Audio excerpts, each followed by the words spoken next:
or get a new gun. Okay. But tomorrow, they're not going to be doing that. Okay, Tomorrow, they're going to okay. be issuing penalties.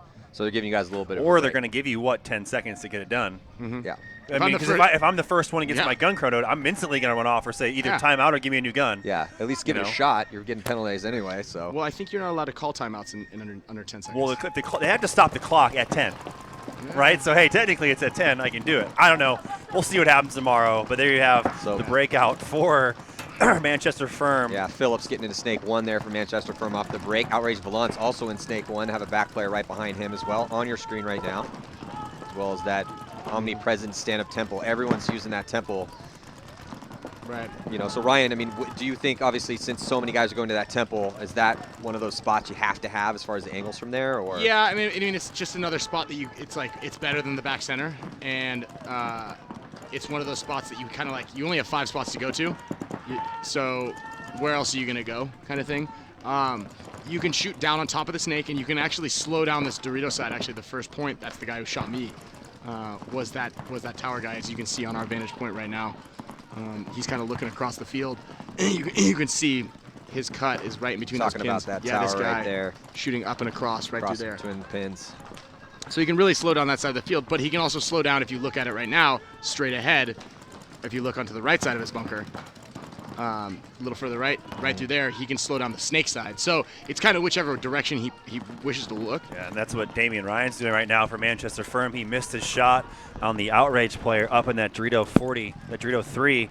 Damian is now playing the snake side. You can see him poking out of the bunker there and see if he gets his kill. Looks like he misses that shot. So that's 2 big shots that Damian has missed now, one on the Dorito side and one on the snake. So still 5-on-5. Score 2-0 in favor of Manchester Firm. 12 minutes to go in this matchup. Looks Damian like a body. Up there. Yeah, body coming off right now. Here we go. For Manchester Firm, here comes Outrage, trying to get this one a little closer. Still a ton of time left in the big run through in the center. Assassinates Damian, continues to come through, tries to get Cali Rudolph. I don't think he was able to get him, and then off of that, going to be able to move up here close to the 50-yard line, snake side. Outrage looking like they could put a point on the board here. Well, I believe it's 3-on-5 right now. Need to close it out, though. Yeah, still haven't closed it out just yet. But they're on their side of the field now. If he had picked his gun up a little higher, he might have been able to catch a guy on that left tower. But yeah, it's not looking good right now for the Firm guys. Yeah, Ricochet past the 50-yard line here for Outrage. But yeah, as Ryan was saying, though, that mini wall bunker there on the snake side is kind of like a fortress where you can sit in that thing, and I'll say it's like Cali gets picked off. So too many bodies left alive for Outrage as they get themselves their first point on the board against Manchester Firm. All right, and Steve, do you have anything set where if a player goes through that wall, they go to a spot, like they try to preserve themselves, or kind of just they're committing and going all the way? Have you drawn anything up or talked about that? What do you mean, like if you run past it like a fast go play? Yeah. No, not yet. It's a little too advanced. No, it's not too advanced. It's just get our guy up there. The problem is, like, for instance, Nexus tried to do it against us. They went to that pin on the far side. Right. That's why I'm trying to bring that up. Like, he went to that and he got a quick kill across field, but then he just sat there and it looked like he didn't have a game plan. It's like, I'm going to go here, and I mean, imagine if you guys hadn't made that move on the Dorito side, then what? Right. Exactly. So. Often blocking, losing a body, but also shooting Alex Goldman out of that snake corner off the break. And it looks like they shot the Dorito corner right now. So often blocking, coming down the snake, 4-on-3 right now. So let's see if their body advantage can trump the experience that the Impact guys have. Yeah, we'll see. Impact, so still, anytime Impact has more, they got 3 bodies left alive, and it's close on the body count. Ooh. Camera taking a shot. Getting killed. But often blocking, getting checked out in the snake corner, but often blocking doesn't have anybody out on this Dorito side. And here he comes. But they allow Impact to fill that corner. And they allow Impact to fill. Nobody gets shot trying to get out there towards that snake side, but so Yakimek. Buddy shot the snake player. So now it's a 3-on-2. Impact has the Dorito corner and one other body somewhere, I think. Yeah, it looks like going to be getting shot out of that Dorito corner right there, and that is going to be the last player left alive for Edmonton Impact. So, going to be tying this one up here, 2-2. So nice job by coming at you to bring that point in there. Yeah, and there's Brandon Cornell, Coach Krill, So keeping this one close and tied up. This would be huge if Coming At Ya could take this victory against a very heavily favored Edmonton Impact. Absolutely. Would bode very, very well here for the rest of this tournament. Again, second stop on the series. It's, the story, as the story develops throughout the season, is what are teams doing to adjust their deficiencies, work on all aspects of the game in between these tournaments. And here now, Firm up by 1 still against Outrage. Yeah, Damian Ryan making his way to the wall on the break. Looking to get those kills. There's a body for Outrage in that Snake 1. He tries to make that move with the Snake 2 without checking off. Hopefully Damian doesn't miss his shot this time. Yeah, it's actually, and I've been in the position of the corner and that Snake 1 guy, and what happens is if the wall is looking at the corner guy, where Damian is, the Snake corner, you can see, but now Damian's going to shoot that guy. There, see, that's the shot. Did not miss a shot. Not miss a shot. But it's when there's 2 guys out there. You can see that's that important angle right here. You get that shot, and that's why you post up on that Snake side. And you can come wrap around, get a shot on this corner right here, back corner bunker on the Snake side, or get the guy as he's coming across from Snake 1 into Snake 2. Well, yes, I don't think this corner guy knew that Damian was at the wall. And unfortunately for Damian, he switched sides as soon as he got that kill. And now he comes back over here and gets a kill right there. And he's going to be able to get another kill. Oh, he missed him. No, he wasn't even looking. Yeah, he backed up. So now, got him there. Yeah, and Damian able to get that kill. So, that's just a mistake from Outrage. I mean, you have to know that Damian's been going up there time and time again, and more bodies getting peeled off here for Outrage, and so that's going to be an easy one here for Firm. And I think the one thing, as a professional team, and I think Ryan, you could easily attest to this, having playing today, is that if I'm a guy and I see my Snake 1 player get just torched going to Snake 2, there's probably only a couple places he's going to get shot from there. The number one thing that would pop in my head is the wall. Now, am I going to run out to the corner then, like through that same lane and get there? Like, it was extremely lucky for the Coming At Ya guys, or the Outrage guys, that Damian switched. Right. And then, makes his move to the Snake 1, then to the Snake 2, and then gets shot as he tries to make his way all the way down to the 50. I mean, it's just, these are things that you have to tighten up. Know yeah, and think you have about, to know those right? things. Like, why did he get shot, and why am I going to run? Is it a smart idea to just risk my body running that same lane?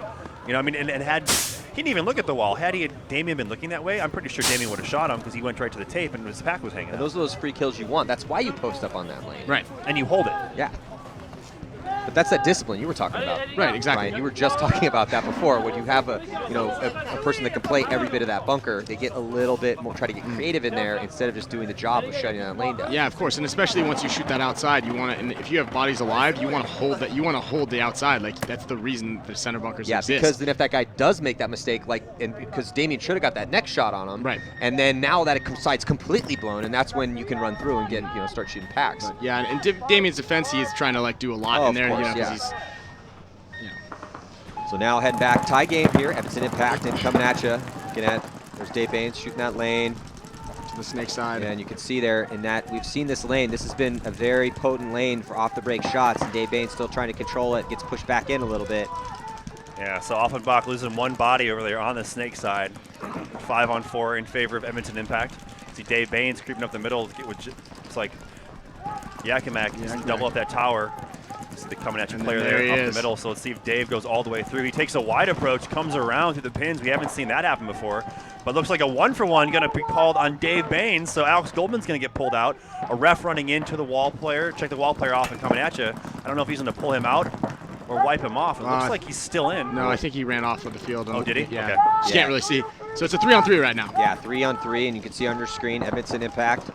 Snake 1 going about to go to Snake 1, goes to Snake 2. They also have D1 and the stand-up temple there in the back. 3 players left alive right now for Edmonton Impact's 3 for Coming At Ya as well. But Impact making moves here.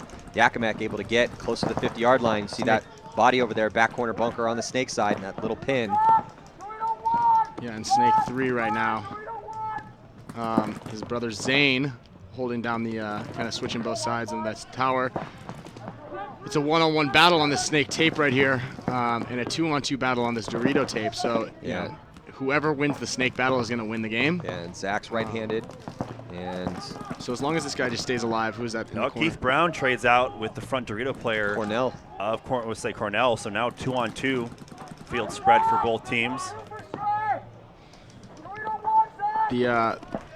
both teams have a little bit of advantage on each side of the field. You know, with Zach Yakmak in Snake 3 and the coming at you guy in Dorito 2.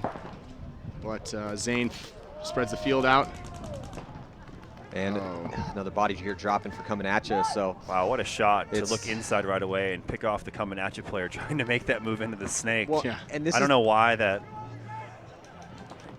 Here comes Zane Yakimek closing the distance on the D side, and he's going to come around, get himself a kill, cuts to the inside, and Tal's going to be thrown for coming at you.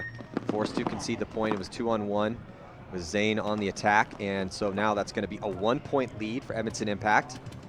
And a close game too. Yeah, definitely. You know, these are definitely the coming at you guys are definitely. So let's listen in here. Coach Bart Yakimek. There's Dave Baines and Mouse. No, I know. It makes sense what you did. We're going to get Good job, Danner. Okay, Nick, you're in. So getting back into this match, Manchester Firm up by 2 over Outrage Blunts. Split a little under 10 to go. So Callie Rudolph getting peeled off from that center wall player. So Outrage doing a good job coming to the wall off the break and shooting over the top immediately. Damian Ryan for the first point in this matchup does not go up there. Outrage getting another shot now on that snake side. So the snake side only has Damian Ryan for Firm in that tower, but big move being made over here on the Dorito, all the way in the Dorito 3 now for Firm. But Firm loses all 4 bodies, so only 1 player left alive, no bodies left alive. So really, really quick point there by Outrage. Really impressive shooting. Nice move by that center player to go up to the wall, shoot 2 bodies, possibly even 3rd with a Damien. Wow, yeah. that was nice. That was a nice quick one here to keep this one close. It's going to be a 3-2 game. Also, Ricochet over here. Yeah, Ricochet again clocking in on the snake side. And it looks like that point is going to be good. So a little over 9 minutes and 5 seconds to go here. And let's listen in with Firm losing that point here and in their pits. Hey, give me white down. We should have just. You can see a little bit of frustration here with the coach trying to figure out what happened there. And later I did. Once I felt these guys died, then I looked and saw. I was saying instead of going to baby, you should have just fucking gone for it. We were down a body. We were down 2 bodies. Did get my back clean. So basically, what they're trying to discuss right now is to figure out. All right, did you know the guy was in the wall, and should you have gone and got him? And Damien's kind of response was, well, we were already down 2 bodies. I can't just run through and clear them out because then we're just definitely down 3 bodies. Like, well, yeah, we were anyway. Well, and also when they're losing bodies like that, that's a tough one to diagnose. Right, it's not exactly. like just one specific thing happened. You can be like, oh, that was our problem at that point. Let's fix this. Right, exactly. Those are those tough ones. And so now back in this match here, another close game. Offenburg coming at you, down by 1 against Edmonton Impact if you just joined us here. Yeah, good breakout by coming at you. Brandon Cornell makes his way to the Dorito 1. Coming at you is also in the snake 1. So decent spread as they have a body also in that center tower. Looking at Edmonton Impact. There's Big Dave Baines there in that center tower. He's got a mirror on the other side of him. 3 bodies across the back, the mini wall, the Dorito 1, back center, and the tower on the Dorito side. So 5 on 5, 6 minutes, 50 seconds left in this matchup. Brandon Cornell's on his feet shooting inside from the Dorito 1, looking to make a move. Yeah, you see the body language here. Insert bunker, the mini wall wants to come around, try to get into snake 1. You can see their crossfield lineup here, trying to get a little froggy. Stand up temple, D1, and then the back line. So 5 players left alive here, Edmonton Impact. There's Dave Baines on your screen, Keith Brown right behind him. Also on this D side, looks like Brandon Cornell for coming at you. He also wants to make his move. Yeah, you know, you're playing that spot, you have to put in essentially 3 guys in order to make your move down the side. Yeah, so there's Brandon Cornell, and you can see that body coming off here. So Edmonton Impact starting to whittle down, coming at you. And with that 1-point lead, still some time here, 6:08 to go. But Brandon has now not really looking for a move anymore with the 3 players left alive. A nice move by Dave Baines to go inside from that tower up to the wall bunker as Alex Goldman makes a secondary move, now all the way in the 50 snake, and he gets a kill running and shooting on the tower player. You can see him walking off or coming at you, so 2 bodies down for coming at you. And look for Alex Goldman to kind of run down the snake tape. Yeah, Alex Goldman right here. They also have a player in the center and on that D side as well too. So that is going to do it as Brandon Cornell and the last player left alive comes off for coming at you. So, you know, slow methodical work for Edmonton Impact. They didn't do anything crazy. Just won some gunfights and slowly but surely worked coming at you players out of their bunkers, and they're going to take a 2-point lead. So I don't think I've seen Justin Cornell. Yeah, I was going to say the same thing. I know Justin Rabakoff's not in. So I haven't seen Justin Cornell. Yeah, Justin Rabakoff's not here. And Dave Baines playing. We saw him play in, I think he played Vegas, maybe 1 point or 2. Right. Yeah, you know, I think the way that Impact runs their squads out here is they'll bring, 8 or 9 guys, and then they'll roster for the match 6 or 7, and just kind of let everybody get some playing time. I know one event they actually rostered 8 or 9, and you're not allowed to do that. Yeah, interesting move here is no one had hit the button yet or conceded the point. 3 Edmonton Impact players walked off the field, and only Rainey and Keith Brown were left alive. So good heads-up play there by Rainey to know, and Keith to be like, "Hey, man, we got to win this. We got to win this point, get on the board. We got to hit the button, or someone's got to concede on the other team." That would have been pretty funny. Well, yeah, Dave Baines and Alex Goldman walked off the field. No, but there's something weird about it because there's only 10 seconds left right now before the next match. Yeah, I know, but I think that someone did concede the point. Is what I'm saying. Rainey still went in and hit the buzzer. So I don't. You're right, Ryan. I don't know. That is interesting. We jumped into 10 seconds for this point. As we're watching Firm and Outrage. Ref running in. That's like not a good. 1-for-1 on Outrage. Damien up at the wall, going to go ahead and eliminate their player. Outrage just got a 3-for-1. Oh wow. Oh yeah. Oh yeah. So you're in big trouble if that happens. Somebody threw a paintball nuclear bomb over on Outrage's side of the field, which is going to give Manchester their easiest point of the game 3-for-1 though. A 3-for-1 is a game-changing wiping penalty, I believe. Which I think they take your card or you're sitting out, or is a 10-minute gross major. And they send you to paintball jail. Yeah, you have to go sit in timeout with a little cone hat on your head in the center. So we'll see what happens here. And see Jabba, the head ref, walking over to the pit side of the field there to talk to the team, see if we get a ruling on that. Because I think one of the solid guys got that in the last event for getting shot at the pod. He did. He did. And they lost their mind. They were freaking out. Yeah, I'd be pretty bummed. Which I can't disagree with. So there's coming at you on your screen. They're going to take a little technical timeout to figure out exactly what happens. That the solid player, he was real. I mean, we had him up here. Yeah, I can't remember. I was up. That's how I knew. Yeah. Yeah, Chris Ronenberg, and he was like, what happened was I shot him at pod, and I saw that a guy hit with it. There was a hit there, so I threw it, and then I was hoping the ref didn't see, and I looked over, and sure enough, a ref had saw. So then I tried to run away from the ref because I knew he was. He was super calm and collected, and he's like, you know what? I did it. Yeah. I was hoping I wasn't gonna get caught, but they caught me. Yeah, it's 10 minutes in, I'll take it. Yeah, like he was just like, he wasn't like, super calm about it. Screaming wasn't at the refs. Making any excuses. No excuses. It's an honest man right there. Right. Well, they weren't going to see it. They did. Tried to run away. So Brandon Cornell there on your screen, and the rest of coming at you. There's a breakout heading over to the Snake side. Taking the Snake 2 on the break. Is he clean? Looks like he made it. I like that run. Let's see if they can get some production out of that move. Big run, or a big bite for Offenberg coming at you. Yeah, it looks like all 5 bodies alive for both teams coming at you, though. Great field position being up at the wall and in the Snake 2. You can see the wall player there on your screen. Ref running all the way across the field. I think he's getting back in position. Yeah. Thought he was going to start pulling some more people out. Yeah, anytime you see a running ref come in, look for a penalty. Well, you know what? That's the one thing here with these refs, because they follow you. Right? They do. So you'd say, 1, it's either you use that to your advantage and figure out where people go, or 2, stop what you're doing and make sure you're not hit. So I like coming at you's game plan here, running to Snake 2 and that wall. Well, the wall guy missed Zach delaying out to the corner, which is a problem. Yeah, so Zach is mirrored up. There's, so we see Zach right here in the back bunker Snake side. He also has a mirror back bunker Snake side for Offenberg coming at you. Look at the guy on the wall right there who missed his shot. See the wall right there? It's looking this way. Missed that shot on as Zach run out. So now Zach has to be careful as he wraps around. If he wraps around too much, you see that angle right there. And then also the move from here to here, try to filter up the field. But as you can see, still 5 bodies left alive right now for Edmonton Impact and 5 for coming at you. Coming at you, better field position right now on the D side here. Yeah, and also on the Snake side. Unfortunately, though, guys, what to say, like as Ryan and Matty, you said they've now let 3 bodies, Nick Laval, Yakimak, both Yakimaks fill out to these spots, and 3 minutes left in this matchup, being up by 2. You don't want to let Impact's Impact not out gonna, wide. yeah, they're not going to do. They're just going to sit there and control this game. So now the pressure, which has been on, coming at you this whole point, being down, have to really start making some moves together as a team to get these, dig out Impact. And I don't know if it's going to happen, as Rainey Stanzik almost looks into a ball from the Snake side, but he's still alive. Yeah, the front Dorito player for coming at you needs to get a little further down the field and try to get a shot onto Dave Baines. Is what the key is.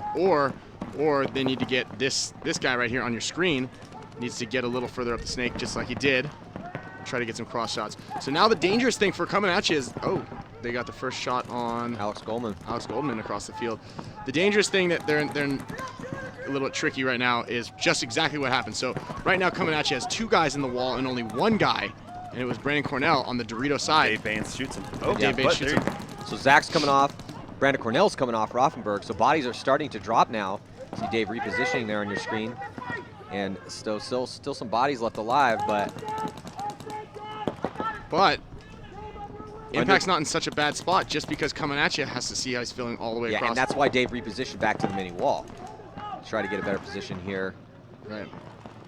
And stay alive. Just a minute and 45 seconds and down by 2. It's 3-on-3.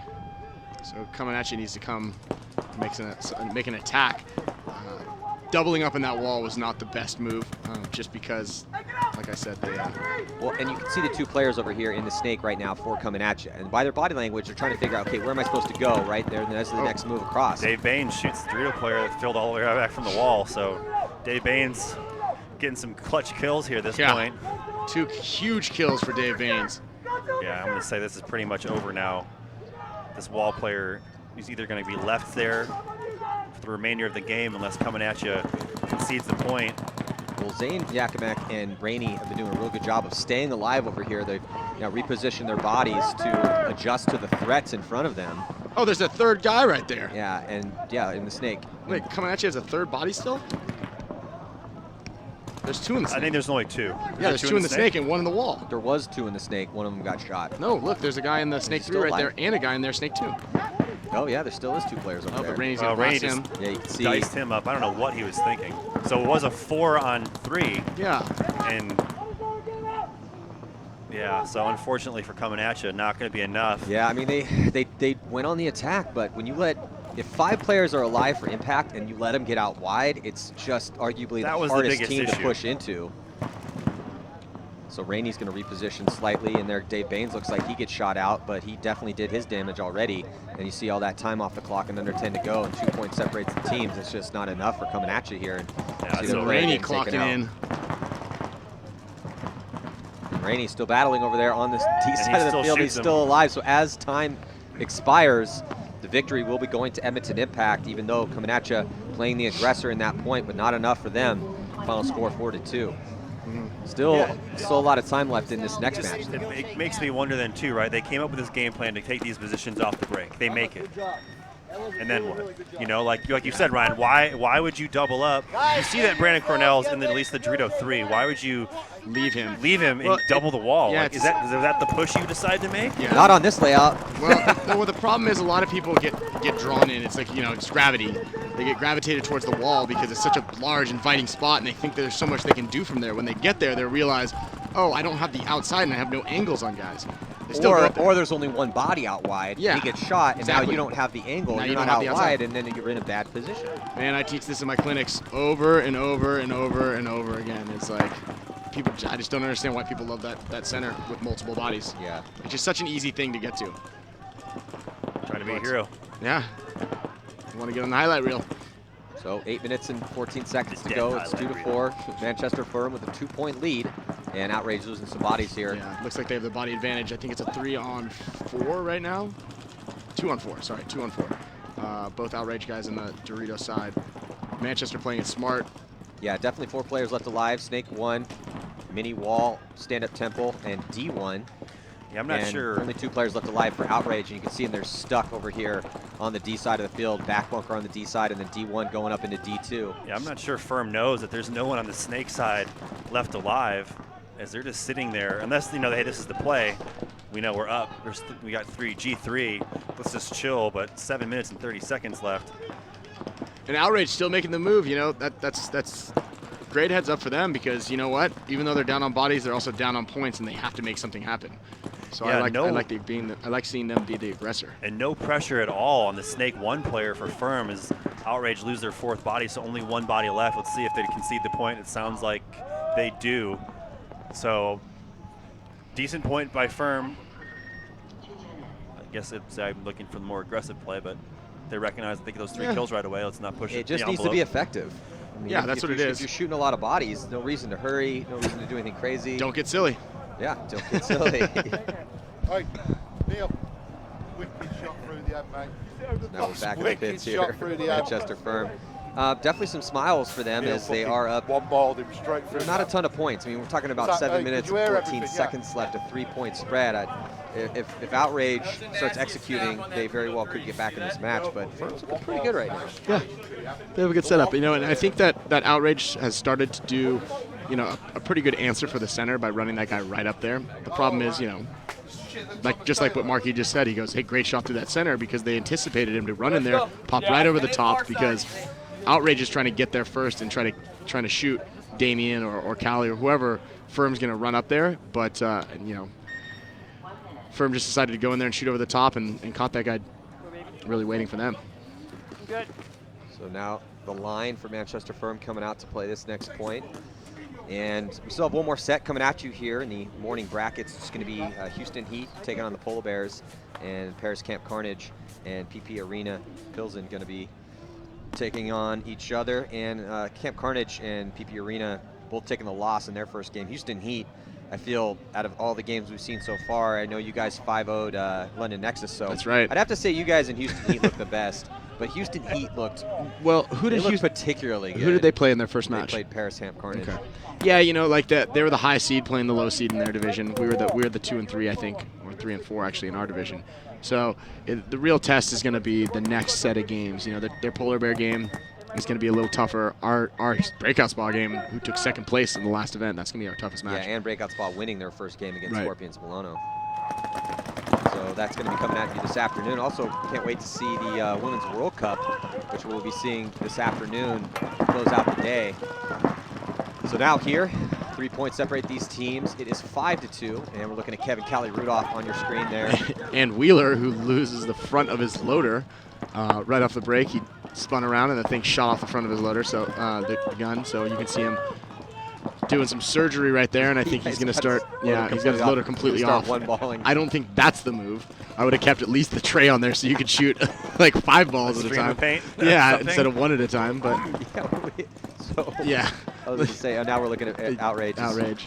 We get a close-up on that tower. It's pretty funny. His loader lid fell off, and now he's just one-balling. Well, yeah, I heard 2 balls get shot. And maybe no, he got kill. There's no way. Did he get it? No. There's a guy. Damian Ryan's in the center and shot him. I couldn't see which way Damian was looking when that happened. So Wheeler is just loading as one ball at a time. And you know what? That's my favorite part, though, is when people take a pod and like essentially dump a whole pod and 2 balls fill your there he is. Now he's feed neck. Like, so there, now he figured it out. Now he's going to do some surgery. What he should have done is grabbed his pod and thrown it to one of his guys. Well, I don't think he has the front of his loader. I think it shot off somewhere. Maybe he didn't have it to begin with. I don't think he has the front of his loader. Well, He's just trying to look around. Even with that fill back there, looks like Callie Rudolph takes a bounce. He's in the head. He's asking for a check. 1 body for Firm does die in this Dorito side, so 4 bodies up for Firm. I'm counting at least 3 bodies, 2 bodies for Outrage. They have a body in the Snake 1 in that Snake Tower. Damien going to look to make a move through that wall. You can see the Firm player there on your screen looking to put pressure down that Snake side. Damien wrapping the W, going to try and get a shot on that tower. Or even the Snake 1. He can see if he goes a little further. So one of the remaining players on your screen for Outrage, looking at Phillips in the Snake. So you can see those 2 players on the right-hand side in the Snake and stand-up Temple for Outrage. Callie creeping right here. But it's really... Oh, so it's the Snake 1 and the tower. Yeah. Callie now, no one's shooting at him all the way past the 50-yard line with a big move. And I was going to say it might be advantageous for Outrage to concede the point here, which it makes the point spread pretty massive, 4 points. But I mean, with only 2 players left. One more point and it's mercy. Yeah, it's mercy ruled. Yeah, but you know what was really cool is to see the communication coming from Callie in the Dorito corner all the way to Damien in the center wall. And he's like, hey, where are they? You know, like, because Callie wanted to play cautiously after he took that bouncer in the head. Figured out where they were. You know, he said snake one and baby. And then he was able to make a move and kind of close out the game. So there you have the Wheeler. Oh, yeah, it's put in the water. You know what? At this point, it doesn't really matter, man. Yeah, I just ditch it at this point. Go to the backup or, I mean, they're up by 4. Yeah, if those things aren't put together exactly right, one little bit is unclipped, then it's it's curtains. Oh, yeah. I remember that happened against Houston Heat, I think, in the finals in Chicago one time. Tyler lined up right next to me, and when he spun, the back of the loader hit me in the back of the head along with paint just dripping all over my head. I look out, and he's running to the corner, running and shooting, and it's just no front cone. And then the thing's just laying on the ground. Did you pick it up and toss it to him? No, I got shot right then. It's one of those things, I swear, it took me out of my game, you know? You're like, wait, well, because I got hit this? in the back of the head with something. I didn't know what it was, and I had to look at the ground, obviously. It really took me out of my game. And then, obviously, I got shot running like that simple inside bunker. We lost by 1 point. No, it's just it's like, oh, man, that's a horrible It was overtime. Story. And horrible story. So now I got about 27 seconds to go. I remember watching that game from the pit. Yeah. And there's Manchester Firm with a pretty dominant performance here for them, looking really solid here in their first match. This is what they need. You know, they're the new team, as we said, worked their way up from the SPL to get into the CPL, and I think they went 1-3, or excuse me, 1-2, or maybe 0-3 in 0-3 in the last 0-3 in Barcelona. So, you know, this is what they need here. You know, coming out, put these points on the board, get confident, get to play the field, send some guys to some different spots. You see that getting another snake on the break right there, working their way up the middle. Run. They do lose a body, though, over there on the Dorito side. So yeah, Phillips might want to switch his gun to his left hand for the next time he does that run. Yeah. Outrage. Keep up the hard one parts body. away from the streams of paint. 5-on-4 now making their way up to the wall. Bunker going to play over the top on that snake side. Nice move into the Dorito 2 now. So there is definitely a sense of urgency here for Outrage as they are making moves on this D side, trying to put guys in and go. And that's basically what you have to do. Put guys in and go when you are down by 4. Trying to keep that mercy rule from coming into effect here. Just 4:20 on the clock. Yeah, I like how Outrage is playing this, man. And this is this should be, you know, a good example for everybody out there watching. You know, when you're down by 4 points, there's no time to waste. You can't sit in these corners. You got to make moves. You have to really go away from that conventional breakout at that point. Yeah, exactly. In time. You have to start risking it, even though you're down and it's, you know, it is a risky breakout. You have to start playing aggressive. Yeah. Or even just making the quick bumps. You know, like they did a pretty conservative breakout. They didn't do anything really crazy, but they made those secondary moves up to the wall, into Dorito 3. Now they're in their Snake 3 right there. So these guys are making moves and following each other up. I'm surprised they're actually down by as many points as they are. Oh. Yeah, well, now they're just Firm just went on a pretty away. good run. Yeah, well, they, you know, just again trying to make those big moves because they don't have a lot of time to mess around with here. They're down by 4. They have to score 4 points just to tie. So, and they only have 3:25 left to go, so you have to risk it. How tight it just got as Damian Ryan gets shot, and it looks like only Callie Rudolph is left alive in that wall bunker there, but he shoots one body coming down, so now it's a 2-on-1.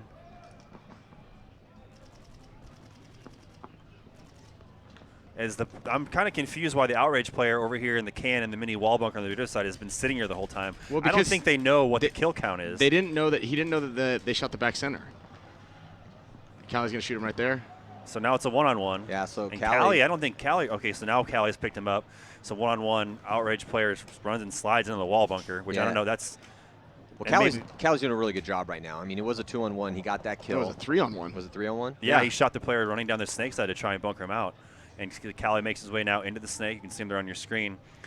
Wall player wrapping around the snake side trying to find Callie. I don't think he sees Callie in that snake 1. Callie just peeked out, didn't take a shot on him. Now Callie sees him, and they're in a gunfight. Well, so a great shot there on your screen. And each second that ticks off of this clock is a friend in Manchester Firm with this massive lead that they have. Yeah. So if Callie can get the shot, they will defeat Outrage as that 5-point mercy rule will come into effect. So it's Callie on your right, and coming off, you know, a stellar performance from Callie Rudolph and the entire team from Infamous in the victory they took in Dallas a few weekends ago. Yeah, I'm surprised Callie made that move forward into the snake. If they once you see that guy in the W come off, there's only other what other options he's going to come out of?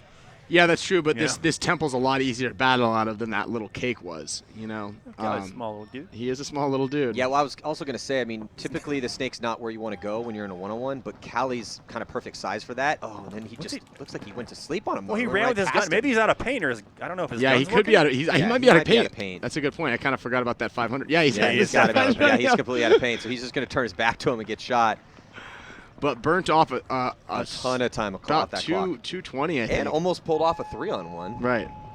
Just pulling it to a 1-on-1 Which I wonder if Callie knows now that you can pick paint up off the ground. You can or cannot? You can. Okay. It's a new rule. I was You're just now about to say allowed to do that. So, and yeah, in the past you would instant penalty, which was ridiculous. We know how you feel by looking on your face. If you pick a paintball up off the ground, you're dead. What? Why? Why? What is the? Because it could be a rock. And you know what the funny thing is? Now it makes more sense not to allow that because you're only allowed to shoot 500 rounds. So I'm with you, dude. Sometimes you just got to go with it. You don't have a choice here. Yeah, you don't have a choice here. But either way, score 6-3 in favor of Manchester Firm. A minute 14 left in this game. So unless some shenanigans happen. Let's listen to this. We missed something good here. Yeah, well, he's already slapped one player and slapped him twice, and then said some sound coaching advice right here if you want to. Whoa, jeez, chill, buddy. It's not the fucking board, it's the wires. So Manchester Firm, though, excited as they're going to be taking this victory here. So smiles all around for them in their pits. Look at how stoked he is. He almost fell over. He's so excited. So a minute 14 left in the game. It's going to 3 points. Looks like someone took a timeout. They're We up know by what we've 3. seen earlier, Ryan. We saw teams, they say GK being one of those teams down points. Teams playing aggressive, kind of like in Dallas when they pushed forward and just ran, were making spots. Right. Guys are making it to the Snake 2, Snake 3, the Dorito 2, doubling up the wall. They're definitely makeable spots, so as long as these guys play pretty smart or play kind of how they did in the last point, well, like Callie did, but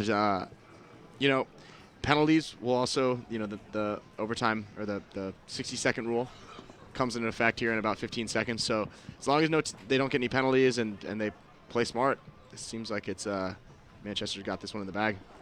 I'm very much looking forward to the next set coming at you. It's going to be GI Houston Heat taking on the Polar Bears, and then Paris Camp Carnage taking on PP Arena. So stick around for that one. It's the last set before the lunch break, and then we're going to have the Toulouse Tauntauns coming out to take on Ground Control Paris, along with Frankfurt Syndicate and Drummond Solid. And then Breakout Spa, ML Kings. There we are. Yeah, Scorpions, Milano, and London Nexus, and then Edmonton Impact, Outrage, and Offenburg coming at you, and Firm to close out the prelims of Friday's competition. And then we're going to get to the Women's World Cup, see who takes the victory there. The best female players in the world are going to be thrown down this afternoon. So we had that timeout called, about 19 seconds to go before this match gets going. And also want to let you guys know that all of the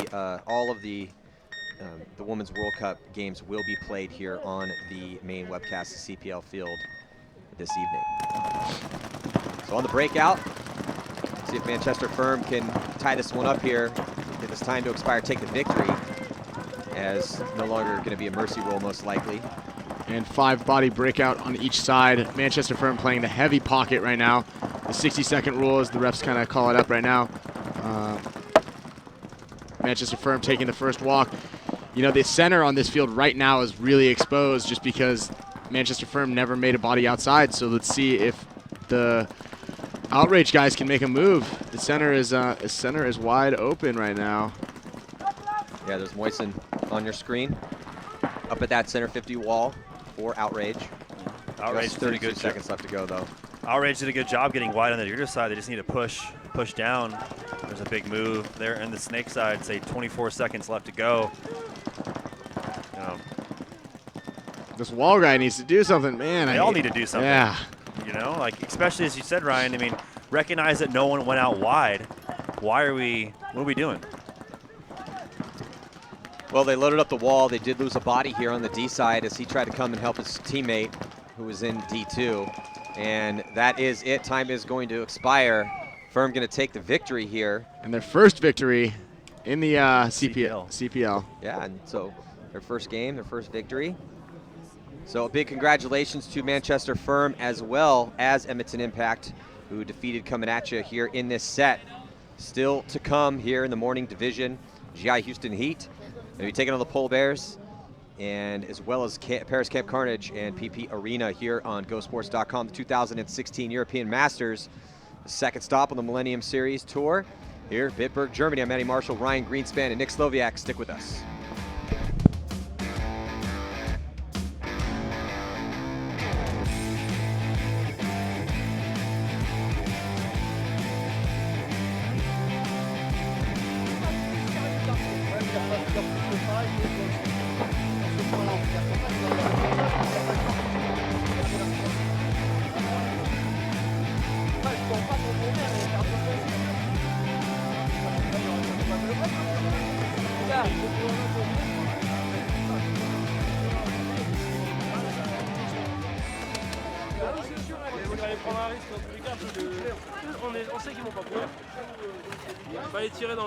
Alright, so we just landed in Frankfurt. We're heading west towards Bitburg. We're here, second stop in Millennium Series, and we just pulled off here into Limburg to try to find some authentic German food. Looks like we have Italian little cafes. Haven't quite found the authentic spot, but we're definitely in the old town section of Limburg. So let's go see if we can find some food.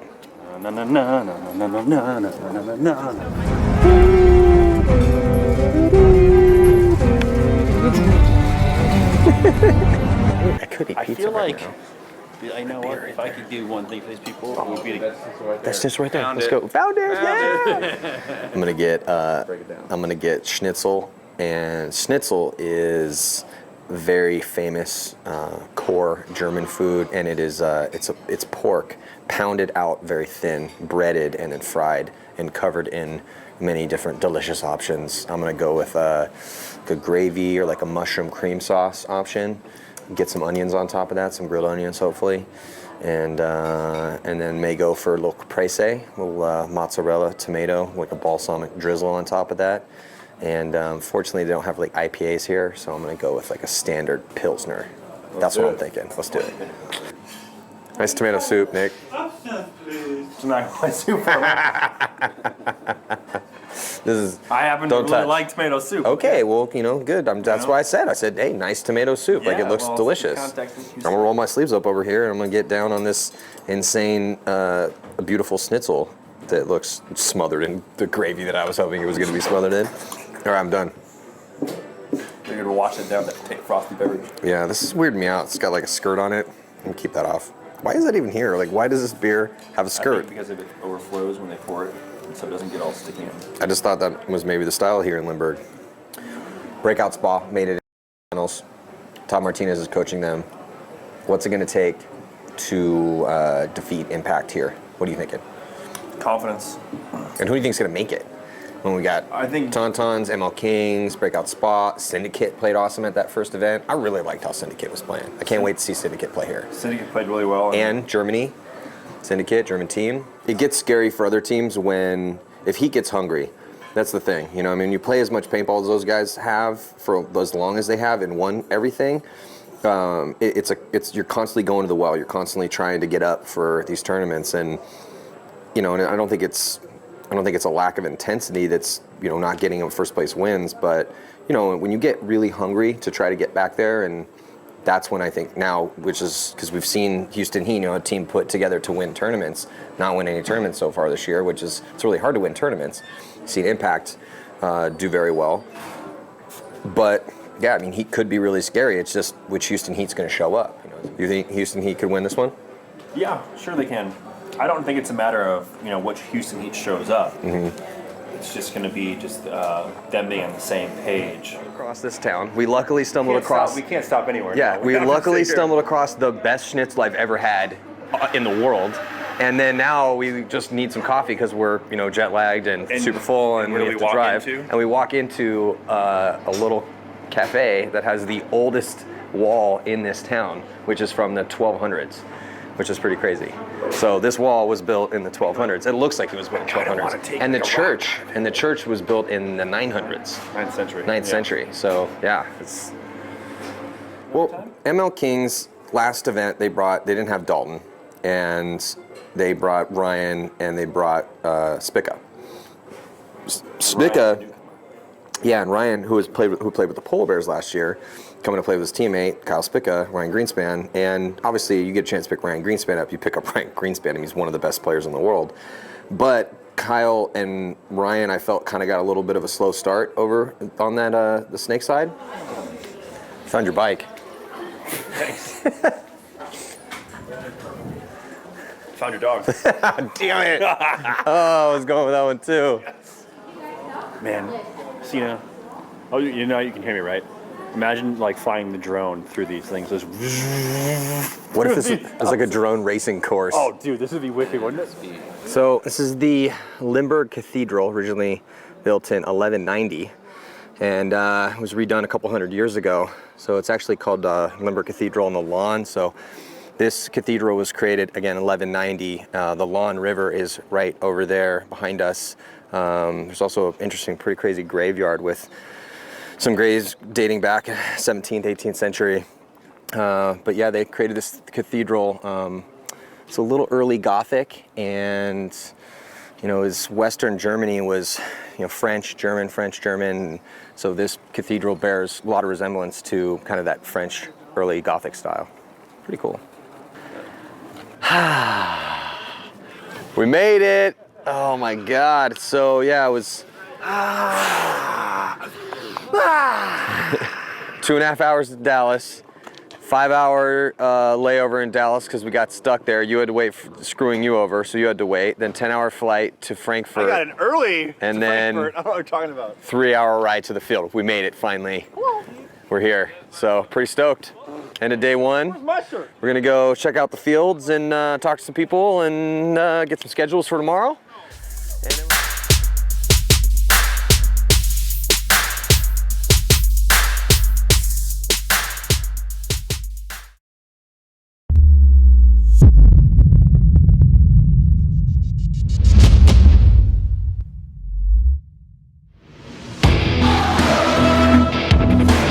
Here comes Greg Sewers to hit. 2 seconds left. Kyle Spica stuffs the last player for Dynasty. Slams home that buzzer.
Welcome back here, 2016 Millennium Series, the second stop on the tour here in Bitburg, Germany. Still quite the cloudy day. Matty Marshall alongside Kyle Spica from the ML Kings and San Diego Dynasty, along with Nick Sloviak. And this set coming at you right now, first game going to be GI Houston Heat taking on the Polar Bears. GI Houston Heat looked pretty phenomenal in their first match against Paris Camp Carnage. And Polar Bears, they lost, and they won their first match too. So both these teams sitting at 1-1 right now. Paris Camp Carnage and PP Arena Pilsen also going to be playing here in this set. And both those teams are 0-1. So Kyle, while we got you up here, what do you think about this layout, man? I really like this layout. What do you think? Yeah, it's a really fun layout. I mean, both sides are strong, and especially, you know, with the M500, you see these big moves and exciting gameplay on both sides. You know, I think this field, honestly, at home would probably play really slow because there's these huge gaps in between the Snake and the Dorito side. So I think it definitely plays well to the M500 over here. Yeah, and so, you know, with the Polar Bears, they were one of those teams that were definitely attacking the center, but with the way that you can make Snake 1 very easily, and the D side also, you know, very stackable, you can make those quick bumps on this side. We've seen more teams filtering out wide than attacking attacking the center, as we've seen kind of traditionally since the introduction of the wall bunker at the beginning of this year. Yeah. And the events, we've seen lots of chaos and lots of war up there in that center. Yeah. This tournament, not as much. Yeah, I forgot to include that. And what I just said, those pins that are up there next to the wall make it a lot easier for these guys on the outside. You know, it's still a strong bunker, but now it's giving these outside guys a little bit of advantage, which I love. Yeah, so here we go, looking at the Polar Bears on your screen for this breakout. And we'll see who's going to win this game here. As we said, Houston Heat and ML Kings looking the best so far here at this event. Looks like the first body to drop is going to be Konstantin Fedorov here for Houston Heat. And Polar Bears still 5 up. There's Dima up in the center here for the Polar Bears. We just talked about, you know, the Polar Bears definitely one of those teams sending Dimitri here constantly up into that center 50. And looking at the 4 bodies left alive there, and the move made back corner bunker on the D side of the field. Abel just got from the stand-up temple over to this back bunker, and they just lost another body, so just 3 players left alive for Heat. Snake. That's going to put the pinch there on Sergey. You can see Sergey here in that center stand-up getting pinched a little bit and having to kind of push back, put his back to that bunker, keep his gun on that Snake side of the field. And there's the push coming from the Polar Bears. You can see he's trying to gunfight right now with Sergey, and that's Vladimir Nabokov, who was the hero, Nick, for the Polar Bears. Won that overtime point. Well, I mean, if there's anyone that can handle pressure and get tight, it's Sergey. You know, and I'm going to say that with Sergey and Mishka on the field playing against the Polar Bears, you know, they're going to have a bit of an advantage there, because if they hear any Russian calls, they're going to know exactly what's being said. So that's got to be nice for them, as the move is being made into the Snake, and they say Sergey gets picked up trying to fill out. So nice job by the Polar Bears to say, go ahead, Kyle. I mean, I don't think anyone saw Misha get over here into the 50 D-side, Dorito. yeah. Oh, they just picked him up. But yeah, I mean, that's where their push, Heat's push had to come on this side of the field. Them taking out Sergey, it looks like it. The only Polar Bear player over here on the Doritos side is in that tower. They don't have anyone actually in the Doritos. So Mishka's got some freedom. Greg Sewers right now is going to have to contend with that push on the Snake side, as they are now wrapping around the 50 and making their way onto Heat side of the field. Looks like Mishka might have got a shot on him, and he does. Oh, that's just so a bad nice shooting. Yeah, it's a bad death right there. And I think you're right, Kyle. I think they didn't pick up where Mishka was, which is why they just ran through his lane right there. So we'll see if Mishka and Greg over Sewers. there, Vladimir? On the think it Snake was. side? Yeah, it was. Yeah, I think it was Vladimir Nabokov. And looks like Greg Sewers is going to get hit here as well, too. That leaves Josh Mishka, and they are going to save it. Oh, well, Mishka I was going to say, he Cyclops, Yeah. the player coming at him over here. Yeah, he shot the wall player, too. So I would've Mishka left it in wheeling a and dealing. 2-on-1 Yeah, after that, huh? He was wheeling and dealing, man. He was definitely whittling down the Polar Bears, but Houston Heat going to be blowing that or hitting the horn to concede the point. I think it hurt losing Sergey, because, you know, Greg and Misha are probably the 2 guys you want over here to make a little push, and Polar Bears they didn't really have any ground on this Dorito side, so. No, you're absolutely right, Kyle. They didn't have much ground, and then say Sergey and both Greg Sewers kind of just, you know, tried to make fills out. It didn't work. Yeah. You know, unfortunately, I know Mishka is definitely going to have something to say when he walks back into the pit, like, who blew that? Guys, come on now. But we're back here, Camp Carnage and PP Arena. Both teams coming out strong 5 off the break. Oh, Paris Camp Carnage is running to his death over here on the D side of the field. I think that was Pizon. Kyle giving a little commentator cursing. Yeah, Bad Phil here trying to come out from the back corner bunker, taking a big bite going to D2. So 4 bodies alive right now, and you can see there on your screen, Arena at that center 50 wall, looking towards the D side. And still allows a fill over here as Camp Carnage able to get out wide. See their back corner bunker on the D side right here on your screen. Able to fill out from this stand-up temple. Yeah, Carnage was stacked heavy on the snake side. Nice move from that snake can to the wall. I don't know if he knows he's got company up there. I was thinking he was going to go right around and try and take that wall player out, but he does not do that. He goes to the snake side. Does he get that shot on the snake move to the snake 2? He doesn't, and then he gets taken out by the Pilsen player in the wall, so he misses his shot. Looks like on the snake, or no, it looks like he got that shot on the snake. So not a bad job for that fill. Looks like at least 2 players alive for PP Arena and only 2 players alive for Carnage, so 2-on-2. See Arena there on your screen, body in the tower, and a body now making his way into that Dorito 2 on the other side of the field. Can't see him because there's a bunker in the way. Carnage player now making his way from the corner Dorito into the Dorito 1, and they have a player in the snake side tower shooting cross. Both players for Carnage playing this Dorito side. No one's looking at the snake side right now. Now a little move made over here on the snakes, or on the D side of the field, getting into D2 for Paris Camp Carnage. They're even on the body count right now, and no points have been scored. Probably see a little action over here on the Dorito side right now. Finally picked him up. Mirrored up in the 50 Dorito. It's going to be whoever wins this gunfight right here. Yeah. Probably be the one that's going to seal the deal for this point. We'll see. That would make it a 2-on-1. It's 2-on-2 right now. Oh, I like this move though by Pilsen to get to that can to look inside. If the Carnage player gets shot across the field by the Dorito. Oh, so now it's a 1-on-1. Don't even just fall asleep on him? Oh. And he gets him. Wow, nice job by Carnage. I don't know what the Pilsen player knew that he had that Dorito guy right in front of him. I thought he knew for a little bit too. Sure, it looked like he was. He made the move up with his gun up, got a great shot across the field on the Carnage snake tower, and then just falls asleep on the guy right in front of him and allows him to shoot himself and then wrap and take out his last teammate. So, what really hurt Pilsen right there too is they were up there at the wall and they allowed the Carnage guy who just won that game for them get out to the Dorito corner. When you're up there that close, you cannot let that. I mean, that's your main job. So. Yeah, it was Gregory Magano who was the hero of that point right there. Paris Camp Carnage put the first point on the board for them. So now, Polar Bears up by 1 over Houston Heat. Yeah, Mishka, who was gonna start to be the hero there for Heat, not playing this point. So looking to get some revenge up there in the middle. Yeah, I think that's Chad Boucher's up there playing over towards that snake side. He's gonna have company though. Yeah, it is Chad, and he's gonna come around and get that player who's coming to give him a little company up in that center 50. He takes him out.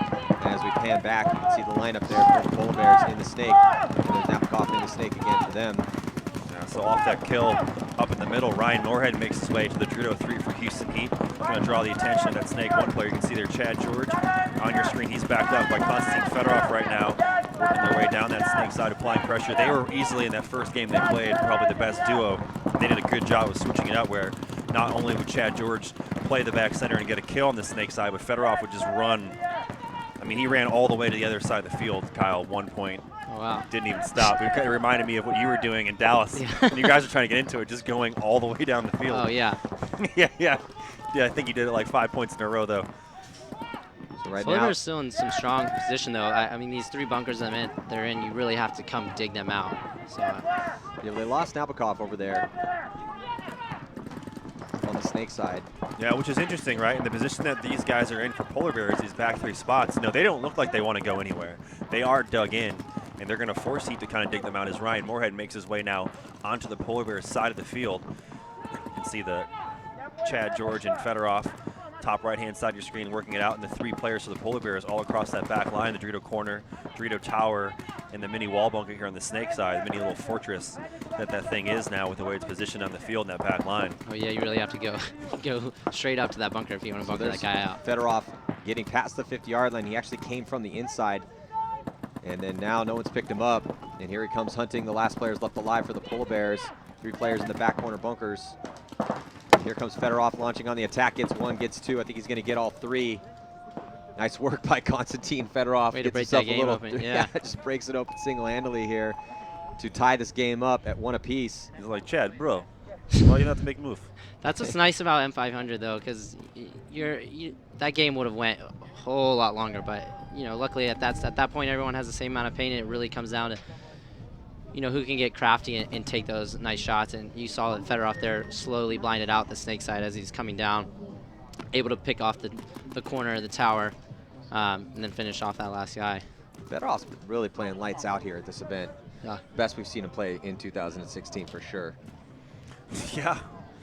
We're actually saying his name, right? You know, if you look back to, you look back to Dallas, and even you look back to Barcelona to an extent. You weren't saying, oh, Konstantin Fedorov with the move. You know, today it's been Fedorov, it's been Greenspan, it's been Kyle yourself making moves that stand out. Whether it's an individual move or just being backed up by your team, it's something that we haven't seen much of today, or say I guess this whole year. As we move over to this Pilsen Camp Carnage game, both teams losing bodies on the break, although it looks like Pilsen getting the worst end of the breakout as they lose 2 bodies. I can only see 1 body walking off for Camp Carnage. Camp Carnage has some dominance over here on the Dorito side. Only thing stopping is that Tall Temple. It's making a move over here on the Dorito side though. So yeah, Pilsen gets into a D1, but he's going to get taken out. So now Paris Camp Carnage with the 1-point lead and the body advantage here. Not looking good again for Pilsen. He tried to do a little tactical retreat there, didn't know where he was going. Yeah. Did a little scoop-a-loop and got picked off. Fortunately, he was the only one left. I don't think he realized that. He lost a couple of his teammates there. So Carnage is going to come back and get a point there. So a little bit of chaos there on the break. Kind of, I guess you can say a little bit of a scramble. Yeah. I get a little confused because Chad and Misha have almost identical bodies and the same headgear. So yeah, that actually goes back. You're not the only one. Yeah. Okay. So that goes back to when Phoenix in 2012, when Misha got hurt and Yaya put Misha. I think he actually wore his jersey and his headgear. When you can wear a different jersey. You could wear different jerseys back then still.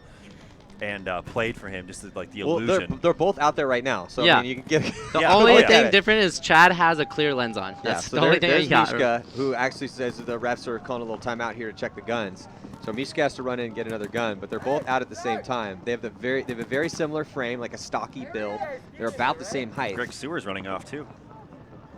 It was funny because we were practicing before the last event. And Chad George. We had a 2-day against Heat, and I remember A-Rod and Misha got into a little overshooting battle, and we went to get Misha back. Misha did? Yeah, so they were going up to the middle, just kind of okay. getting into it a little bit.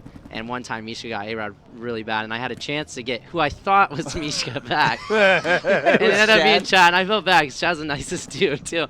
And I smoked him down, and I'm like, oh. I didn't say anything like that. Now he's going to know. Yeah, now he's going to know. Hey, man. That's it wasn't for you. Like, I owe Kyle Spica just a half dozen.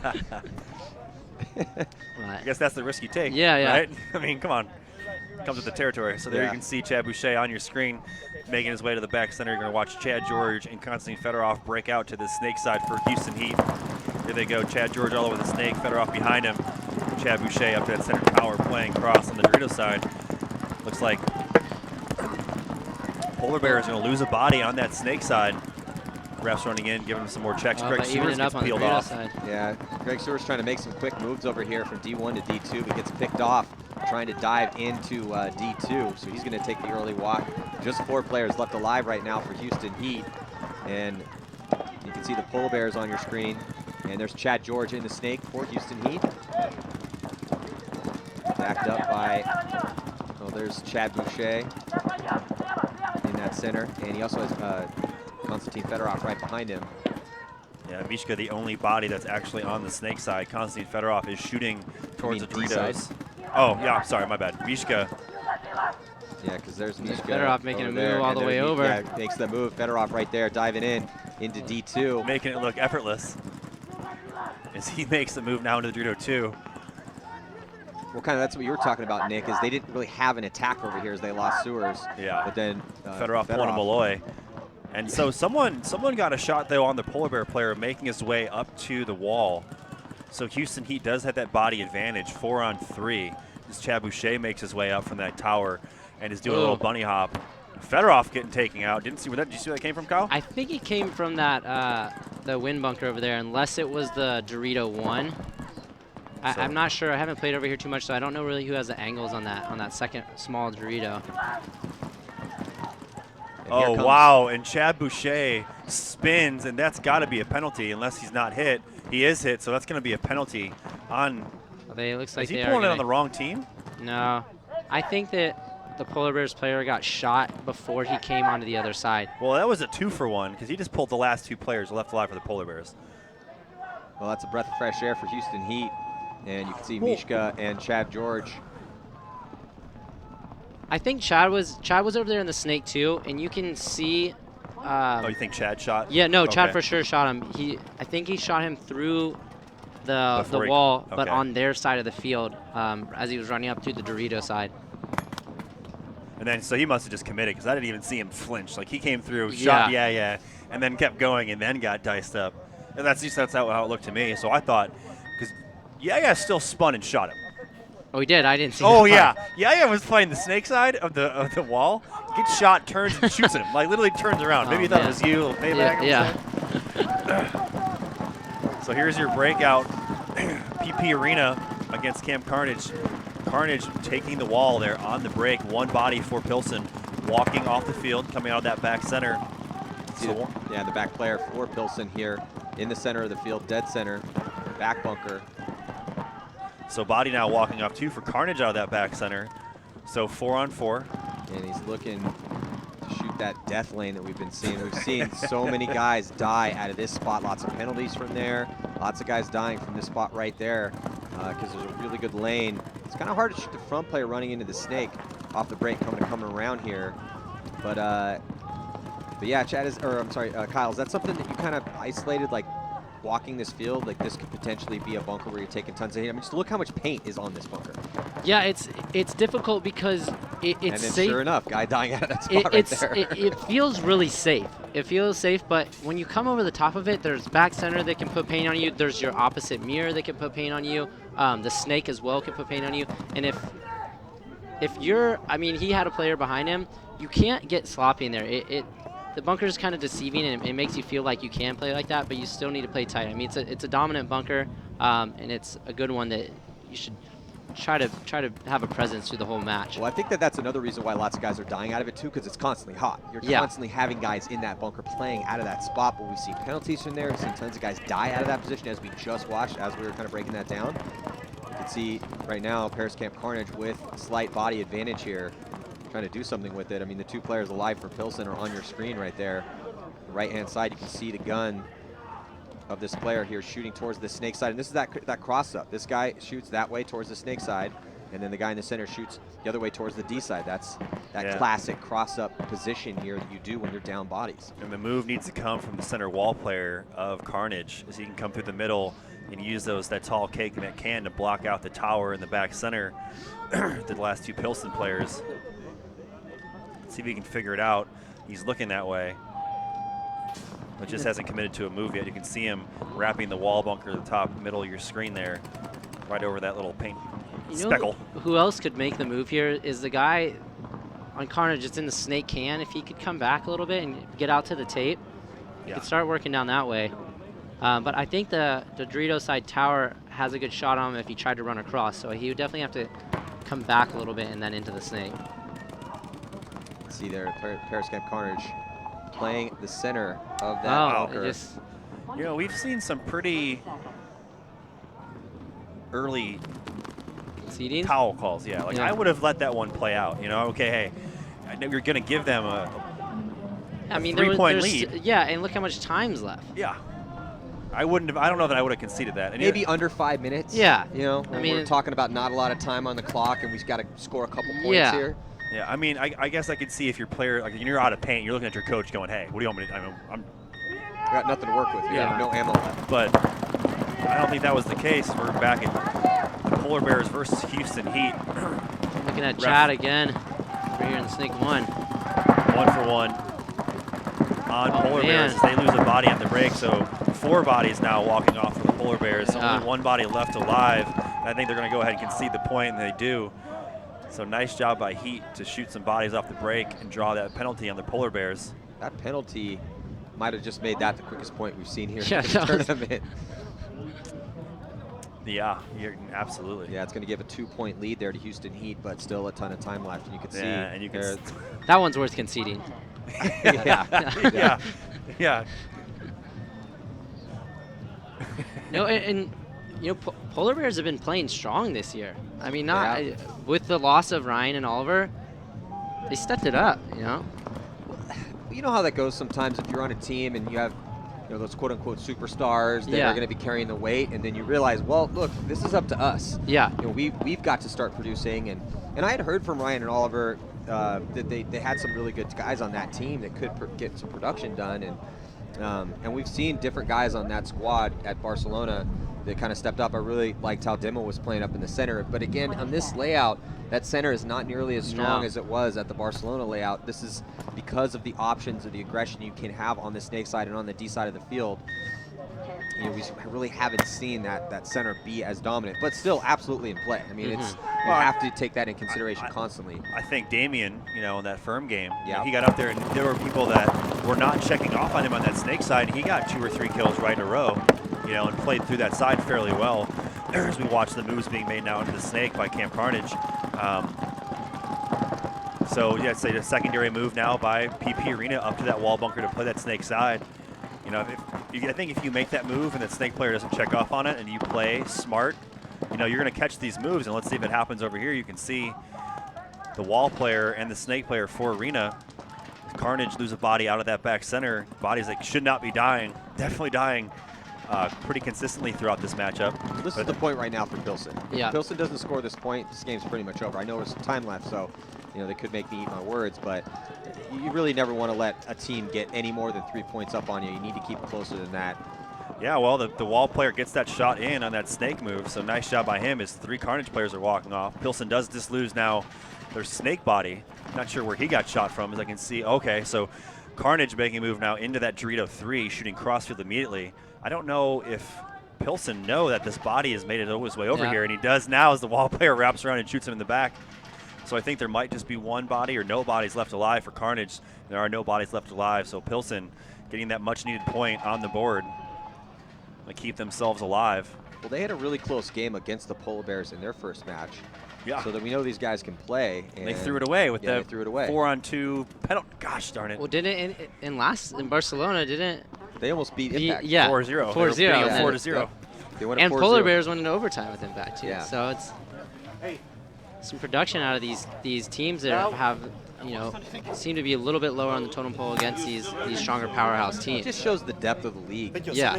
And it's good to see these teams like Pilsen come in for their first year, and you can see their coach, who at the end of their first game, Nick, was just very frustrated with his team and letting them know it. Cannot believe you guys squandered that 35-second point. Right, and that's just, hey, that's, like as you said earlier when we talked about going from an event to an event, you have to learn a lesson. And that's just not from, playing one event, first event in Barcelona, second event here in Bitburg, but that's from match to match and point to point if you can take that mental snapshot and make note of it. Now we're back here with Houston Heat. So they got an early elimination there against the Polar Bears on that Dorito side. You can see one of their players walking off, right-hand side of your screen. Sergey doing some gunfighting out there on that tower.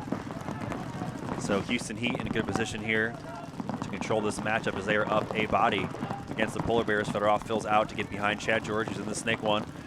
Back to the Polar Bears side of the field. 3 bodies over here favoring the snake side as Sergey makes his move up. Looks like Fedorov getting shot out. Yeah. So Fedorov got a little greedy over there. Yeah, like. he got a little caught in this blind area right there, and got picked off as he was trying to make that move. Fedorov playing a blind area? What? Never happens. Yeah, Fedorov loves using those blind areas. Does it better than almost everybody else. Yeah, I was just gonna say Heat's breakout was almost as perfect as you could get with the score being what it is, 3-1. They didn't really take too many risks. They shot a Polar Bear player off. I don't know if that was necessarily the move for Fedorov to take that. Because they looked pretty. They had a pretty strong field presence. Yeah. Again, it's I can see getting to that pin to help Chad George get down the snake possibly. But yeah, stepping out into the blind and just kind of being like, hey, what's up? Now Sewers is going to do damage control, come out of the back corner bunker where he was behind Mishka, and he's going to try to reposition, get to that stand-up temple. So you can see there on your screen as we spill over, looking at the lineup for Heat. There's Sergey. And as we back up off, you can see there still Houston Heat's line. So Greg Sewers, he had come from the back corner bunker here, back behind Mishka, backed up to this stand-up temple right there. Still shooting over Mishka's head though, so still watching in front of Mishka. This is like right about when everyone starts running out of paint, so I think we'll see something go down here in the next 15 seconds. Well, you'd hope so. As Mishka makes his move forward, he puts in the snake on the inside and then cuts through that towers lane cross. So we're seeing Chad George and Sergey there on the snake side for Heat. Greg Sewers comes out of that tower to back up Mishka, which is something you always like to see, is the back guy following up the front guy to watch him. You know, yeah, I mean, Kyle, like you said, you know, paint running low. I mean, I would hope that Polar Bears don't concede the point. You know, his time is definitely ticking off. We're at about 5.5 minutes left to go in this matchup. You know, Mishka's pushing forward. Greg Sewers is following him up. The Polar Bears haven't moved. They don't look like they want to move. Yeah, which might play pretty interesting if Heat gets a little impatient and they try to run into some guns. I think they. Then why would you? Yeah, because they don't need to right now. It's up to the Polar Bears, but I see these. I mean, mostly Mishka over here is taking a couple risks, wrapping, and trying to get some shots on the snake. But well, yeah, Mishka is actively looking for kills. As a Polar Bear player now they're making some moves here into that snake can and the Dorito 2. So say for a good while there, it was only Mishka hunting for kills. Greg Sewers trying to call his kill on that Dorito 2. And I don't think they. Sergey gets taken out. So you know who I don't think they realized is that someone went up to the wall for Polar Bears. But now did he just make that move from the? He made the move from the can. Oh, and he gets taken out by Chad George. I think that's who shot Sergey. I think it is too. I saw him make the move to that can. I didn't see him leave the can. Well, that body does come out of that center. I think that was Greg Sewers trades out with a Dorito player. So it looks like a 2-on-2. Yeah, and so both players for the Polar Bears in that wall bunker on the snake side and the snake one. And Mishka now past the 50-yard line here for Heat. On your screen, Chad George right now on the snake. So Mishka playing the aggressor. As there's no one in front of him, the table has turned slightly over here on the D side of the field. It allows Mishka to kind of wrap around. There's Chad George trying to find that last body, trying to angle out. Gets out wide, tries to gun up, use that bunker to block him out, and then comes right back to his spot and adjusts to that center. Tries to make sure he doesn't get run on the highway. Wasn't it? Yeah, that's my smart. palms were sweating just watching. Like, ooh. Yeah, well, smart of George though. George comes out, realizes he didn't get the shot, comes back and establishes on that highway, which is the inside part of the snake, to make sure he doesn't get run down. And with this angle, and Kyle, we've seen you do this before. I mean, the position that Chad's in, he can run directly at that Aztec directly in front of him, and just post up, or maybe even trade out and force us to a one-on-one. And if he gets lucky, you know, I don't think that the Snake 1 player, I know if I was in the Snake 1 and I saw Chad George inch out, I'm not coming off that tape. Might even see Chad, if he feels comfortable, try to run this guy highway, hoping that guy in that back wall bunker is not going to come over top. Well, and you can see, because I think he sees it, and the guy in the wall bunker is not going to be able to stop it. No. If it comes highway, he might be able to get two of them. So if he, I feel like he's looking at it, but it's just Harry in this situation, thinking about that guy in that back wall bunker coming over top as you're going to take that run. And they have the 2-point lead, so he doesn't need to make that move. But it's a move that if it's there and you could take it and you get this point win and it's take it to a 4-1 with under 3 minutes to go, you pretty much tie up the victory. Oh, wow. What a shot over the top by Chad George. So the player finally does come to the top, and Chad's looking on the inside and takes him out. Yeah.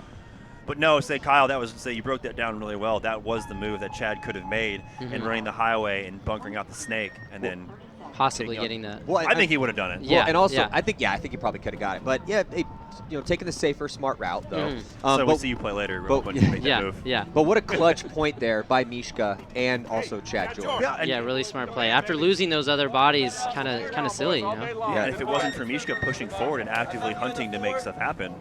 Sorry, my bad. Yeah, he might not have won that point if he would have stayed in the back, in a position where they didn't have to push forward. Mishka did it. Let's listen in here. Houston Heat's pick. I shot fucking before. Mishka and Greg are down. What you thinking about this time, Sergey? You shot him? Hey, you shot the floor, man. No, the Houston. Yeah, I know. Yeah, Houston, I'm sorry. Hey, what do you think being your side? No, you said snake 1 and 2. Little post-point conversation. Who shot who did what. You can see Sergey getting a little frustrated. You can hear right before we actually went to that audio, you could hear Konstantin Fedorov saying, "My bad," when he did get shot out in that blind area. But I love how Fedorov's playing right now. But when you have Fedorov playing well, he's gonna die occasionally doing that creative stuff. But just let him do that. I mean, that's why you have the depth of the roster they have. They did end up winning that point. but I want Fedorov playing confident. You know, yeah, and it brings up the rest of the players. Yeah. It brings up the rest of the players because they see that and they play off of those moves. So now heading back here into this match, as PP Arena finally getting on the board there. 3-1 now is the score. So Paris Camp Carnage trying to secure their first victory. PP Arena trying to stay in this match. 7:36 to go. So still some time. I think they can definitely be. They're in the game still. They just need to play a little more crisp. You know, Yeah. Camp Carnage is playing sharp, and wow. On the breakout, PP Arena on your screen. You couldn't see on the other side, but Camp Carnage had 4 bodies in the back center at that point. And they only sent one guy risk out to the snake corner who made it alive. And they didn't shoot any arena players. Yeah, so but they keep 5 bodies alive. Yeah. So clean break for both teams. Wait, did Pilsen lose a body? It's showing up there. I didn't see anyone walk off. Someone might have. You can see the positioning for Carnage there on your screen. Dorito Tower, now Dorito 1 player, 2 bodies in the Snake 1, the Snake 2, and that Snake Tower shooting cross on the Dorito side. I can visually confirm 2 players on Arena, 1 in that Snake Tower and the Dorito Tower. I'm not sure where the other, here we go. So yeah, it looks like they are down a body. Side, I think. Yeah. I think it was either Snake 1 or the Yeah, well, corner. they definitely have Snake 1. They got stand-up temple, D1, and the back corner bunker on the D side of the field. That's 4. So yeah, maybe a player got shot in the break, So, just Yeah, I scooted think right over off. on the Snake side. So then that Paris Camp Carnage breakout did work out. Yeah. And it's pretty safe for the most part, unless the other team has been scouting you really well and can shoot back over through the middle. Otherwise, when you just kind of randomly throw it in there, you're most likely going to stay alive.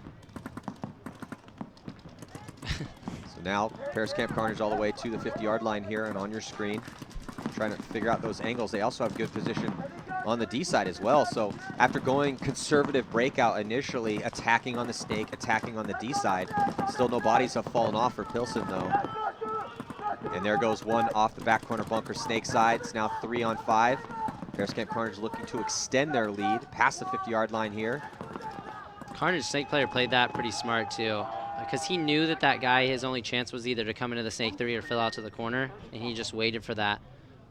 He knew they kind of had the ball and they had the body advantage, so once that guy slid out to the Snake corner, you have to get tight and quick in that corner bunker, and the Carnage player took advantage of that and shot him. Yeah, one thing we're not to say, we haven't seen really this match, is which I thought made Pilsen stand out quite a bit in Barcelona, was just how aggressive they were when they were down bodies. In a situation here where they have to be aggressive, they haven't, that last point they didn't do much. They kind of just sat back, and it was Carnage who was winning that was pushing the envelope. Fedorov to the Snake off the break here. Yes. Chad was actually behind him, and it looked like he took a bounce, so there's definitely paint coming in there. Well, Chad also came all the way through the...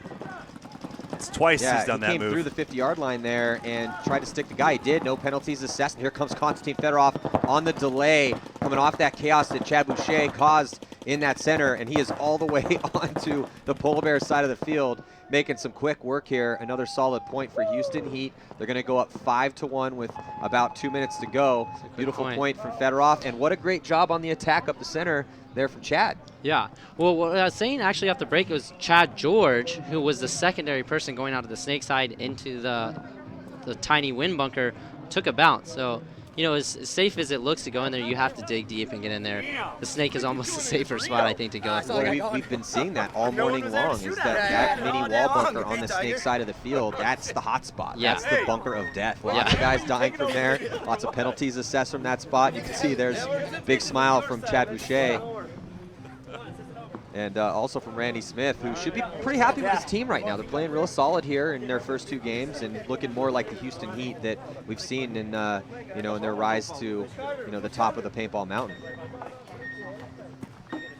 Yeah, that's for sure. So lots of smiles all around. Let's see if PP Arena can get something going here as they're down by 3. Still 5 minutes and 41 seconds left in this game. Plenty of time to make something happen. They take that Dorito 1 on the break, they make the Snake, nothing special. Same thing with Carnage, all 5 bodies making their spots there. Secondary move by PP Arena up the middle. So not a bad move, but playing off that, let's see if something can happen here. A nice secondary move into the Snake 2 on your screen. And into the Dorito 2, so we're seeing way more movement here as Carnage lose a body. in the first 15 seconds. Two bodies. We have two.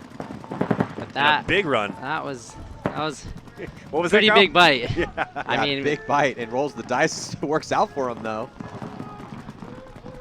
It works out as he runs all the way. Wow, what a move! Holy cow! Yeah, so that was Dominic Novak from Arena getting crazy with it over here on the D side of the field. And you know what? There might be a penalty. no point. I think there's a penalty that's going to be. I think it was on Carnage. Yeah, no, you're right because Yeah. the ref signaled no penalty, and it's not going to happen on. I mean, during that that Pilsen player had to get shot in the face and wipe it off. Yeah. For there to be a no point. Well, I'll tell you what, we talk about this time and time again. Where's the sense of urgency when you're down a bunch of points and you still have time left, right? And we just saw it right there. Yeah. So Novak, I mean, kind of pretty crazy move. It wasn't pretty, but it wasn't worked. pretty, but it worked. Yeah, it was definitely not the prettiest you could do. The whole run from all the way down the Druid side to the snake. That's one of those nail biters. Like, no, don't get shot. Don't get shot. 2 for 1. They will start with 3 on the next point. Wow. So it's a major. That's even a bigger advantage there for Pilsen. So they're going to be down by a couple against Paris Camp Carnage, but Camp Carnage will be starting with 3 bodies. Yeah. Yeah. So Polar Bear is losing a body on that snake side off the break. Chad Boucher shooting that way, getting that kill. So you can see the 5 bodies for Heat. Snake 1. Mini W. Seen a little switch up of roles. Fedorov's going now as the 1. And Chad's back here as the 2 now. So that's been working out for him too, though. Both ways, it's worked out for him. Yeah, they did a good job of doing that in the first match. It's good, especially even if maybe Chad is playing the stronger role as the 1. It's good to switch up like this because then you know what to do in each situation. You know how your front player needs support. You know how you need to play as the back guy. So it's really good, especially if you're at points like this that it's still as strong and you can do this and you both get the same looks. Yeah, so Fedorov trying to dunk on the Polar Bears right now and take that 5-point Mercy Rule victory here with under a minute to go. Fedorov on your screen. Yeah, Greg Sewers got that shot in that wall bunker, allowing Fedorov just to streak down that side. You can see him there gunfighting. Polar Bear bodies getting peeled off here from that center. So we'll see, does Houston Heat, they're going to try to score this point. They still have 5 bodies alive, and they're still pushing forward. Fedorov trying to engage the last couple bodies here. Yeah, I think they're going to go ahead. They're going to want the point spread on this, and they're going to go ahead and take these players out. And there goes Fedorov. And that's it. They're both dead, so Houston Heat going to win this Close it out. Game. Mercy Rule, time expiring anyway. Gonna go take this match 6-1 against Polar Bears. So again, dominant performance by Houston Heat. Good job. Super dominant. Switching it up, Yeah, they're looking real sharp here today, and that's what we talked about coming into this event. What Houston Heat were we going to see? How much do they still want to try to contend here as they've had such an amazing story since the inception of that squad in 2012, but really underperforming in 2016 this year, particularly at the last NXL event. So really coming in heavy to this one and definitely looking like the favorite here early, playing better than pretty much everyone else. We still have more action though to go as the ML Kings, you guys demolished London Nexus 5-0, so you guys also look real good. Now here, close match as Camp Carnage starting with 3 bodies. We'll see if Pilsen can take advantage of this power play and try to pull within 1. 4:41 to go. Well, they do get a body. Pilsen into that 50 or that 40 snake. He backs up and is playing the back of that beam. You can see him there on your screen trying to get that cross shot. Nice job by Carnage to get out wide. They make it out to both corners. Yeah. They have an even spread. Yeah, that's pretty nice. And they do shoot a Pilsen player just now. So 4-on-3 advantage for Pilsen as they make their way into that 50 snake. He gets taken out, so now 3-on-3. So Carnage bringing it back to even bodies. 4 minutes left to go in this match. Up by 2, just need to sit here. Unfortunately for PP Arena, just not getting it done and losing some bodies pretty sloppily. I don't know if I agree with the way they didn't really stack bodies in the center. They didn't do anything too special. They didn't concentrate on shooting one side. And just it looks like they played this more as an individual breakout than a concentrated attack. So you have to know, like, when a team starts with 3, they're either going to take some wide spots or stay in the middle, and it's hard to shoot those middle guys, so you might as well shoot safety for those wide spots, and they weren't able to capitalize on that 2-body advantage, which is really hard momentum swing as being in the other 3 guys. Yeah, well, Carnage player does walk off, so now a 1-body advantage, 3-on-2 in favor of Pilsen. But, you know, coming up now in 3 minutes is another minute ticking off the clock here. There has to be a sense of urgency as they are down by 2. So even if they win this point, they still have to score another as one more Carnage player walks off. So now a 3-on-1. So yeah, just that one body here left on the D side. They're trying to close it quick here. Yeah, a little redemption for Pilsen as long as they can shoot this body and hit the buzzer. Well, they had that massive power play, so I mean you got to give it up to Camp Carnage for even with 3-on-5 staying alive for this long. And Pilsen gonna hit that buzzer and pull within 1 with 2 minutes and 47 seconds to go. We got ourselves a ball game. Yeah. You know, judging by when they conceded that point earlier in this match, and then by how they kind of ran to their deaths, a couple of these, I think that I mean, 3.5, 4 minutes that they had going into this point is still a lot of time, especially when there's just a, 1-2 point difference. I think that they're feeling a little rushed, and that just comes with, more experience and playing more. And I don't think necessarily they needed to take all those risks, and they could have closed that game out a lot quicker. See, they're in the pits right here. BP Arena, let's listen in. These are one of my guys. So this PP Arena is actually a fellow team to ML Kings out of the same area. They've been playing with them. Have you picked up any of the language? No, not really. Da means yeah. So wow, you're getting quite fluent. Yeah, watch out. It was funny. I actually went into the Czech Republic one of the first times, and my Spica is a Czech name. So I came in, and they were like, "Why do you have a U.S. passport?" And I was like, I'm American. What do you mean? And they're like, "No, this is a Czech last name." I'm like, "No, I'm American." And then me and the guy, did you know that was a Czech I did name? a little bit, but I didn't think it was like pretty common like that. It's like the president's last name. Yeah, it's like, because there's no Spicas in the United States. I think I've seen like one person. You're the only Spica I've ever met. Yeah. But yeah, it's pretty funny. Me and the. Does your family come from over? Yeah, Eastern Europe. Yeah. Okay, cool. Yeah. Yeah, so we'll see here. I mean, as if we're gonna be honest, I actually thought that was a nickname. Spica. Yeah, I was like, oh. Yeah. Cool.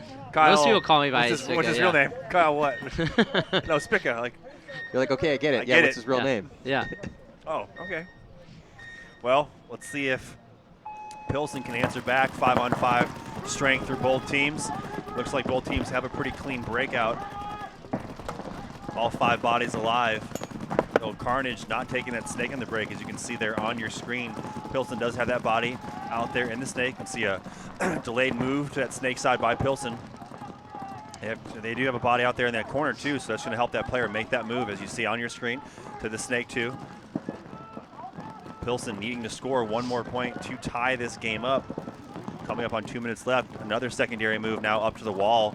I like that move, just need to play off it. Here they go, Pilsen making more moves. They're making fills out, and they're definitely taking position, but just again, 2 minutes left to go here. There goes a body for Camp Carnage. Field from the wall bunker. So that move up to the wall for Pilsen, paying some dividends early here, getting that kill off that D side of the field. It's 4-on-5 in favor of Arena. And see, they're trying to see if they do press this advantage here. Well, yeah, they're going to have to figure out how to dig out, these last few players. And again, if you're Paris Camp Carnage, I mean, you're not going to go anywhere. Especially if I'm hearing there's a guy at the wall. They're in the snake. We didn't make the snake on the break. I'm just going to stay put, lock down my lanes. And force them to push forward. They have to come. Yeah, they have to. Pilsen's down a point here, so unless they just miraculously win 4 gunfights in a row in 1 minute and 13 seconds, they're going to have to try to take more ground than the ground they already have. So there has to be some support from these secondary guys behind the Dorito guy and behind the snake player from PP Arena. They need to come up and start picking up these tower guys. Yeah, no, you're absolutely right. As Pilsen lose their front Dorito player, so that's definitely not going to help their push here. As the wall player, he makes a big move through, and he gets 1. He might get 2, 3. Wow. He gets 2. So that may open things up here. as Pilsen is going to take the wall off that, and back player on the D side is going to improve his position as well too. Yeah, so great move. And so unfortunately, though, no moves being made by any other Pilsen players just yet, as they're now moving down the field. And they do get a great kill on that Dorito 1 player, so only one player left alive right there on your screen. He's going to make a desperation fill out. I don't know why he did that right away. I don't know why he did that, but still, here comes PP Arena as they are going to tie this game up with just 18 seconds to go. Actually, probably around 17 seconds. You see 16 on our clock. As the ref's might be enough for a point. Yeah, might be enough for they're a gonna point. play. Yeah. Oh, yeah. And then that always comes to the question, play for overtime, play for the win. I feel like with these two teams, one of the teams is for sure going to, maybe if not both of them are going to play for the win. You think so? I think so. WWTHD. What would Tyler Harmon do? Tyler Harmon would for sure, he would jump through the middle of the wall. You know, I'm still waiting to see that. I know, I've been asking him to do it. Right, he could good. probably do it. He wouldn't have to die if he could just leap over through one of the wedges. Flying Tyler Harmon. I mean, one of the more charismatic players in a sport full of charismatic players. I mean, he is a beacon of energy, of emotion. He just glows. I'm going to say Carnage is going to play for overtime and PV Arena is going to play for the win. See there. That's going to be my guess. That player looks exhausted. Yeah, he does. So about a minute to go before the start of what could be the last point, or maybe we're going to see an overtime. But one of the closer matches that we have seen here. But what a great job by PP Arena to come from behind, scoring those last 2 points here to tie it up at 4 and potentially send this to overtime. Yeah, no quit in that team. And I'd say I would think, you know, they learned their lesson in Barcelona. See Houston Heat in the background, having taken that first victory, or 2 victories today at least. I would say with this new format, it is definitely a little bit more tiring. One, because the points go turn around a little bit quicker with the 2 pods, but also you're automatically in that end game situation where everything is real tense, and you know you have to make every shot count, and the adrenaline's pumping higher than it is in those games where you're just shooting bounce shots and sitting in the back. Bounce shots, huh? Yeah. Love those bounce shots. Right? Huh? Everyone's favorite. Yeah. Well, here we go. Nemesis. 16 seconds in this point. No one doing anything crazy. There is a move up to the wall by both teams. So I think it's just a fail-safe. No one's going to run through. This point's going to end, and we're going to go to overtime. So yeah, we will reset here for an overtime period. Sudden death overtime. And tied up at 4. So yeah, Kyle, we got a 2-minute break here before the start of this overtime point. Let's talk briefly about Dynasty. Okay. You know, guys didn't really have your best event at the last one. Yeah, I mean, it was tough. There was games where we had highs, and then there's also games where we had a lot of lows, and I think it was just all across the board, and I think we hadn't really figured out how we wanted to play the field. There was a lot of back and forth, and a lot of guys wanted to play a certain way, and you know, it was like almost like some trial and error, which shouldn't have happened at the event. It should have been before the event, but Well, it's just tough coming off that high. You know, yeah. You were the hero of World Cup. You Yeah. know, that if you haven't seen it, you got to go check out Kyle and Dynasty's performance at World Cup. That last second victory Yeah. had like one of the craziest games I've ever seen. You know, definitely the pinnacle for you, the exclamation point of your career so far. Obviously, still got a long time to go. You're still young. But then heading into the first event in the NXL, you guys ended up taking second. Yeah. But got demolished by Impact in the finals. Yeah. But you made it to the finals. So we go World Cup victory, second place finish, and then you don't make Sunday. Don't make it out of the prelims. You know, so Going 1 and it's 3, kind of tough. You know, I mean, that's like kind of just wondering what are we going to see out of Dynasty at the next event. I think it went even back into like our practice regimen. Like we just played 2 teams back to back, and we didn't really work on ourselves, which we do before every tournament. We play ourselves and we work on drills and really breaking down the field. And instead, we just smashed with other teams for 2 weekends, and we didn't really fine tune the critical things about the field and the technical things and logistics, and really working on ourselves. And I think that hurt us a little bit, and I think getting used to the middle bunker too is a big change for everyone. I think that's why that first event you saw us up there, because everyone was kind of used to it. And I think maybe you know, we were lacking a little bit up there. Yeah. And you see, I mean, there was teams like AC Dallas who didn't play it even. And they played that solid back line and played, you know, the paintball that we usually play, that defensive aggression. But we were just, and then some of those games, like the X Factor game, we were up 5-2, and we just let them come back, losing like 3-on-2s, and I think we lost a 5-on-3 and 2-on-2, stuff that goes back into working on yourselves, which you don't really do when you're just playing another team, because you're riding that high of like you're winning the tournament at practice, when that's not the most important thing. Yeah, it's just it's always exciting to watch Dynasty play when they have kind of had one of those lows, because that's typically when you guys come out firing. Yeah. Historically speaking, you know, I mean, the team's been around for so long, has had its ebb and flow, just like other long-standing franchises have. A lot less, you know, a lot more flow than ebb, obviously, as Dynasty has, you know, done so well throughout the years. But you know, I think it's going to be exciting to watch you guys play in Nashville. So, so here we go. Starting off this overtime point, all tied up at 4. Who is going to take this victory here? Both these teams sitting at 0-1, so this is a must-win situation for their chances here at this event in Bitburg, Germany. Both teams taking that center 50. No one really on the D side for either team. Back corner bunker for Pilsen, but Camp Carnage is pretty much completely ignoring the D side of the field. Yeah, Pilsen now making their way into the Dorito 1, so nice move, but say again, you can see there's a battle developing over here. Well, something's going to pop over here at the walls. Both teams have bodies up there playing that Dorito side, trying to cut off that the shots or moves up on the Doritos. No one's committing or shooting their guns just yet to give their position away. Carnage player is tiptoed back and forth. You can see the Pilsen player there on your screen. He's going to commit and go around and trade out. So 4-on-4. I don't think necessarily anyone shot their gun up there. I think the wind was blowing the wall bunker. He just said, saw, yeah, maybe someone's over there. Well, Pizon, Alexander Pizon has made his way up here into D2, now going to D3.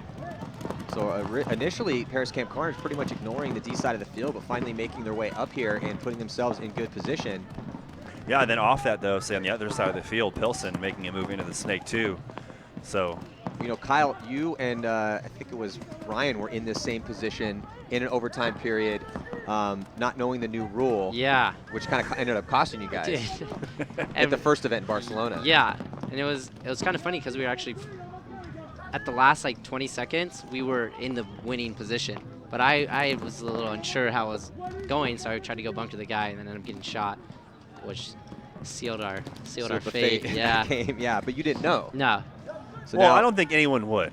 In any situation, I don't think, you know, historically in paintball, it's never come down to a situation where it's about position or bodies alive, unless we're talking about points. And that's going back to 10-man and 7-man, right? You know, we're going back years. But in the game of, you want to call it X-Ball or Race 2, our current situation is there's no stalemating in that. You're going to play until there's a winner. No one's left alive. Yeah. You know, so I was shocked, too. I was like, oh, man. Well, and now right That's here, not cool. 36 seconds left, and I mean, who has better field position? Pilsen's in Snake 2, and now filtering up Paris Camp Carnage, getting to that 50-yard line there in the center, and that might be the difference here. Yeah, and it's just maintaining that focus and knowing what it takes to win these overtime points in the situation. Where do bodies have to be as we're seeing a double move into the Snake? And it looks like they both make it in clean. Pilsen coming coast to coast over there. Now Pizon getting past the 50-yard line. That was Novak again. He gets stitched up trying to take him out. Pizon comes down and runs down his mirror, and I think he might stay alive. Scramble. Looks like they pull him out as well, too. And do you see any I don't bodies think alive? anybody was alive. I don't see any bodies alive. I don't think anyone. Yeah, I'm not sure if there was a single person alive on the field. No. Yeah, I don't think so either. Does that mean it goes to the coin toss? Yeah, and as the I think that is, right? Rock, paper, scissors. I mean, this is a situation that we've never been in, so we'll have to wait and see. Well, I thought it was in the prelims. It goes by overtime, and then if there's no bodies or no one's farther up the field, it goes to a coin toss. I swear that's what I heard. That's last in event. the rule. I swear. Coin toss is in the rule. Yeah, they don't play one-on-ones.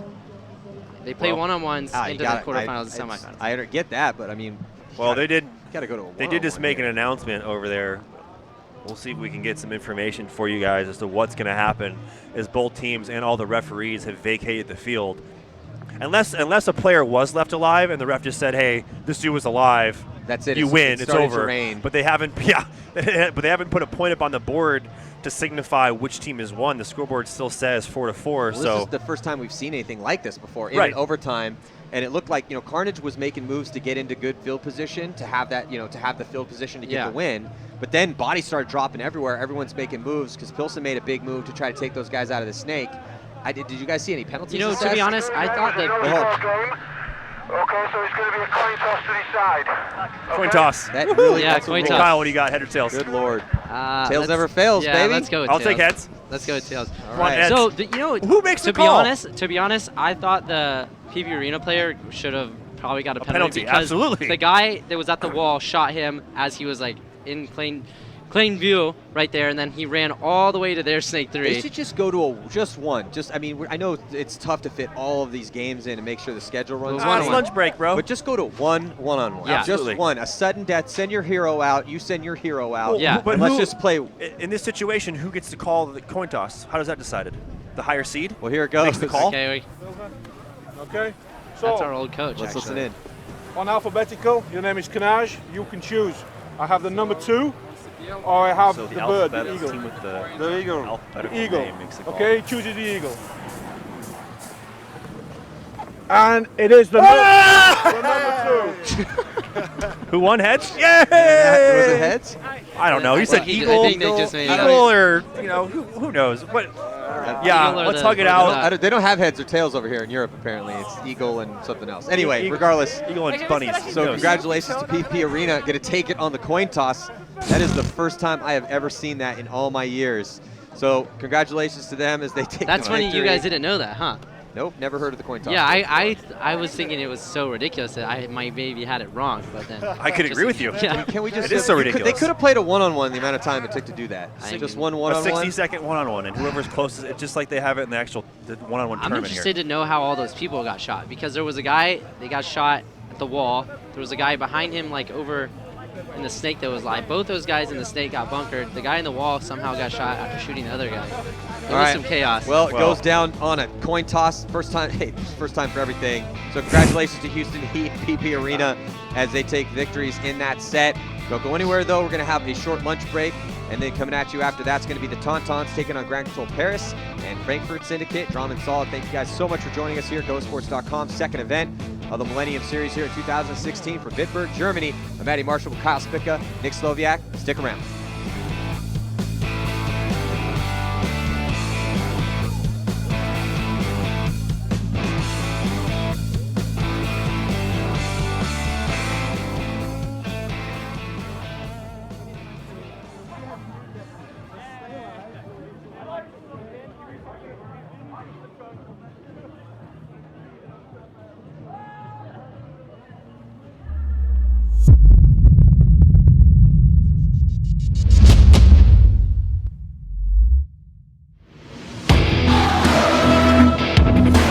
Here comes Greg Sewers to hit him. 2 seconds left. Kyle Spica stuffs the last player for Dynasty. Slams home that buzzer.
relever, les sièges doivent être à leur position initiale.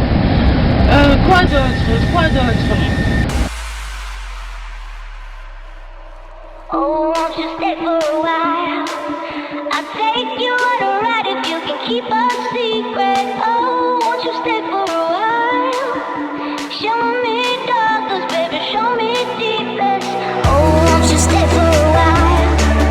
I'll take you on a ride if you can keep a secret. Oh, won't you stay for a while? Show me darkness, baby, show me deepness.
Scenario paintball is a mixture of every single type of personality and paintball player, all on the field, all fighting against the opposite team at the same time.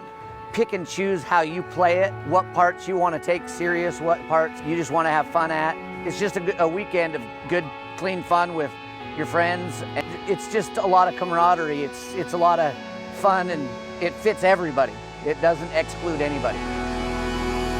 We are children of the wild. We take our chance to face the fall. Go on and on and on to chase the shadows off the wall. As children of the wild, we make our choices on our own. Our path is full of fear, but must be taken all alone. As children of the wild, we take our chance to face the fall. Go on and on and on to chase the shadows off the wall. As children of the wild, we make our choices on our own. Our path is full of fear, but must be taken all alone.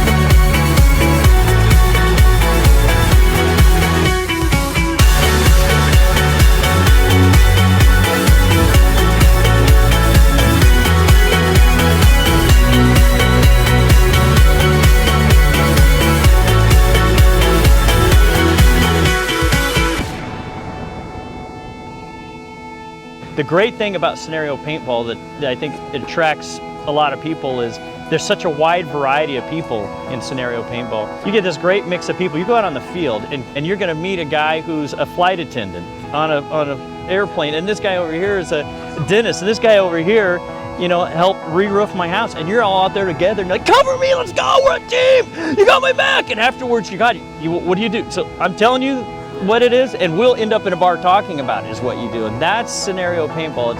It's the ultimate camaraderie, friendship, and that's what scenario paintball is. We are children of the wild. We take our chance to face the fall. Go on and on and on to chase the shadows off the wall. As children of the wild, we make our choices on our own. Our path is full of fear, but must be taken all alone. As children of the wild, we take our chance to face the fall. Go on and on to chase our shadows off the wall. As children of the wild, we make our choices on our own. Our path is full of fear, but must be taken all alone.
You showed me there's something more to us than the same old thing. No usual affair.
show me there's something more to us than the same old thing. No usual affair. I would never dream of your love to take me there, to take me there.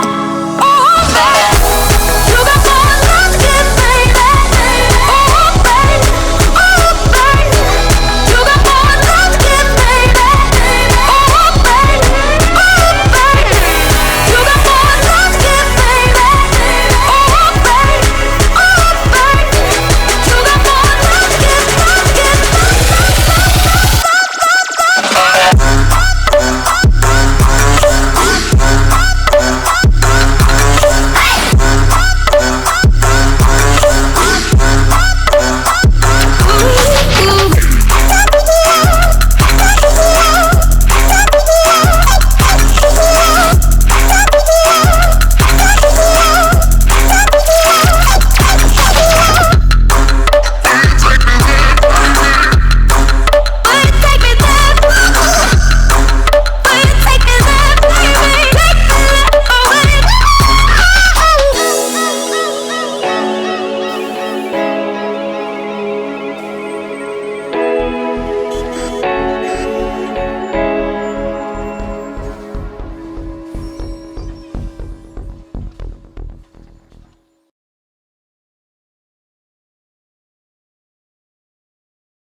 All right, so we just landed in Frankfurt. We're heading west towards Bitburg. We're here, second stop in Millennium Series, and we just pulled off here into Limburg to try to find some authentic German food.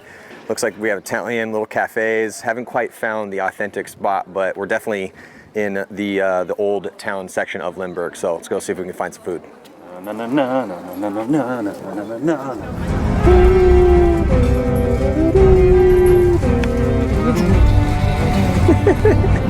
I could eat pizza. I feel like now. I know what. If I could do one thing for these people, it would be to That's just right there. Let's go. Found it! Yeah! I'm gonna get schnitzel, and schnitzel is very famous core German food, and it is it's pork pounded out very thin, breaded, and then fried and covered in many different delicious options. I'm gonna go with a gravy or like a mushroom cream sauce option. Get some onions on top of that, some grilled onions hopefully, and then may go for a little caprese, a little mozzarella, tomato, like a balsamic drizzle on top of that. And fortunately they don't have like IPAs here, so I'm gonna go with like a standard Pilsner. That's what I'm thinking. Let's do it. Nice tomato soup, Nick. It's not my soup. I happen to really like tomato soup. Okay, well, good. That's why I said, hey, nice tomato soup. Like, it looks delicious. I'm gonna roll my sleeves up over here, and I'm gonna get down on this insane, beautiful schnitzel that looks smothered in the gravy that I was hoping it was gonna be smothered in. All right, I'm done. You're gonna wash it down with that frosty beverage. Yeah, this is weirding me out. It's got like a skirt on it. I'm gonna keep that off. Why is that even here? Like, why does this beer have a skirt? I think because it overflows when they pour it, so it doesn't get all sticky in. I just thought that was maybe the style here in Limburg. Breakout Spa made it into the finals. Todd Martinez is coaching them. What's it going to take to defeat Impact here? What are you thinking? Confidence. And who do you think is going to make it? When we got Tauntauns, ML Kings, Breakout Spa, Syndicate played awesome at that first event. I really liked how Syndicate was playing. I can't wait to see Syndicate play here. Syndicate played really well. And Germany, Syndicate, German team. It gets scary for other teams if he gets hungry. That's the thing. You play as much paintball as those guys have for as long as they have and won everything. You're constantly going to the well. You're constantly trying to get up for these tournaments, and and I don't think it's a lack of intensity that's not getting them first place wins, but when you get really hungry to try to get back there, and that's when I think now, which is because we've seen Houston Heat, a team put together to win tournaments, not win any tournaments so far this year, it's really hard to win tournaments. Seen Impact do very well, but yeah, Heat could be really scary. It's just which Houston Heat's going to show up. Yeah, sure they can. I don't think it's a matter of which Houston Heat shows up. Mm-hmm. It's just going to be them being on the same page. Across this town, we luckily stumbled across. We can't stop anywhere. Yeah, now. we luckily stumbled across the best schnitzel I've ever had in the world. And then now we just need some coffee because we're jet lagged and super full, and we have to drive. And we walk into a little cafe that has the oldest wall in this town, which is from the 1200s, which is pretty crazy. So this wall was built in the 1200s. It looks like it was built in the 1200s. And the church was built in the 900s. 9th century. 9th century. So yeah, it's. Well, ML King's last event they didn't have Dalton, and they brought Ryan and they brought Spica. Spica, yeah, and Ryan, who played with the Polar Bears last year, coming to play with his teammate Kyle Spica, Ryan Greenspan, and obviously you get a chance to pick Ryan Greenspan up, you pick up Ryan Greenspan, and he's one of the best players in the world. But Kyle and Ryan, I felt kind of got a little bit of a slow start over on that the snake side. Found your bike. Thanks. Found your dog. Damn it! Oh, I was going with that one too. Man, Cena. Oh, you can hear me, right? Imagine like flying the drone through these things. What if this is like a drone racing course? Oh, dude, this would be wicked, wouldn't it? So this is the Limburg Cathedral, originally built in 1190, and it was redone a couple hundred years ago. So it's actually called Limburg Cathedral on the Lawn. So this cathedral was created, again, 1190. The Lawn River is right over there behind us.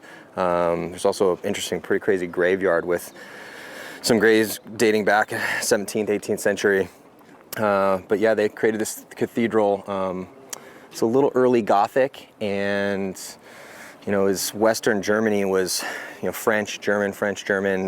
So this cathedral bears a lot of resemblance to kind of that French early Gothic style. Pretty cool. We made it. Oh my God. So yeah, it was 2.5 hours to Dallas, 5-hour layover in Dallas because we got stuck there. You had to wait, screwing you over, so you had to wait. Then 10-hour flight to Frankfurt. I got an early and to then Frankfurt. I don't know what you're talking about. 3-hour ride to the field. We made it finally. We're here, so pretty stoked. End of day one. Where's my shirt? We're gonna go check out the fields and talk to some people and get some schedules for tomorrow.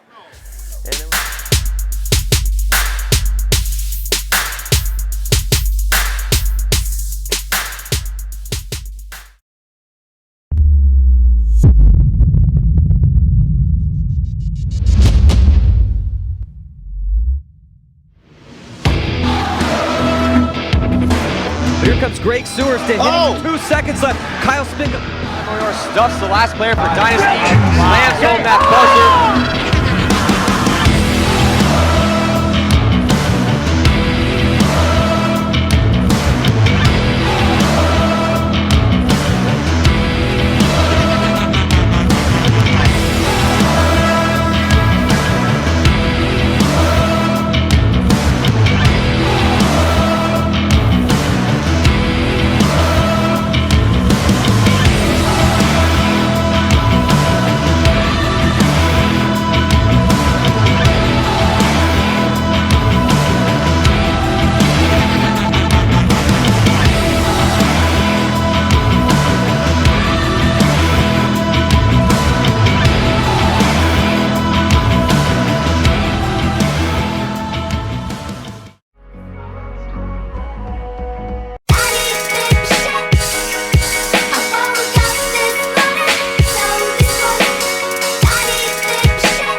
doivent être relevés, les sièges doivent être à leur position initiale.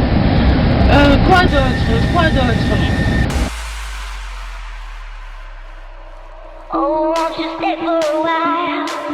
I'll take you on a ride if you can keep a secret. Oh, won't you stay for a while?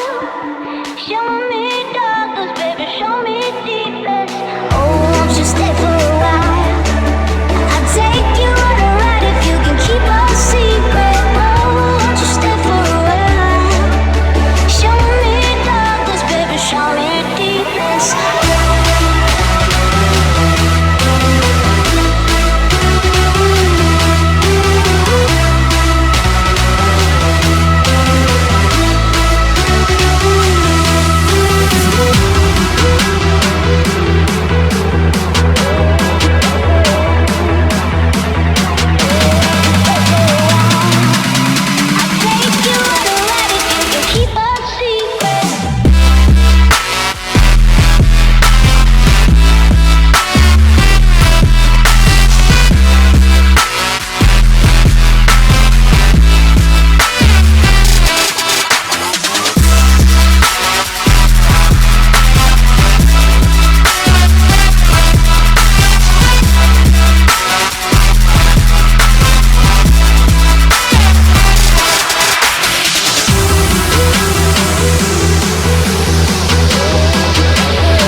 Welcome back here, 2016 Millennium Series' second stop on the tour here in Bitburg, Germany. I'm Matty Marshall alongside Shelly Farmer. We'd also like to welcome Eric Wunsch up into the commentator's booth as well.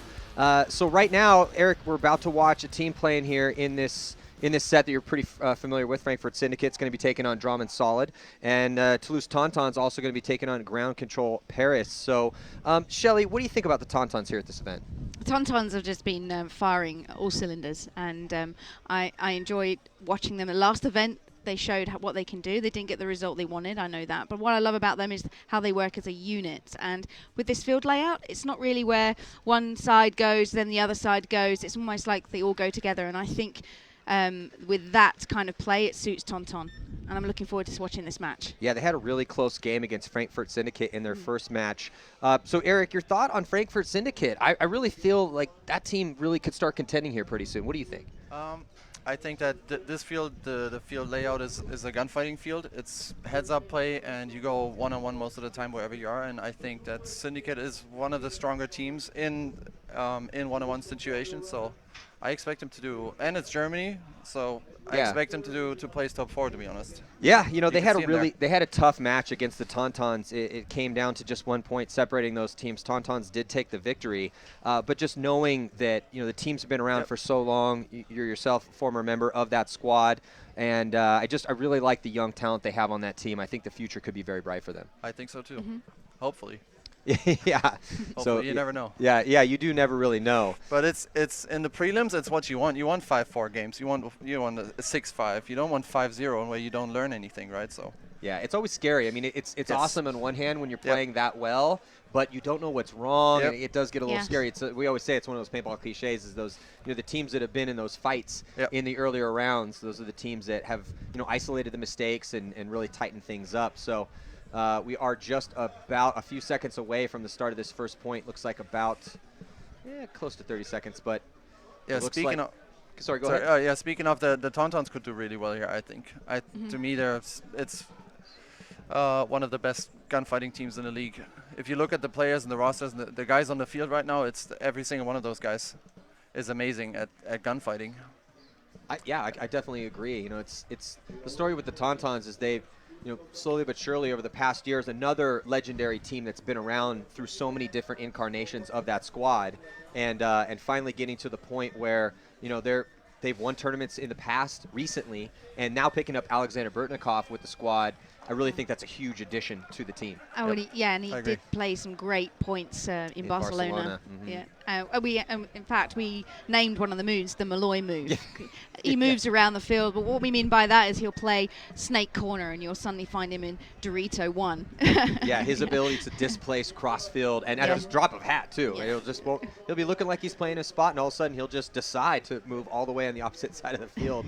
But yeah, just such a versatile player, and has been a top player for so long. And, you know, to kind of complement that French squad, Axel Godin has become such an amazing attacker. And here we go, just about 5 seconds to go. But the rest of the core of that squad, even with Luik retiring. See that? Malloy just switched up there. He's now going snake side, number 11. Yeah, so there's Burtnikov shooting towards that D side in that angle, and then establishing a lane on the snake side. GK is losing their snake attack. And they're left with the tower on the snake side, who's facing 3 Tauntaun players, so we can expect the Tauntauns to move up on the snake side pretty soon here. Yeah, so you can see the player walking off right there for GK Paris here in the very first part of this game here. So now it's 4-on-5 in favor of the Tauntauns. You see Kevin Kuhn there move into snake 3. He was dominant in snake 1, standing up on his gun. Another body coming off for GK Paris. Kevin Klum in really good field position on GK's side of the field. And there comes Kevin Klum on the attack, shooting towards that D side, trying to shoot out the last player here for GK Paris. So that's a very quick first point. You know, and again, the depth of the Tauntauns have really started to develop. I mean, Klum now playing in the United States with San Antonio X Factor, had been playing with Moscow Red Legion for a while, along with, you know, Colombo and Chambon. I mean, they're just across the board. The Tauntaun starting 5 is just incredibly deep and strong. Yeah, that was a really strong point there. Malloy shouting at Golden to slow down, whatever call they use in French. The point was good, but no one hit the buzzer. They're just playing for the Tau. Why would they do that, Eric, do you think? To in this, I don't know, in the GK situation, I kind of disagree with throwing the towel, because usually if you're playing a better team on paper, then you want to drag out the points and play as little points as possible, which gives you a higher chance of winning. So, I mean, they're trying to conserve that last guy from getting overshot and getting bunkered and demoralized. So yeah, so we're back to the other game in this bracket. This is Frankfurt Syndicate. They're playing solid. Syndicate already in the center bunker there. You can see shooting snake side as they also push right into snake 3. So Syndicate have snake side of the field and using Dorito side as an anchor. Solid just staying in their bunkers for now. No big moves. So Solid losing their first game. Winning their first game against Ground Control Paris. Yeah, Solid having a much better tournament than they did in Barcelona. They just stepped up from the semi-professional league into CPL, so it's a big learning curve, Eric, as you would agree. Yeah, to Syndicate, I mean, it's like I said before, it's Germany. To them, it's personal. They've lost their first game, so they're bringing a bunch of anger to this one. And as you can see, I mean, it's paying off. I think they lost one guy on the break. Other than that, they won 4 bodies alive pretty convincingly. They had the snake 3 after 10 seconds. So Eric, who do you feel are the the go-to guys, the best players on Syndicate right now? The young talent that we're going to see for years to come, holding it down for that squad. It's to me, it's the guys that you'd see on the field. It's Chris Binder. He's only played like 3, 4, 5 years. All the other guys have tons of experience. Number 91, Dirk Großmann, is the best player in Germany, in my opinion. We have the guy who just played the wall, Dennis Vogtländer. That's probably a nightmare name for you guys, huh? It's Vogtländer. Yeah. We can work with Dennis. I give it a good old college try. Yeah. He's never played on any other team than Syndicate before, so that's why he's such an amazing versatile guy, because they've bred him from the beginning. Yeah, and also and then Ripple. Yes, he's a starter. He struggled in Barcelona a little bit, I think, but he's still amazing little fast kid, and he's a snake guy. Yeah, and he should be starting on that team. Yeah, he's absolutely. So now the Tauntauns up by 1 here against GK Paris. Just getting things going here. Looking at the Tauntauns on your screen here on the snake side of the field. Kevin Klum in snake 1. And looks like GK Paris making moves here on the D side of the field. But it's body language in this game, huh? GK just pushed backwards there on Snake's side. They're in the little town. They went back into the small M, or the small W Snake side, which is a good move. Sometimes you need to retreat to get the angle. And this bunker is actually, it's one of the safest bunkers on the field, and it's the bunker that you want to get to if you want to help your snake guy move up. So it's not the bunker you can see on your screens. It's the one just behind the player. You see their snake to there. It is there on the left. Yeah, it's a safe bunker there. I'll tell you what, though. I think it's a little devious of a bunker, because this all day today, we've seen tons of guys get shot out of that spot. Maybe thinking, and with Kyle Spick up here, he's like, it kind of lulls you into complacency a little bit. Yeah. You think it's this awesome spot, which it is, if played properly. But we've seen a lot of guys get shot out of there, and we've also seen a ton of penalties come from that section of the field. If you play over the top. Yes. Yeah, play over the top, because the back center has a great shot on you off the break. There's only a few masters in the game that can play over the top. You're actually one of them. You're one of in my better days. So yeah, now I watched you win 3-on-1s many times. yeah, those were the days, my friend. Well, Kevin Kuhn playing a lot lower in this game, less dominant, but he's in the Snake 3, and GK Paris are matching that right now. There's a battle. Kevin Kuhn gets the shot. It looked like he shot him on the barrel. Can you see there on the? Yep. So. He's calling himself out. Nice shooting there from Kevin Kuhn. So Kevin Kuhn, yeah, Shelley, just so consistent. He's just gotten he's such a consistent attacker, always looking to push forward. He didn't see the Snake 2 movement though. Could be dangerous for him. He's not aware of Snake 2 right now. He's playing the outside of the Eric, snake. You're right. Yes, there we go. And he did get stitched. So nice call, Eric. Yeah, he did not see Kevin Klum totally tunnel vision and focused inside, and wasn't able to head check that way and got picked up. So Kevin Klum's going to walk off. That gives the advantage on the snake side here. Ground control Paris, and they need this one. They don't want to let the Tauntauns. It's not a team you want to start let them run up some points. Looks Frank like Chambon takes a whirl. Chambon going to die out of his bunker too. So it makes it a 3-on-1. So you can see. No, 3-on-2, because you've got Malloy. And no one on this snake side of the field right now, just Malloy, and he is looking towards the D side. And the Dorito corner. They're crossed up. Yeah, the Dorito corner over here. 2 players left alive right now for the Tauntauns. Malloy just got a bounce. No, it's a shot. He's out. So there's 1 player left remaining for Tauntaun. He's in back corner. No, and he's just taken a hit. And the point goes to GK Paris. Much better for them. You want to keep it close. When you're playing a team that on paper is more experienced and has done better than you in recent memory, you want to keep those games close. You don't want to let them start really finding their form. You want it to be a fight, make it a fight. And that's exactly what GK Paris is doing right now. But it kind of came down to that move in the snake there, Eric. Yeah. Kevin, I'm not going to say Kevin dropped the ball, because I think he shot 2 guys before he died and got shot himself. Guy just made a good move. Yes, absolutely. This is Chris Ronenberg. He's the captain of Drum and Solid. So it's his decision to bring the team up, and they're ready. They've got a lot to learn, but they're playing well so far. Beat GK Paris this morning, and now against Frankfurt Sending are 1 point down. Now on the breakout here, doubling up that back center and losing a body though on this D side, so no one on the Dorito side of the field right now. And here comes Frankfurt Syndicate past the 50-yard line and on the attack and off to the races here. Looks like Frankfurt Syndicate's going to cruise to this one pretty easily here. No one was looking towards the D side. They do lose Grossman, but still a slew of bodies left alive right now. There's Chim there in that bunker we were just talking about. So what actually happened here on the breakout is the Drum and Solid back player who was supposed to shoot on the Dorito side, he kind of dropped his gun and lost the pod, and they lost the Dorito runner, which was the reason why Frankfurt Syndicate was in their 50 Dorito after 3 or 4 seconds and just shot everybody. Well, it was good for Frankfurt Syndicate. You know, we keep talking about the younger group of guys on that squad really kind of starting to look like they could contend. But when opportunities present themselves, you have to take advantage of that. And the fact that they were able to read and sense, okay, we got that 1G, we got that 1 kill in front of us. Where's the pressure? Oh, there's no pressure on us? Okay, well, we're just going to take all this ground. You move. So now here in this matchup, tied up at 1.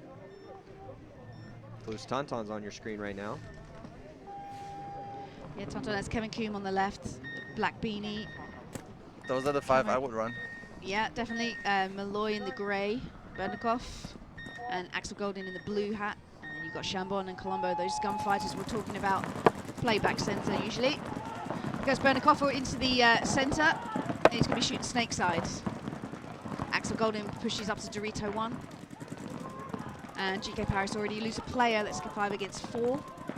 They were in better field position in the beginning of the break, because that's the only way in my opinion, they have a chance of beating Tauntauns is if they get wide on them and keep the Tauntauns trapped inside, manage to pick them off 1 by 1. Yeah, that's definitely a good point. It's also interesting that they've chosen to put Axel Godin over here on the D side of the field and have Kevin Klum play on the snake side, which typically past couple seasons we've seen that vice versa. Yeah. Axel's the snake guy and Kevin Klum is the guy that plays the one on the D side of the field. So they flipped it up. And it looks like Kevin Klum dying a little early here. Yeah, which makes it 4-on-4. I think it was Chambon that got that kill in the back center. You know, the one we were talking about earlier, over the top. GK Paris made the 50 Dorito. Nobody saw that on the Tauntauns. I don't think Axel knows. Yeah, so it's another body here dropping 4-on-3 as Chambon makes his move into Snake 1. I think Axel knows now because Colombo's told him about Dorito 3. So yeah, GK Paris have the better positions on the field right now. But Malloy just sitting there very patiently, posted up Snake side, because he knows GK Paris are in Snake 1. You can't get a shot in Snake 1 from that position, but you know that there's a big gap there to Snake 2, and he's just waiting. Yeah, actually there is a shot, but Malloy can't get to it. No. In this point. Oh yes, of course. He's not tall enough. There's a shot through the left crack. If you bend over a little bit, you can see the Snake 1, but in this case, Malloy can do a lot of things. You have to be over 6 foot in order to do that. Let's see if he got the kill, because the move just came in there for GK into Snake 2. And he did, he got the kill. So he can relax a little bit now and move around in the center bunker and wrap round Snake side. GK Parrish push into the Dorito corner to get a little bit more width, and so he can help his Dorito 3 player. Malloy also there in the center, wrapping around on that Snake side, playing a little bit loose in there, not completely committing to the wrap, but really looking for that move as the body's coming off for GK Paris. And you can see there goes Malloy now. As soon as he saw those bodies drop, he's going to go and help put that second point on the board here for the Toulouse Tauntaun. So kind of a pretty long point there. Yes. Tauntaun slowly but surely, even though they lost Kevin, just working GK Paris. But Eric, it goes to what you were saying, gunfight heavy field here. Yep. I mean, the Tauntauns look so confident at any point in the game, even if they're down on bodies, if they're trapped inside. And GK had the better positions, they just couldn't take advantage of it because the Tauntauns were communicating, they were switching their guns, they had the fields crossed up and eventually made it out and managed to pick the GK players off 1 by 1. But I like the patience there of Bernikov just sitting there waiting in the center, waiting for the Snake player to move, because like you said, Matty, they lost Kevin Coombe Snake side, so it really was just Bernikov to do the work Snake side, and he did it and allowed him to free up and wrap round, and with the help of Colombo and Axel Golden, Dorito side got the point. Here's Frankfurt Syndicate on your, this is Dram and Solid on your screens, playing against Frankfurt Syndicate. Solid in the orange dive hands, so you can pick them out. They're pushing up to the center. Both teams have a player in that center 50, and there is Solid on your screen. But Syndicate took a super aggressive approach on the break and went straight into the Snake 2. The Syndicate player in the wall gets bunkered. Wow, big move there for the Solid plays. Yeah, that was Bonta. Looks like a Christmas tree. Yeah. He got stitched up, but he did his work. And then another body comes off, and Syndicate forced to try to shoot that body. Getting a little sloppy in their bunkers, loses another one, but then they're on the attack now on the Snake side as Ripple gets into close to that 50-yard line. You still have a lot of game left, but if you're solid, you don't want to let a hungry Syndicate who's already lost a game here, knowing they need to win this one, go up 3 points. Yeah, Solid have Dorito 3, and you can hear the player just yelling across the field, unaware that Syndicate have pushed into Dorito 3 themselves, but Ripple takes a walk. No, was that Grossman takes a walk? Chris Binder gets owned on this, big on move. the Dorito side here, but Didn't quite see it there between Binder and the Solid player, Dorito side. Well, the Solid player made an awesome move on Binder, but he also made that move, shooting Binder out, but running into guns. Yeah. Do So we have a one-on-one situation right now, huh? It looks like we do. It's Chris Ronenberg against Rippel. Yeah, Nicholas Rippel from he's in this Syndicate, bunker right and there. Chris You can see Ronenberg him there. Yeah. peeking out of that, his left-hand side, our right-hand side. And I don't think that Syndicate or that Drummond knows, or that Ripple knows where he is. He's looking for the body. It's so easy to lose players on this field layout. It really Ramsey. is. It really is. We've seen that quite a bit, actually, in the scramble. You know, we call that when pushes and attacks start going down on both sides of the field, we call that the scramble.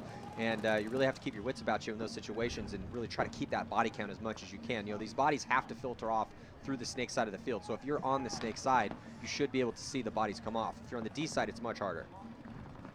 Now there's less pressure here on Nicholas, but Chris needs to stay hard on his gun. He's not made any moves right now because he's not quite sure where Ripple is, where he's posted. Obviously there's no coaching anymore, so you can't help one another.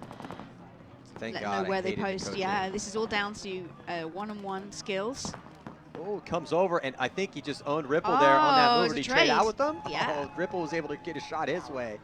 So Nice. that is going to be a no point here. I thought the Drummond Solid player had the drop on Ripple, but Ripple was able to trade out with them. Well, technically, to me, it is a point for Syndicate because they didn't lose it.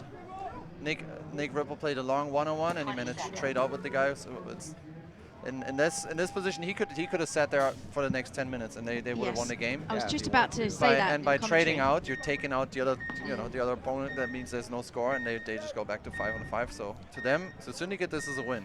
To Solid, it's sort of a loss because they need points to get back in the game. GK Paris, all the way into Snake 1. Oh, he dived a little bit too wide there, but did he make it in alive? No. The ref saw something. Really nice grass. This is some of the best grass that I've seen ever, to be honest. Yeah, it's always nice, this grass here in the sports school in Bitburg. And it looks like turf. I'm looking at it, but no, it's actually real grass. But this tournament has been held in a soccer complex for the last I think 4, 5, 6 years, and they have a professional machinery park, which allows them to like fix the ground and fix the grass. 2 days after the tournament is taken down, you can't even tell that it's been here. They fixed all the open empty spots. All the paint is gone. The grass it's rebuilt, and It's a really nice venue here because we also got it's an old Army air base, so you've got lots of accommodations. Everyone's on site, which is nice. Not everyone, but majority of players. So you got Bernikoff again in the center for Tonton. Tontons are so methodical. They really are. They're starting to remind me, oh, look at all these bodies, a slew of GK bodies all walking off at the same time. And that's going to give another point here for the Tauntauns, going to increase their lead by 1. So it's going to be 3-1 now, 7 minutes and 6 seconds to go. Yeah, it was a nice point there from Colombo doing the work Dorito side, getting the last kill there. They like Malloy in that wall, huh? Yeah, and they're using that, and they know that. Yeah, he just disappears. And he's very patient in there. Oh, he's stealth and ninja already, and he was a ninja with coaching. Now there's no coaching anymore. That's why he's shooting so many people. And he has at least 1 3-on-1 every tournament that I've watched him. That's impressive. On the breakout here, Binder getting to the back corner bunker on the D side, and on the delay, here comes the attack, trying to get to D2, but getting taken out. So Solid doing the work that they should have been doing earlier there, chopping up Dorito's side. I agree, Shelly. So one of the Syndicate players just ran to his death on the Dorito side. And Ripple instantly reacted to that and pushed back into the back center. And Solid have the center, shooting through the cracks, looking for those shots you're talking about, Eric. It's Colin Kraft. That's I think it's Maddie's favorite player on Syndicate. Yeah. Young kid from Switzerland, really Colin agile, Kraft, really I saw strong. him play some awesome points He does before. But that's what I'm saying. I like how Syndicate's playing. They have a lot of weapons now. And, you know, being a former Syndicate player myself, I mean, I do have 1 second place with the team. Eric, we were on the same team. You do. We lost to Amsterdam. Dynasty. Yeah, we lost to Dynasty. We got pounded by Dynasty in the finals. We had some hardcore players on that too. Yeah. So Solid, yeah, Solid doing what they need to do. Finally, they're attacking. They have all the 50-yard line spots. Now it's just about finding the remaining 3 Syndicate bodies, I think. It's good communication going on here between Solid. They have Dorito Corner, Dorito 3, the center wall, and they have that little bunker that everyone seems to love, Snake Side. Don't know where the 5th player is though. Matty, can you see the 5th Solid player? Oh, Snake 3. Yeah, Snake 3 in good field position. Yeah. So here comes the attack. Solid is going to leapfrog that D3 player. There's Kraft just trying to do damage control, trying to get tucked up to that bunker as much as he can. Really starting to feel the pinch in that bunker down the from middle. both sides. Kraft still wheeling, dealing back here. Ranta runs to his death. Yeah, Kraft staying alive, trying to pitch some bodies. The last moments of that point, and Solid get a point back on the board to make this a game. Chris is going to hit that buzzer. Captain of the team, pull within 1 here with a ton of time left still. 9 minutes on that clock, referee checking him out.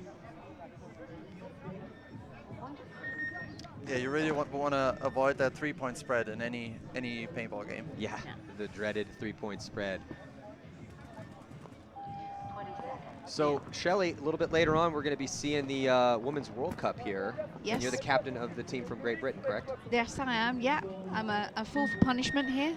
Do lots of jobs going on, playing for Poison Ivy, captain of Great Britain and commentating. So, yeah, I've got a busy old day. And, yes, that starts today around about 4:30 is the opening ceremony, where all the best female players from each of the countries here over in Europe battle it out on the CPL field. So make sure you tune in and watch some ladies play some paintball. And you guys have to play Russia, it looks like. Yeah, first up against Russia. And Russia always, we haven't won a game against Russia yet in the 4 years that this has been running. So we're the underdogs to them. So I'm hoping we've been a lot of work in, so let's hope that we get the result we want. There's 6 teams playing for the Ladies World Cup. We've got myself, Great Britain. Then we've got Russia, we just spoke of. We've got France, who are the current champions. We've got Norway, who were the champions the year before. We also have Germany, and we have Poland. Now, Poland always end up podium somehow, 3rd, 3rd, or 4th place. So every team, all 6 teams there, could win this. So it's going to be an interesting tournament. Nice. And that's going to be tonight and tomorrow night. Is there a Turkish team? There was a Turkish team last year. I don't think they were able to get a team together this time around. And we're also missing the Dutch as well. It's hard to get the ladies all together. And the 6 teams you see this weekend in the European Masters are the 6 teams that have been going from the start and have a kind of a paintball federation which helps them and kind of funds them, but also has a training regime as well. So it's nice to see ladies paintball growing here in Europe. Yeah, it's awesome. Can't wait to see who's going to win. So here we go on the breakout. Tauntauns up by 2 right now here against GK Paris. GK Paris on your screen. In those blue and black jerseys, Tauntauns in the black and orange. GK Paris have a player on the wall, and Malloy on the Tauntaun side actually did something that I haven't had the balls to do myself yet, because it's you run towards the wall, and so the other team thinks you're in the wall, but you stop in a small cake that we see right in front of them in the wall, and you kind of set up for the wall player to come around and air bunker you so you can shoot him. You can't see him, just see him on your screens over the top of that bunker. Want that to if we go to that other angle, you can actually see him from that other angle we were just on. So Malloy's just setting up. So there's Malloy right there, and he set it up. He's shooting this angle to wait for this guy to come around here, air bunker him, stitch him up, and then take his spot. I want that to happen so bad now. Yeah. Did you walk that earlier? And yeah. Like, oh, this we all totally predicted I just haven't had the balls to do it myself. Because it is a scary spot. Well, you can see he's peeking out right there. And you got Colombo covering his back? Well, this is that Snake 2 lane we were talking about. But you really have a shot on Snake 1. So you come out and you look through this lane right here, keep that player from moving from Snake 1 over to Snake 2. But there Malloy is still just posted up, waiting for that guy to come around. And what we see on the screen right now is a perfect situation where you can see how the Tauntauns are setting up a trap for the wall player. Kevin Klum is in the snake one, and he has no intention of gunfighting or going around or moving, and they want the wall player to come around and air bunker Malloy. You see the player behind Kevin, he's not really doing anything. They just know the wall is in there, but they want him to come around. Yeah, and they also know the wall's totally up their way, so they're not going to risk They set up a good old mousetrap. Yeah. I mean, Well, Tonton could effective. push Dorito's side if they wanted to, but they're not. They don't need to because they're 3-1 in the lead. This is the snake side of the field for GK Paris. And they're almost hesitant because they're waiting for the guy in the wall to do the move. Well, they also need to get going a little bit and not just run out to your death, but they're down by 2 and under 5 minutes to go. So it is up to JK Paris. The ball's in their court. They have to push forward into the guns of the Tauntauns because the Tauntauns have the lead. Tauntauns will be totally content. They have 5 players alive. They don't need to do anything right now. You can see there's Malloy in that center bunker, and he's just going to come over and get right into the stand-up now. Yeah, because the move didn't happen there, Eric. I was about to say how disciplined is Malloy, just sitting there waiting, but the move never happened. So the Well, if you don't let Malloy shoot you, he will come to shoot you. So Colombo pushed into Snake 2 because GK lost a Snake player as they pushed into the corner. So it's just Snake 1 for GK on this side. Malloy knows that. Oh, wow, he got under the lane there from GK shooting across field. And he got that and kill he on got the the center kill. 50. So he figured out a way to get the kill eventually and got about 2 or 3 pack there for Malloy. Yeah, Malloy coming down, trading out with a Snake 2. So awesome work from Malloy. And then Chabon goes right up into that center 50. So and if you're Tauntaun's just on cruise control right now. They are, but if you're GK, now would be the time to throw the towel because they're about to lose this point. If Tauntauns get a penalty, then maybe not. I just curse them.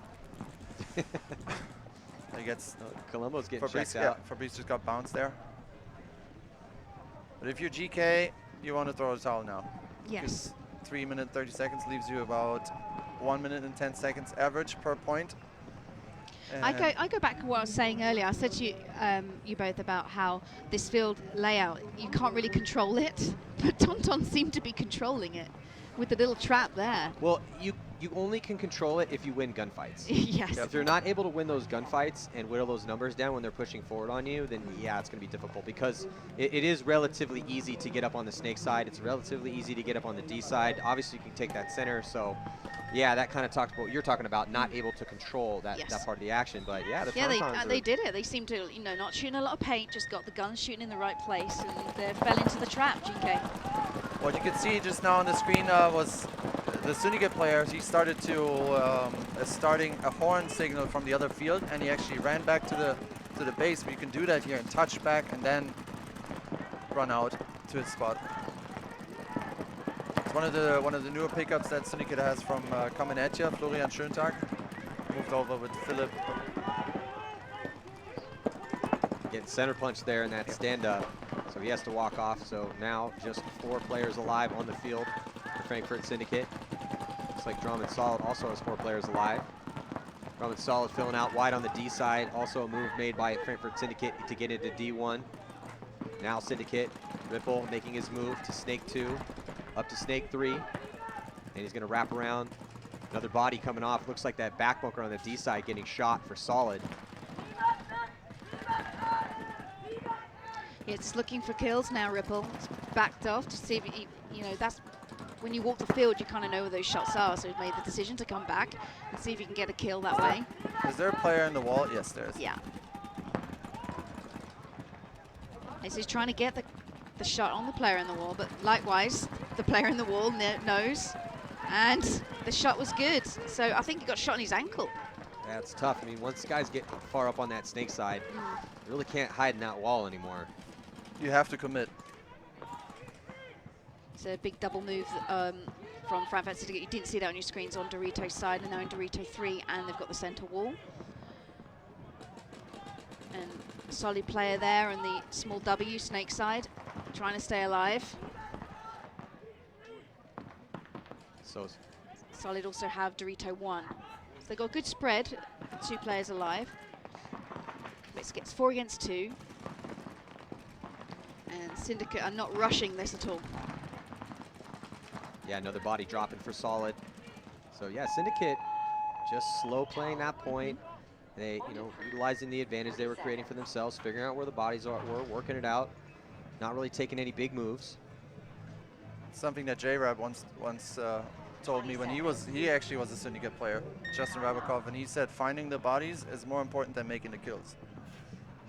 He kept saying that like a mantra. Yeah, because you can get your other teammates to do the work. Finding the bodies is more important than making the kills. One of Justin's. Well, yeah, I mean, you kind of have to find the bodies before you can kill them. Absolutely. So it's very important that, but that is one of the things, because there's a limited amount of variables out there. Yeah, there's a lot going on. There's a lot of different shots you can make from each spot. There's a lot of different, different things you can do based on, where you want to send different players, but you're only looking at 5 bodies. And if you can kind of really figure out what are the most likely variables to present themselves, and once you know where everyone is, then you know where you can and can't go.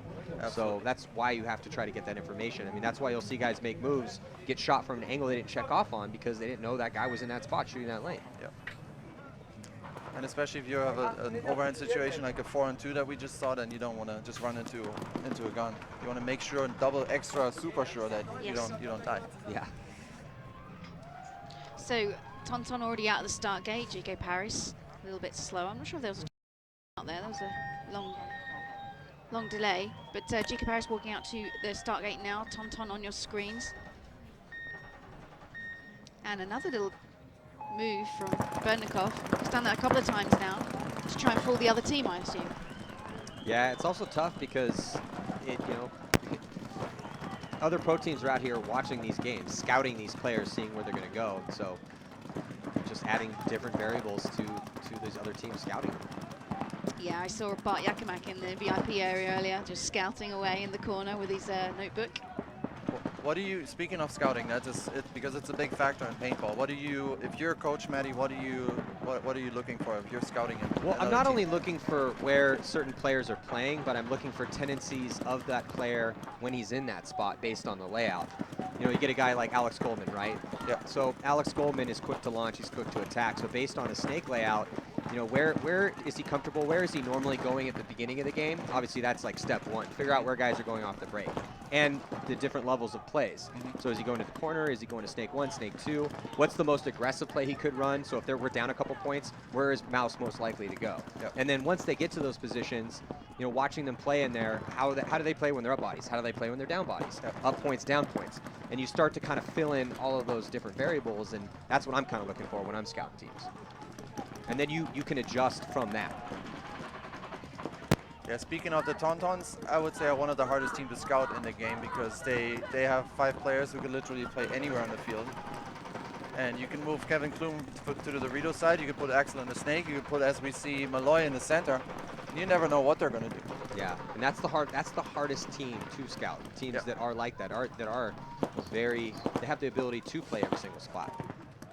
And when all the players on Tonton are playing well all at the same time, they win tournaments.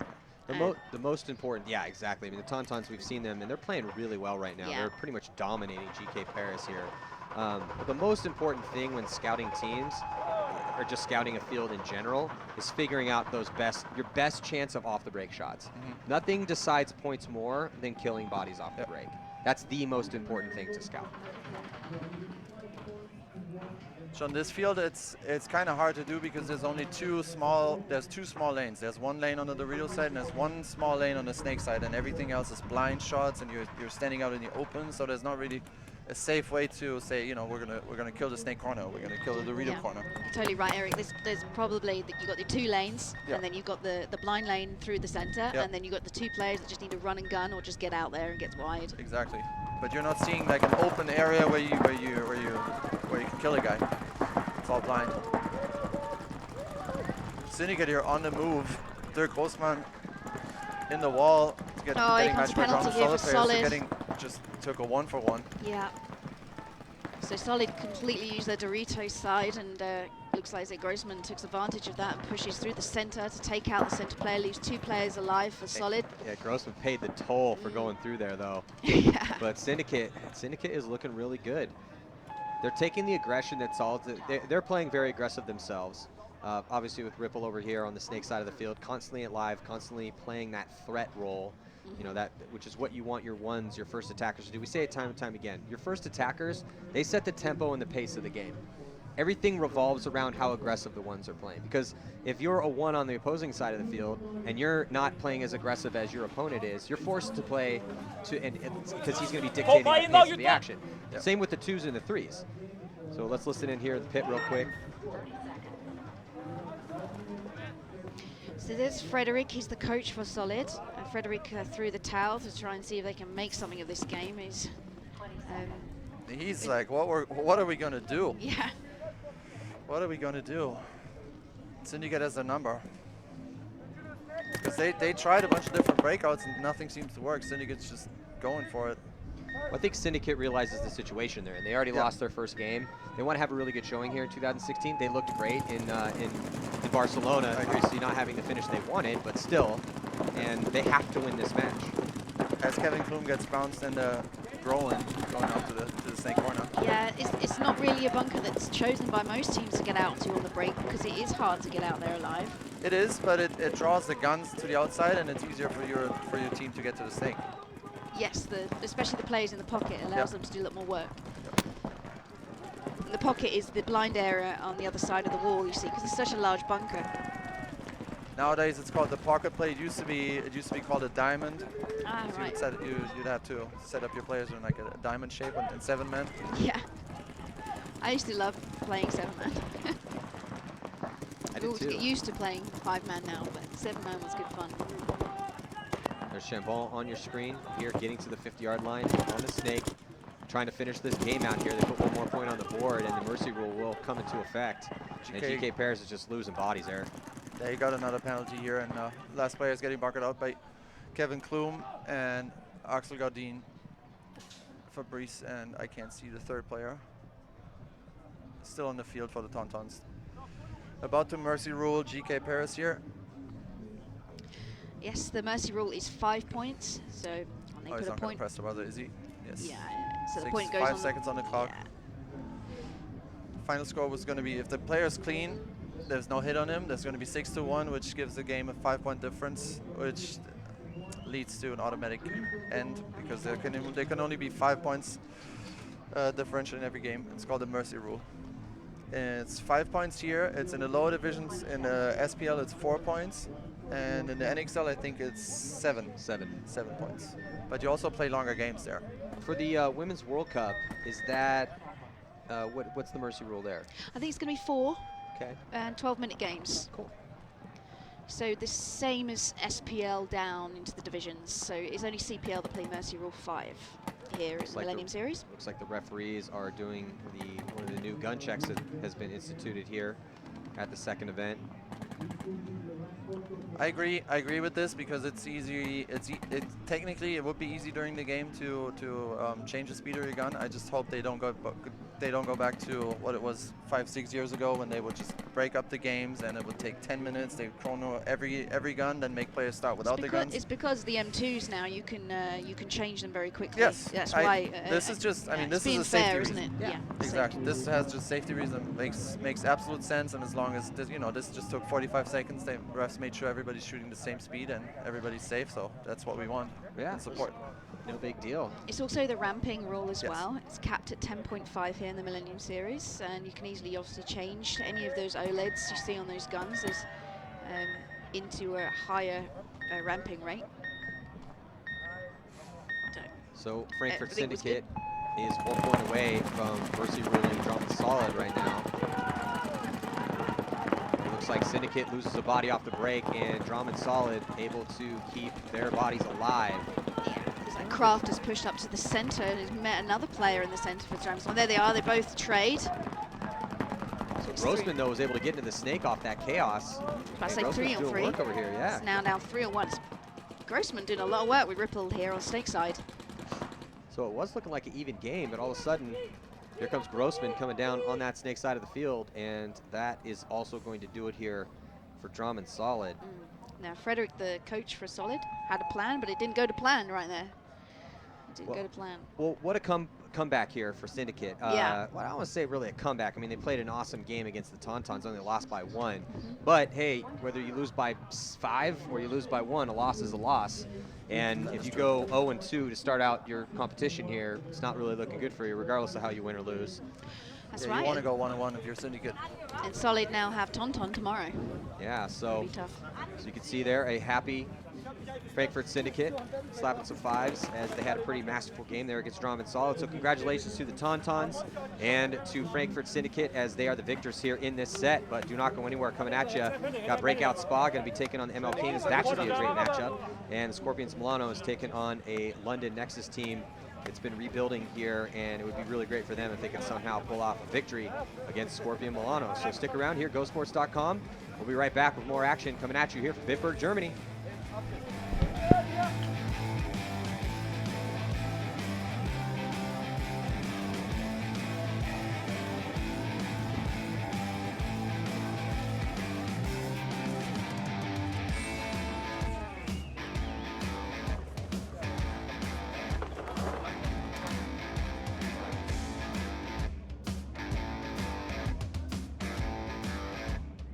Les tables doivent être relevées, les sièges doivent être à leur position initiale. Quoi d'autre? Quoi d'autre? Oh, won't you stay for a while? I'll take you on a ride if you can keep a secret. Oh, won't you stay for a while? Show me darkness, baby, show me deepest. Oh, won't you stay for a while? I'll take you on a ride if you can keep a secret. Oh, won't you stay for a while? Show me darkness, baby, show me deepest.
Stay a while, and I will make it worth your while, worth your while. Stay a while, and I'ma go the extra mile, extra mile.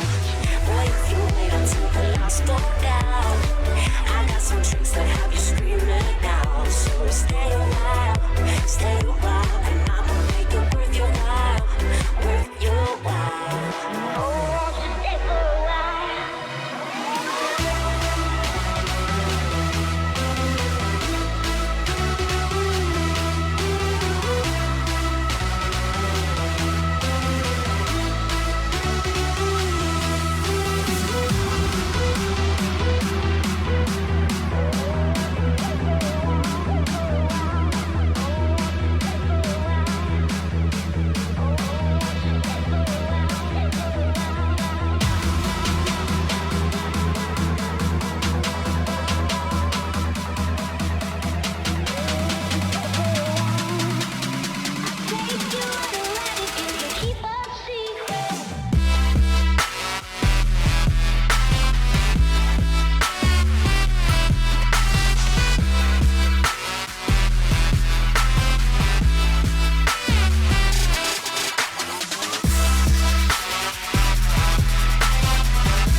Scenario paintball is a mixture of every single type of personality and paintball player, all on the field, all fighting against the opposite team at the same time.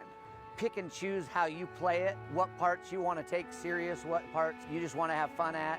It's just a weekend of good, clean fun with your friends. And it's just a lot of camaraderie. It's a lot of fun, and it fits everybody. It doesn't exclude anybody. We are children of the wild. We take our chance to face the fall.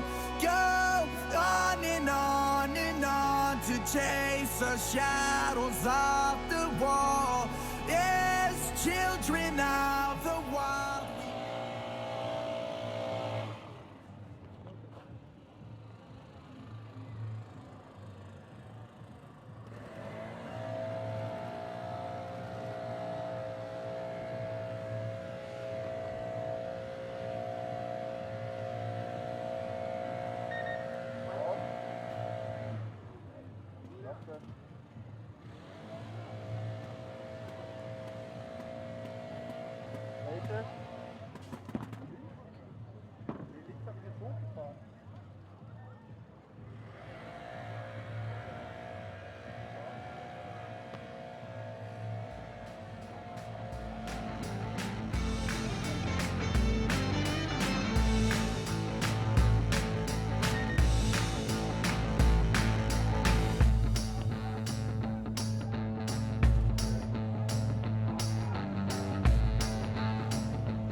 Back here, 2016, second stop on the Millennium Tour.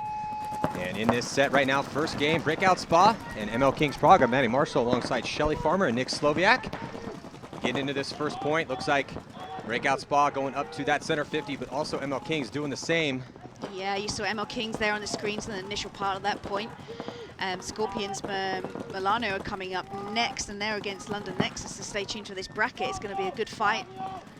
Some great teams playing right now, and on your screen is Breakout Spa. Todd Martinez is the coach for Breakout Spa, and they've lost 2 players, and so has ML Kings. It's 3-on-3 right now. I'm really interested to see how this game will pan out. What do you think, Nick?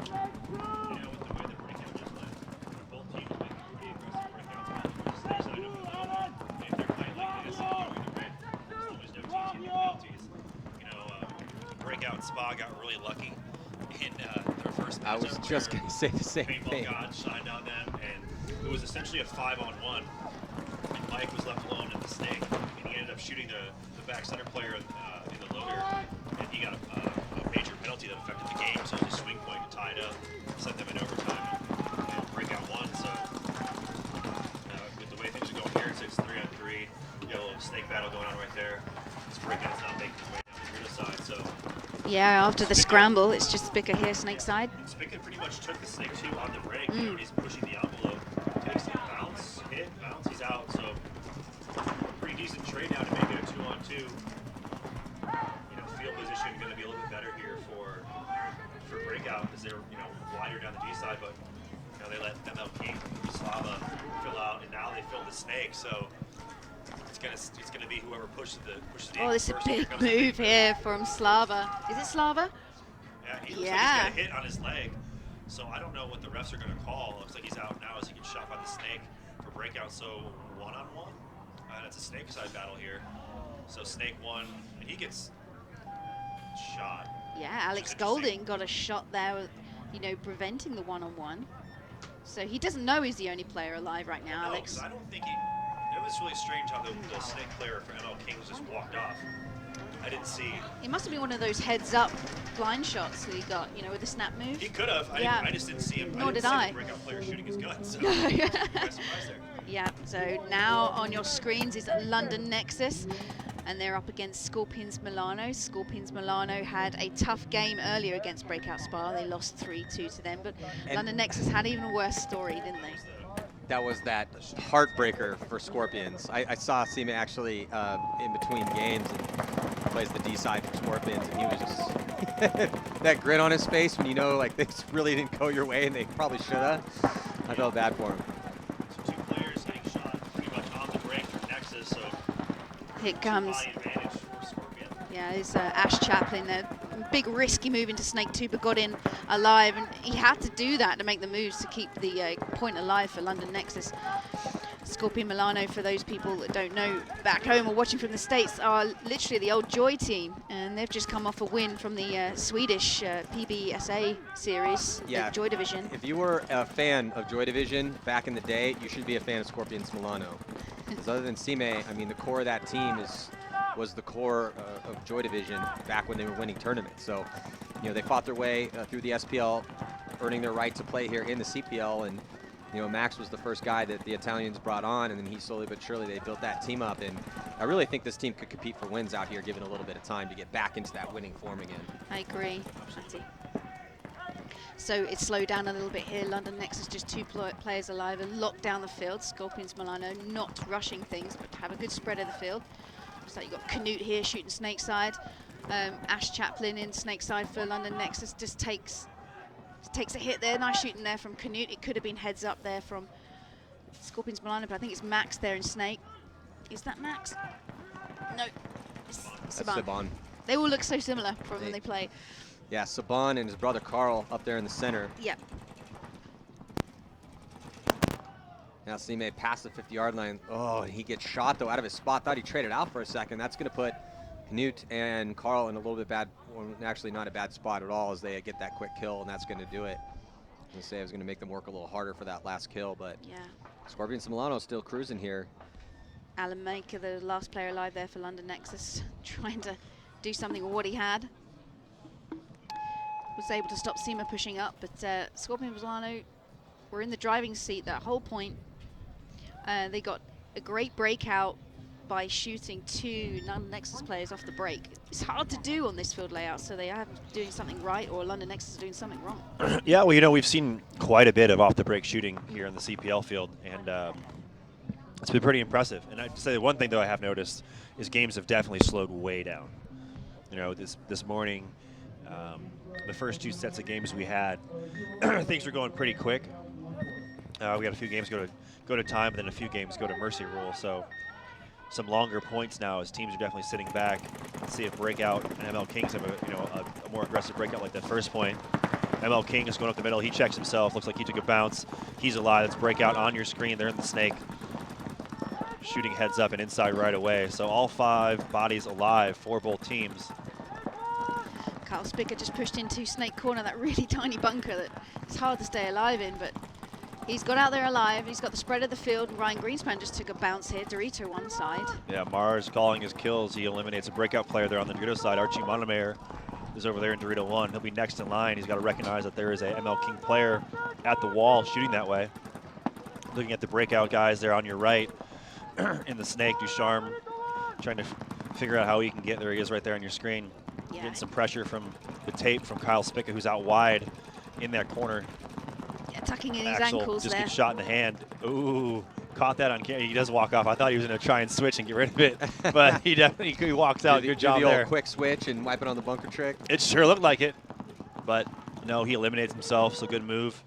It's a big move, big chunk there from Ryan Greenspan, Dorito side, from Dorito 1 all the way into Dorito 3. Yeah, Ryan's been playing really good for ML Kings' event. At least in the first match, he's been making really good moves. That first match, he was getting a ton of kills, made some clutch moves to get like a 3-pack, and had another 3-pack. Two of them. Another point, he had 2 3-packs, yeah, and just contributing. So yeah, just doing his job. You know, and like he said, he's got the reins are kind of lifted off of him versus what they were like in Barcelona, where he's got more freedom to play both sides of the field. And that's exactly what I would do. Let Ryan see what he sees and adjust and make those moves accordingly. And man, playing the way he is right now and playing how he did in the first game, I'll take that any day of the week. That's what ML Kings need. You know, you can focus Spica on what he does best over there on the Snake side in that support role or that attack role, and then let Ryan Greenspan just go to town wherever he sees fit. See the Snake player here on your screens. ML Kings has Kyle Spicker right behind him in Snake 2.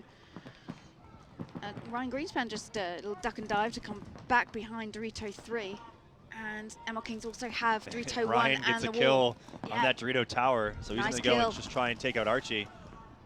And Archie stays alive, so nice job by Archie to stave off that attack from Ryan, although Ryan does take a body with him. Looks like Archie might have just taken one on the loader. Yeah, it looked like a hit. No, I think that was off the bunker. Yep, he's still alive. Yeah. And now we're looking at the battle here on the Snake side of the field. Yeah, Ducharme is playing as tight as he can, trying to defend himself in case he gets run down. Yeah, ML King's just in much better field position. And after losing Ryan, it makes life a lot easier for Archie over here. But it looks like breakout Spa, Todd Martino is going to be forced to concede that point with the ground that the ML Kings had. So that is going to tie it up here, both these teams. Ryan Brand move. Yeah. Well, he was given a little bit more leeway in that first match. Yeah. Notice how Todd was letting let them play out a little bit more, but this time, really seeing that really not the numbers not adding up to their advantage. Yeah, so. and you know what though too is you were not seeing the players take the initiative to try and make something happen either. And and you hear us talk about that in those situations. I think we have to. They have to, because as a coach, when you're looking at if you're down bodies, and but that's still one of those. It's 1-0 and there's a ton of time left. I mean, it's play paintball. Might as well, right? Especially if again it's gonna the factor of, hey, I'm low on paint. I know I'm gonna think to myself, if I have to load up one pod, and I know that we're down bodies and they're down bodies, let's force them to try and hit me. Make Archie hit that shot. Make Ducharme make that move out of the Snake. But back to this we're point. back to Scorpions Milano and London Nexus. London Nexus, better breakout. All 5 got out alive, but they just keep, Jeez, keep what'd getting you do there, shot. Shelley? From the little moves, they just keep getting shot. Well, how can you sort this one out? Well, I mean, and it spirals down too. If you start 5-on-5, right? Let's say you lose a body off the break, then you have another guy make a bad move. Well, now you're down one more body. Then another guy gets shot from desperate and trying to gunfight out of his bunker. Then it gets even worse for you. You know, slowly but surely, and that's kind of the situation that Nexus has been in. Just never really able to fight with the advantage here so far at this event. So, on your screens right now, that's Simon and Ash Chaplin, Snake side. The Battle of the Snake, and Scorpions also have the center wall. You can just see the top right-hand side of your screen. Yeah, I'd say look for Simon to make that move down the highway. If he can use those Aztecs to block out the corner player. Look at Ash Chaplin there, getting very tight. You can see the lane coming in from the center wall. Yeah, he's in a position where, he's essentially get forced out into a ball. It's only a matter of time right now, unless, his tower player and his corner player there can do something. Look for, say, Simon, there's a great angle of it. All he has to do is take a step over that beam, and he can just run down the highway. Of course, Ash just gets taken out. Yeah. So now only 2 players left for Nexus, one in the tower and one in the corner. And here comes Seaman. He's going to make his move to the 50 Snake. You know, and he can make that move inside using that Aztec to block out the corner player, and he can shoot that tower guy right in the back. Yeah, it's just getting really tight for these Nexus players, and the Scorpion's up a point too. This is kind of either, when you're the coach for Nexus, if you don't see their guys starting to make moves, might as well just blow that horn. And there it looks like Sime gonna you know finish what? it out. I'm gonna let the guys get shot. Just for punishment. Well, hey, you got to learn, man. Like, make up your mind and what you're gonna do. Yeah, I think I'd say again, it's easier for me to say sitting up here watching, you know, go back and watch how some teams have played, how Houston Heat's played, how ML Kings are playing. No, how ML Kings treating Breakout. Well, it's easier to say up here, of course, and, Yeah. but that's our job, and it's not like you haven't been in that position before, so you have the right to talk about that. Thank you. Thank you. You're welcome. I must apologize. That wasn't Ash Chaplin in the Snake. That was Sam Carter. He's one of the young players in the UK. No, that's come on. Ash wearing Carter's Oh, jersey. right. There we So go. you're right. I was right. You're I could tell by the way he's playing it was Ash. But here we go. Breakout Spar on your screens. Archie pushing out to Dorito's side. Alex Golding back center. Oh, there's a big fight. You can see in the center there. There's a trade out. It's 4-on-4. Breakout Spar, ML Kings. So right now, it looks like a little bit better field position here in that Snake as ML Kings. Oh, wow. Or sorry, Breakout Spa here, launching on the attack, getting into Snake 2, right by the 50-yard, actually Snake 3, right by the 50-yard line. Yeah, essentially the 50 of the Snake, and then ML King, or sorry, Breakout making another move over here on the Dorito side. Duchesne again here on your screen for Breakout Spa. I like the way he folds himself up as a player. Yeah, he gets a real small. Very tall, yeah. Here comes Spica going to make the move on Duchesne, and I don't think Spica traded out with them. Spica paying the toll. Yeah, he did. Oh, looks like he did. Yes. Duchesne coming off the field, so decent trade out. But again, let's see, you know, who's going to make the push. It's good. It's 3-on-3 right now. This Dorito push didn't work. And it looks like it's another trade out. It's now 2-on-2. Yeah, Archie calling for his kill on the Dorito corner. Ref goes over there. He's still alive. So Archie, the lone soldier for Breakout Spa over here. Another shot at the ML King player in the Snake 2.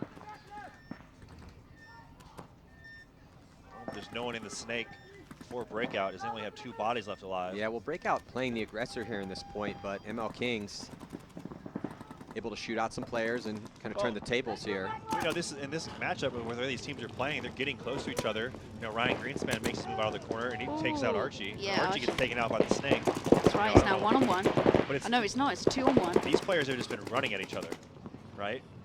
You know, Kyle ran down and traded out with the Snake, and then over here on the Dorito side, the Breakout player ran and traded out with the Dorito. So. Yeah, well, nice work by Svatos and Ryan Greenspan there for ML Kings to take a slight lead here, 2-1. Yeah. I mean, this is like it's tight. It's a fight, right? These teams are fighting each other. That's what I like that. Yeah, I like it too. You know, and they're these, coming at each other and bunkering you out. You're bunkering me out. Well, this is one of those games here when I looked at the schedule today that I was really much looking forward to. And then after watching ML Kings demolish London Nexus in their first match, ML Kings 5-0'd them. And with Breakout Spa, kind of getting a little bit of a slow start, had that real tough fight against Scorpion. Got a real big break at the end of it and ended up winning it in overtime. But I really wanted to see these 2 top-level teams here as ML Kings is, you know, advanced very far in these tournaments before Breakout Spa, taking 2nd place in Barcelona. Really couldn't wait to watch this game, but right now it's still a close one. Yeah, like you said, it's been much a fight. So right now here, Scorpions Milano up by 2 against London Nexus. Oh, 1 for 1. Penalties coming in at 3 for 1. Is that 3 for 1 or 2 Yeah, for 1? here it comes. He's still running.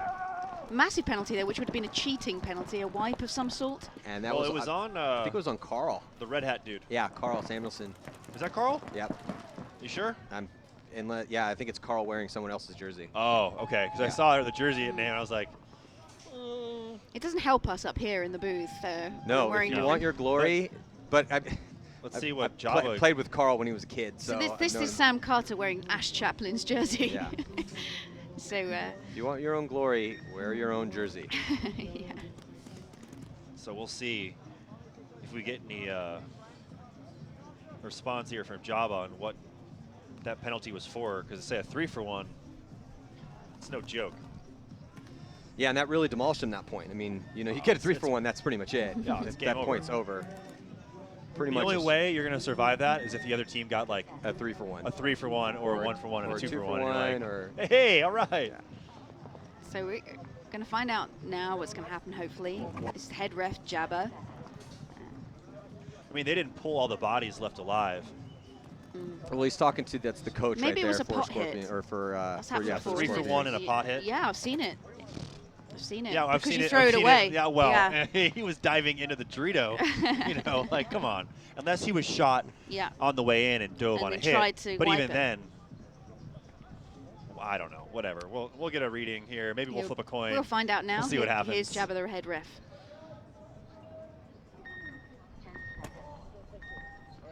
Scorpion Milano's receive a penalty. They'll 3-for-1 major. All right, well, there you have it. It's a major penalty, but we're not sure what for. But back to the other game here, ML Kings, Prague, and Breakout Spa. Ducharme making his way into the Snake 2 right away.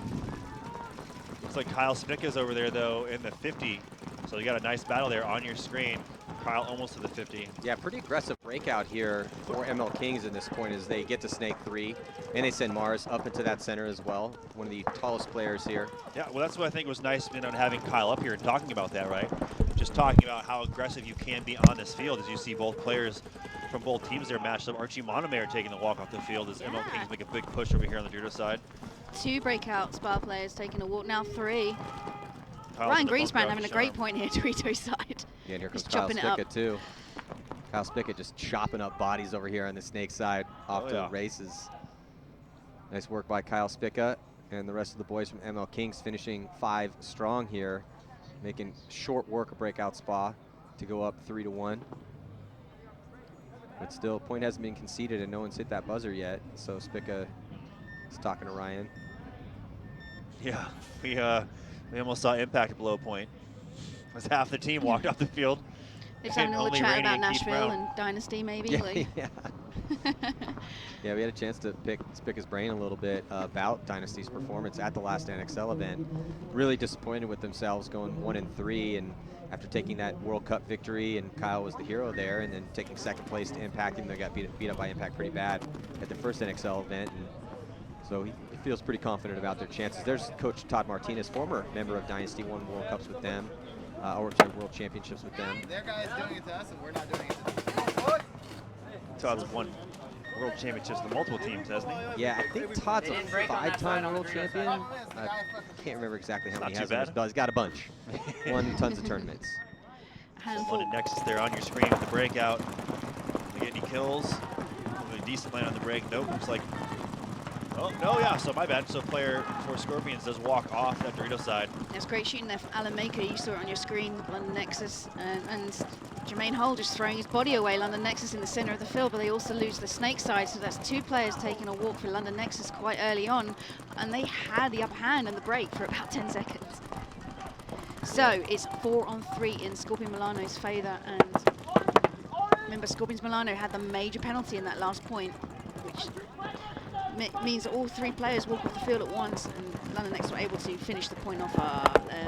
Looks like it's Ash Chaplin there, got shot on his loader. Well, the ref's really checking Jacob Tilkainen in there. There's Tilkainen getting a spin for Scorpions Milano. Kind of got a little paintball famous with being one of the stars of Planet Eclipse, the roster starring Chicago Aftershock when he came over from Sweden and made Chicago Aftershock's team, and now playing with Scorpions Milano.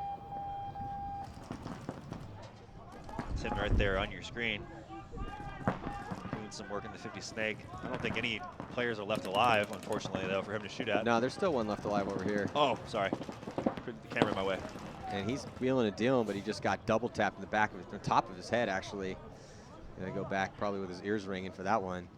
And so Scorpions Milano shake that penalty off and continuing to look stellar here against London Nexus. So it's going to be 3-1 here, and if that hang is clean, which it is.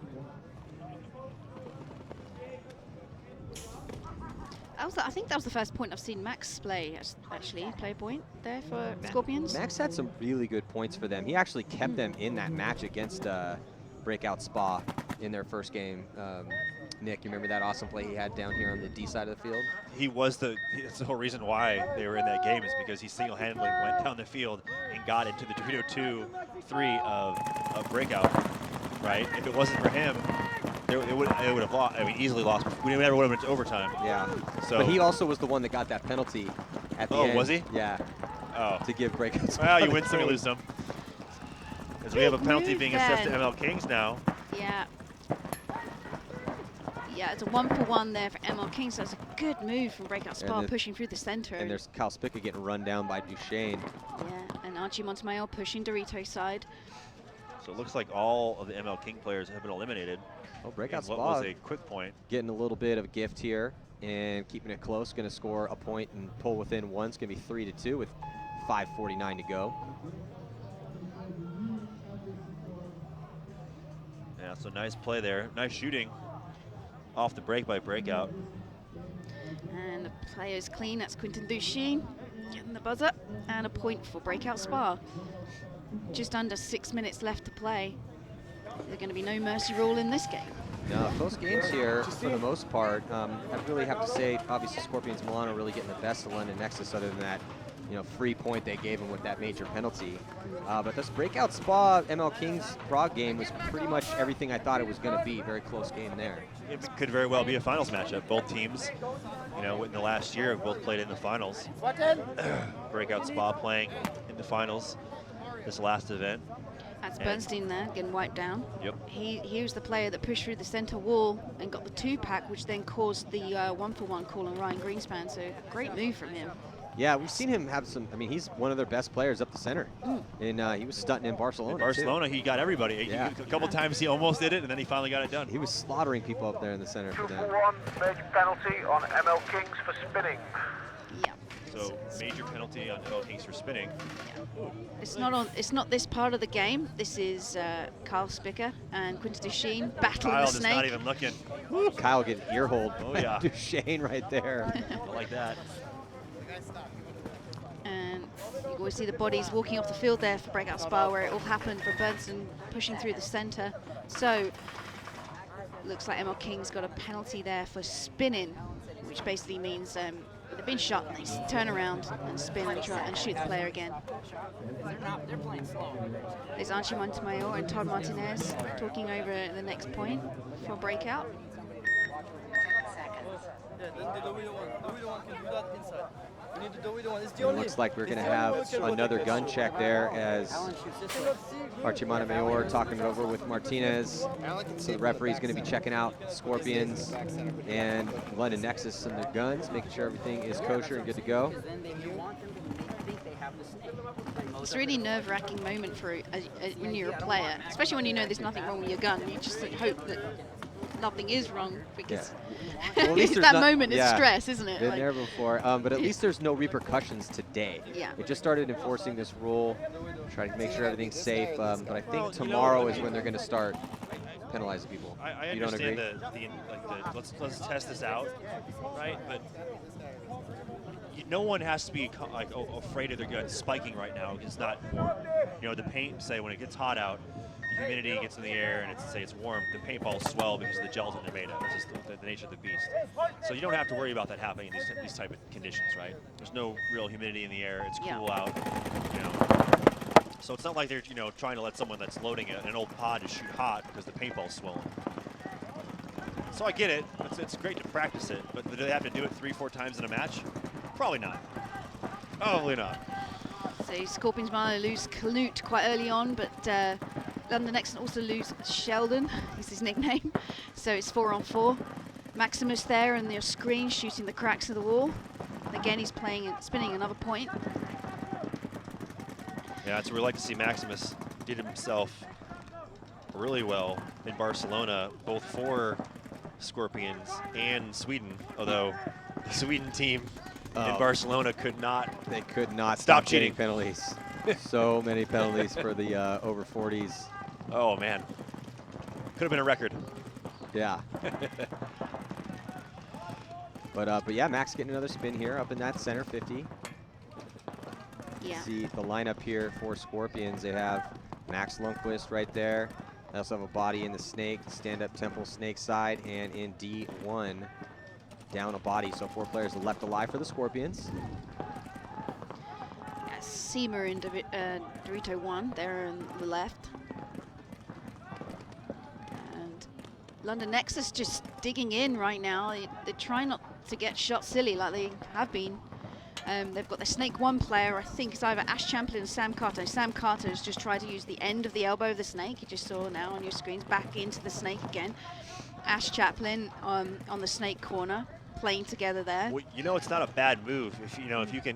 I don't know that he knows that Maximus is up at the wall, but you can actually back up off that Snake 1 beam, and then you can go around that, and then into the Snake 2. Yeah, and come you can this use those way pins and and that can to block right out stuff in front of you, and as long as your gun's up and you don't get hit sloppy by your mirror or the mini wall bunker, that's a quick move that someone could make.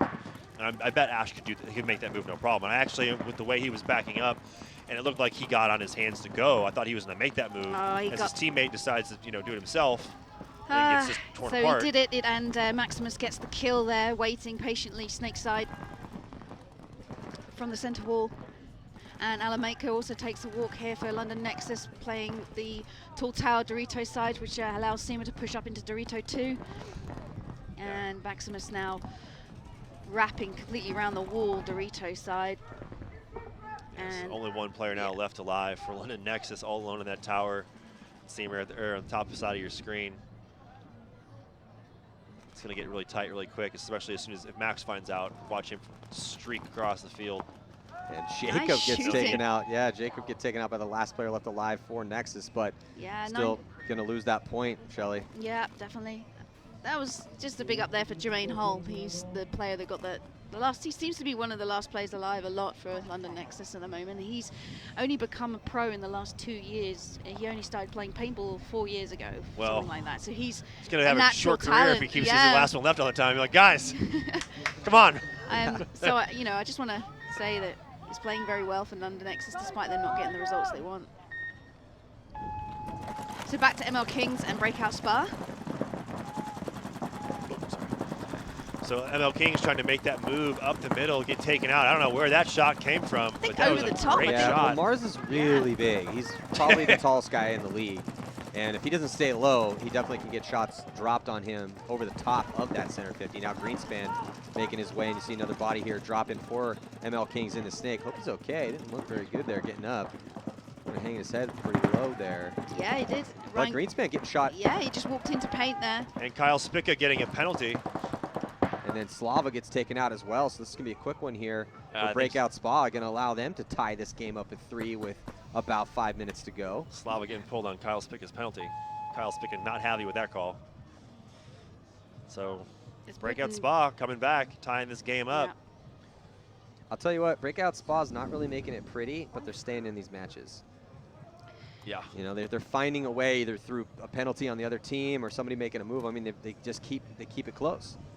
That's Manuel there on your screens. He played really well there. Heads up, Dorito side was able to get Ryan Greenspan and hits the buzzer for Breakout Spa. They had a good lineup, don't they, Breakout? Yeah, they do. They're just picking up players from all around. But Breakout themselves have an advantage. There's such a nice field at the Spa Arena in Belgium.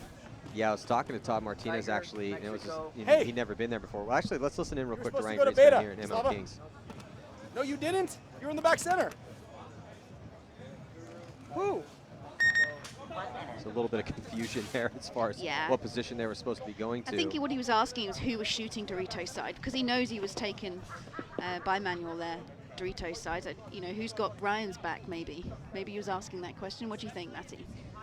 Yeah, it also looked like he was talking to Mars, who went up in the center and got shot. So maybe he was supposed to go to a different position.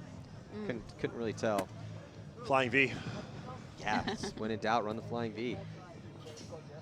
So right now, 4-1 in favor of Scorpions Milano here in this game, and they're starting to run out of chances here for London Nexus.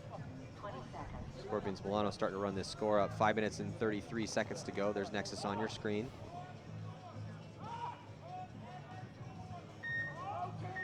So they're running the same 5 that they have been running, London Nexus. They do have quite a short roster. So they don't have much choice, but let's see how they do. Shelly, did you know, say, have they tried to have a tryout, or do they, how open are they to having other players in the UK come and play? They have a try. I mean, they have a second team, London Nexus 2, who actually I play with in the CBBS, to get some games in the UK, because I play Poison Ivy as an international team, so I don't get to play so much in the UK. So they have a big club, and they do find talent. I think the problem is commitment and then gelling. Sure. And it's the gelling thing. They're trying to rebuild every season at the moment.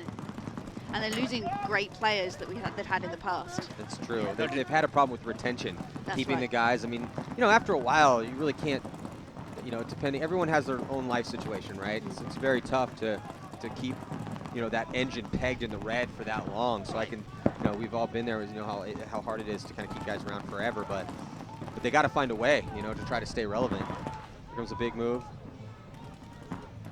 Yeah, trade out there. Alan makes a move through the center to take out the center player. Which is a great move. So Nexus did get a kill on the break, so 3-on-3. As Nexus have 2 players there on the Snake side. One now in the Snake 2. You can see the 2 players on your screen right there. Yeah, it's Jermaine Hull and Sam Carter from London Nexus. Yeah, one-on-one situation on the Dorito side, where Rolano are in the Dorito corner, and Nexus in the Dorito 1. You can see the 2 players for Nexus there on your screen on the Snake side. On the Scorpion side, Scorpions are in Snake 1 and that mini wall bunker. Now. So nice move over here by number 17 in Nexus. Getting that Dorito 2 and shot cross field immediately. That's a great move. That, I think, is our first commentator curse of the event, for sure. Oh, Just Nick. as you were talking about how awesome he was, he literally wrapped around, got real sloppy. Hey, and shot look out down of the his field, spot. bro. What are you doing? Come on. Well, hey, Nexus is down a bunch of points, so I understand getting greedy on some head checks and on some wraparounds gunfights, because what are you going to do? I mean, Nexus has to try to create opportunities at this point. Scorpion not giving them much.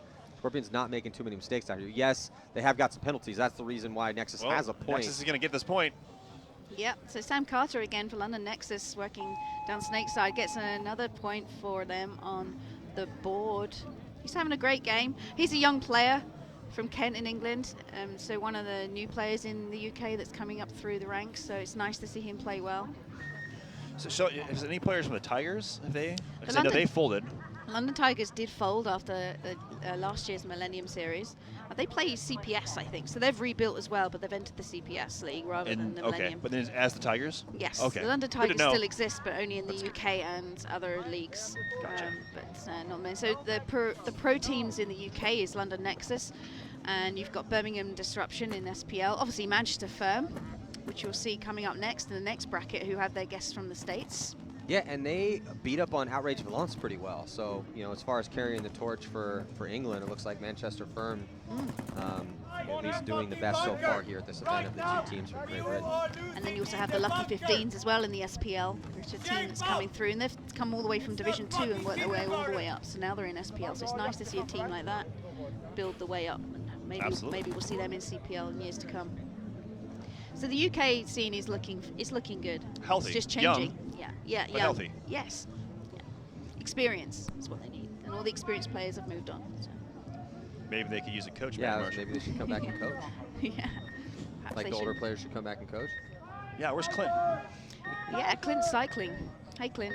Cycling? Oh, Clint.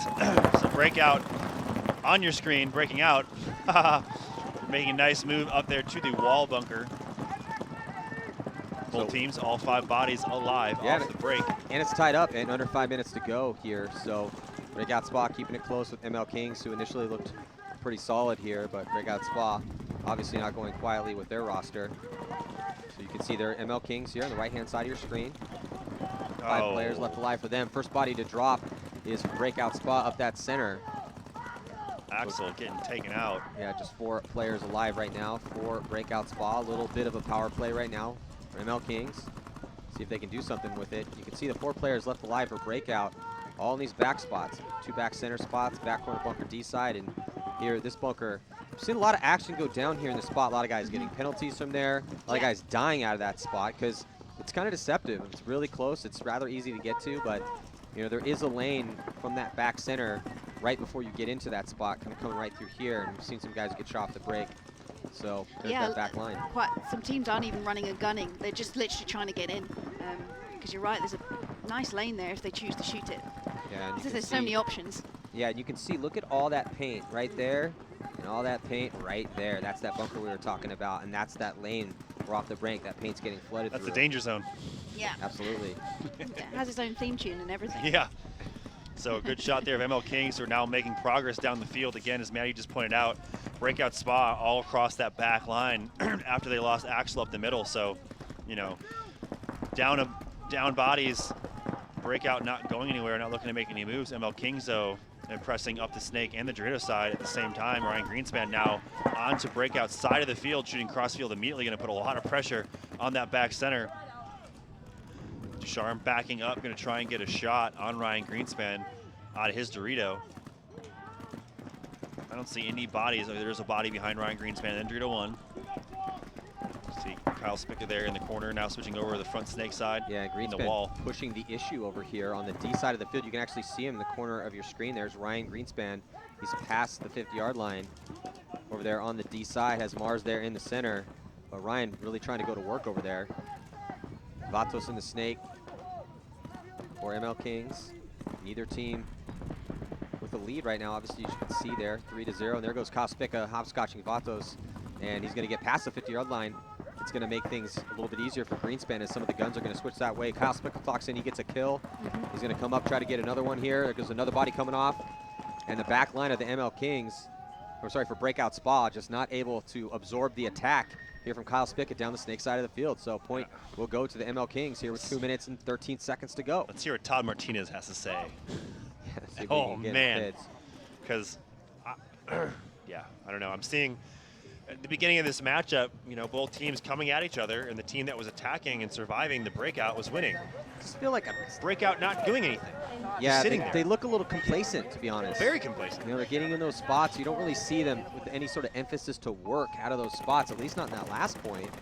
Yeah, and none at maybe all. that's just a testament to the position that ML Kings had, really kind of put the pinch on. So now back into this match here with Nexus and Scorpions Milano. 4-2 is the score, 3:06 to go. There's Maximus Lundqvist up in that center. Real tall guy, is able to shoot over the spot, running about 6'3". That's a really nice spot there 6'4". where he was shooting. It's the left side of the wall shooting at Snake's side. He was able to get the Snake 1 player over the top. You can only do that when you're over 5'7". Because I can't. They need to put some marks up there. Yeah, some yellow so when you get up pages. to the wall, That's you it. know, I don't hit the line, I can't make it. Well, Nexus losing 3 bodies now, only a body left in that tower, and that could actually be the only body left for Nexus, and it is. So Lone Soldier over there in that Dorito tower. Yeah. Gonna get super tight really quick. And funny enough, it's the only position you can't shoot through the cracks in the center is that tower. Unless you run up and bunker them, but there's so many players on the field here for Scorpions Milano, they just cruise to a point. And they're going to take their time here, but the tower has been thrown by London Nexus to give them a little bit of time on the clock. It's now 5-2 in Scorpion Milano's favor. Yeah, it's so looking let's really see. good. Scorpions Milano just a little bit too much. Was that Nick? I'm interested to see what Breakout's going to do here. You know, I mean, they've got to make something happen. You can see the guys there. There's Todd on your screen. Coach of Breakout, Axel. Todd going over some plays right here.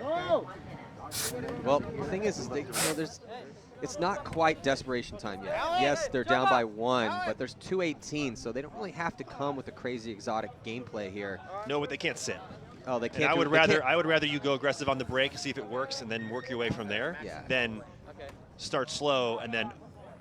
All right, good luck. They can't do what they did in that last point. Lose 1 body and then hide. No. 'Cause that's what they did in the last point. Yeah, absolutely. And Todd Martinez just called over Alan Golding and told him to do something. So we'll see what happened here. You can see from the doodles on the pad. And now he's having a little chat with Archie. So it looks like it's a lot of moves through the pocket with some lanes. And see what happens after that. I didn't see any red lines, squiggly lines going out wide. So maybe some heavy shooters. Yep. You know, up the middle. You can see Jabba, though, off the field. I guess I'm checking out the air station there. There might be a little technical issue or a tank. See what happens with that. If anything. Ulrich, the head ref. The whole Millennium Series. But yeah, there's the air issue. Gonna burst this? Deswegen, er sagt, dass So a technical timeout for the air system here for these pits. And that's Jabba, the head ref of CPL, and Ulrich, the overall head ref for the Millennium Series. Obviously air is the fuel, as well as the paint. Yeah, take a breath. So it looks like maybe it's just not adapting. They have to find different adapters from the fill station to fit on the fill nipple of the tank. Well, how to get this far then? Yeah. I don't know. We're It's something deep into this game. There's 2 minutes and 18 seconds. They've already played left. a full match, right? You know, I don't know. Unless what it is, unless one is consistently blowing, because they just pulled an O-ring out of his pocket and he's got to put an O-ring inside of that fill station to keep the seal tight so air doesn't spray out everywhere. And so he's removing an O-ring or adding one in. Yeah, go ahead. See Jabba there on the radio, probably letting Mike Peveril know what's going on.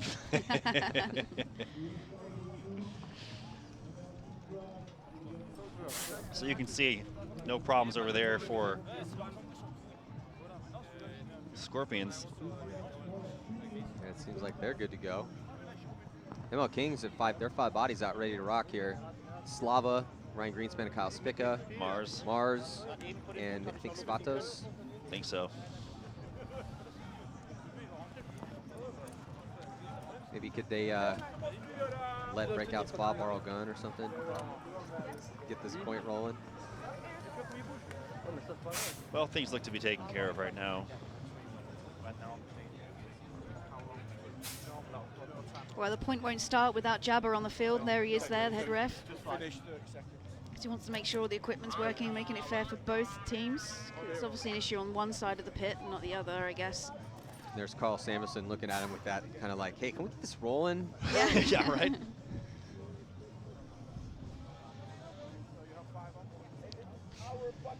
So should have things going momentarily here as Jabba's making his way. So while we got a second here, Shelly, out of the Women's World Cup that we're going to be watching here this afternoon. Yes. I know you're going to be a little bit biased here, but give me your favorite. Who do you think is the favorite, collective favorite out of this pool of 6 teams? I'll give you my second bias, Norway. Obviously, Norway are essentially my teammates. So. Okay, so other than Norway and Great Britain, who do you think is the Four to most choose from. competitive out of the other I'll take my 4 third squads? bias, France, because of Josefa. Okay, other than no. Okay, right. Do you know what? All 6 teams can win this. It's a very close call.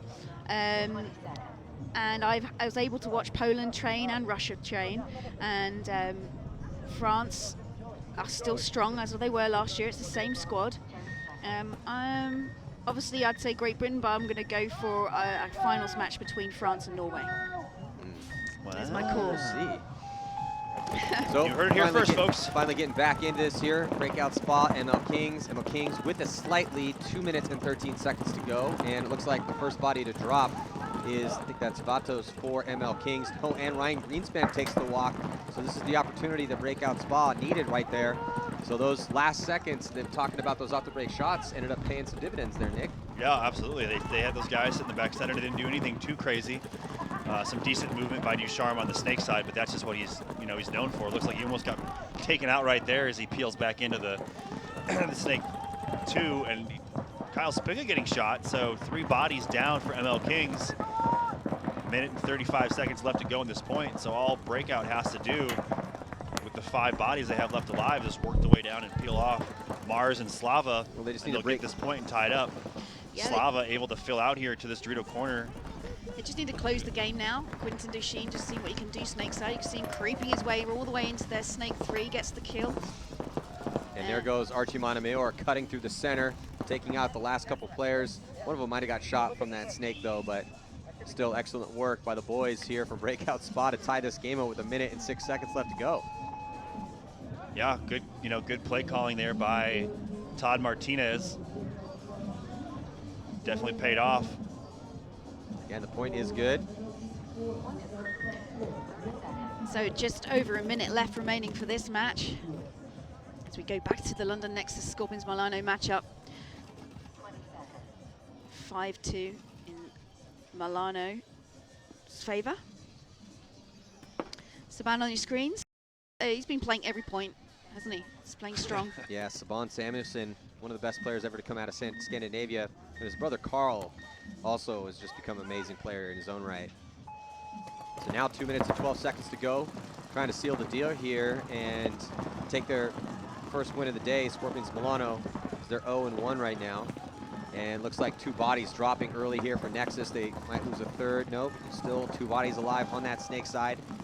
We're looking over the shoulders of Scorpions right now. Now a look onto the Snake side here for Nexus. Yeah, I definitely thought there was going to be a third body pulled out. The way the ref ran in there and kind of like tapped him on the shoulder and then left, I was like, what was that all about? It was looking that way, but yeah, left him in. So there are the 3 remaining bodies on your screen for London Nexus. Dorito Tower, Snake 1, and Snake Corner. Just like all 5 bodies for Scorpion Milano left alive. Most of them hanging out in the back. Snake 1, Snake Tower, Dorito 2, back center, Dorito Tower. And probably that, oh, no, 4 bodies? 5 bodies. So yeah, move over into the Dorito 3. Now Maximus doing what Maximus does, flipping around. Little spin move up there at the wall. Yeah, the Scorpions even looking at 3 bodies, not doing anything crazy. They're not pushing down the field aggressively. They know they have a huge lead and just trying to solidify this victory here. Right, I mean, either way, you know, time's run out or they're going to win. That's essentially how it's going to go. They do lose a body though, however. Commentator curse. Yeah, I couldn't see how he died. I don't think he made a move. I think he just got shot out of a spot. Ash Chaplin staying alive here with the center wall. Maximus. Oh, I think his barrel just got shot there. Look, can you see from Maximus? No, I just missed it. Yeah, just missed it. It's just making a lot of splat, but he got taken out down the Snake side. Yeah, 25 seconds left to go here. Maximus tries to make a move and just gets diced up. So does Ash and the Snake, so only 1 Nexus player. And then another player comes off for Scorpions. Here comes Saban, try to execute the last player and hit that buzzer, which he does, so we're gonna see another point. As the score is gonna be 6-2, so not quite to that 5-point mercy rule. Would you, given the option, would you? I'd be like, nah, just give it to him. It depends. We'll play the 10 if you asked me when I was 18, I would Yeah, have said, of course you'd play. Of course we're playing this point. Why would you even ask me? Yeah. You ask me now, I'd be like, this game's over, man. Just give it to him. There's no point in playing this point. Let's save the paint. So it depends on, you know, what stage of your career you're in. Yeah, absolutely. Well, hey, here's a tighter game. Breakout Spa versus ML Kings Prague. Breakout on your screen. Minute 4 left to go in regulation. We'll see if we have a victor in a minute and 4 seconds, or if we will go to overtime. Both teams having a decent breakout. Ducharme in that Snake 2 ready for Breakout Spa. There's Archie Monomayer calling a kill out. Looks like Ryan Greenspan is staying out of the center. 45 seconds to go here. Breakout losing their back center player. And a player moving up the Dorito side. So no one saw Mars up there at the walls. Mars is clocking in and get himself a pair of kills. Yeah, Ducharme, though, in that 50 Snake. Well, does Archie know where Mars is? Yeah, he does now. He does now, yeah. We're just following Archie up the field, Dorito side. We're back to Duchine now. Snake side of the field for Breakout Spa. Duchine up pretty far is at Snake 3. 20 seconds to go here in this matchup. I think with Archie recognizing Ducharme or Mars up in that wall, Archie's definitely not going to try and make a move. And you can see the way Ducharme's posted. Not until he shoots Mars, if he does. Yeah, you have to shoot him for this to happen. This is, yeah, we're going to go to overtime here. As Ducharme makes the move up. Slava runs the highway on the Snake side, gets Ducharme, and he gets shot. So Archie might. No, it's not going to have enough 5 time. more seconds, maybe. Yeah, if Archie had another 5-10 seconds left going off of that Slava move, so that was a nice 1-2 right there, having Slava making the move. And then playing off of that, Archie using a little bit of that chaos to try to make his move on the D side, but still not enough time for either one of those teams, so we will be heading to another overtime point. Exciting. Should I get my coins out? Hey, which way was the Wario looking? At the So- end, yeah. Hey, have you heard it? And now, Shelly, you might have heard of this game. I have never heard of it. Spoof? Spoof. Maddie? Depends Wait. Maddie, have you heard of this game? Nope. Okay. I thought it was a joke when I was told in the GI booth. I was like, wait, so you're gonna make a spoof out of me? Like, you're gonna do something to me? Like, what's the deal here? But apparently it's a game that the three of us could play. Each person gets 3 coins, and you put your hand behind your back, and you have to choose how many coins you want to put out. You put your hand out, and then each person takes a guess between 0 and 9, and whoever gets the number right would win. Right? It's a drinking game. It's a drinking game. Yeah.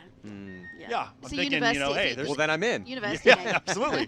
So, yeah, if any of you guys, around here want to bring us some drinks and 6 or 9 coins, We'll play some we'll spoofs. partake. I thought it was We'll play 3 some spoofs. coins. Is it 9 coins, 3 coins? It's How many three. It's 3 coins per person, but you guess between 0 and 9. So okay. we could all put no coins out. If you guess 0, you're the winner.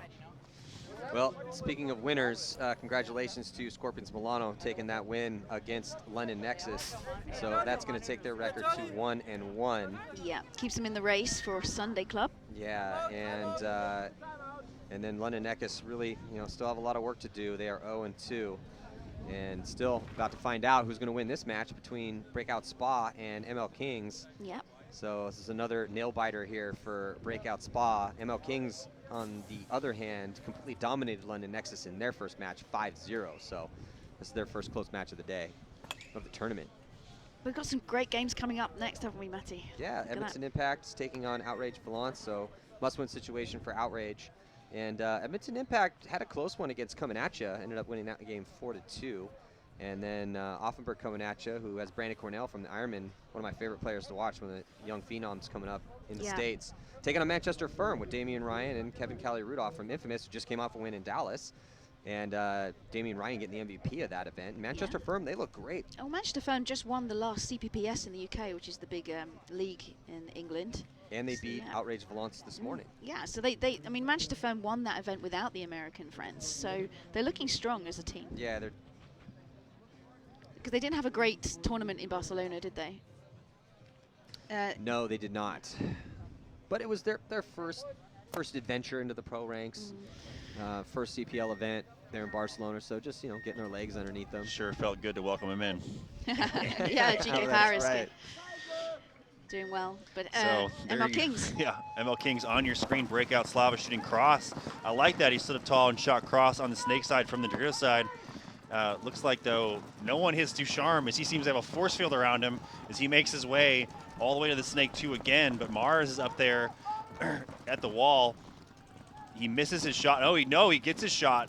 So nice job by Mars to get that shot. You've got to check off on that lane, man. That's 2 points in a row, right? So and Archie hard to instantly know, comes but up you there. gotta check. And Mars, it's not like they haven't been sending Oh, and up there. Archie shoots him. Yeah, so Mars comes Wow. off as well, so that's huge. That's going to open things up right now Nice shot for by Archie, but Archie smartly not doing anything crazy here, not playing sloppy in D1 and just controlling that lane right there. Head checks towards the snake side. There's Shane on your screen, up into Snake 2.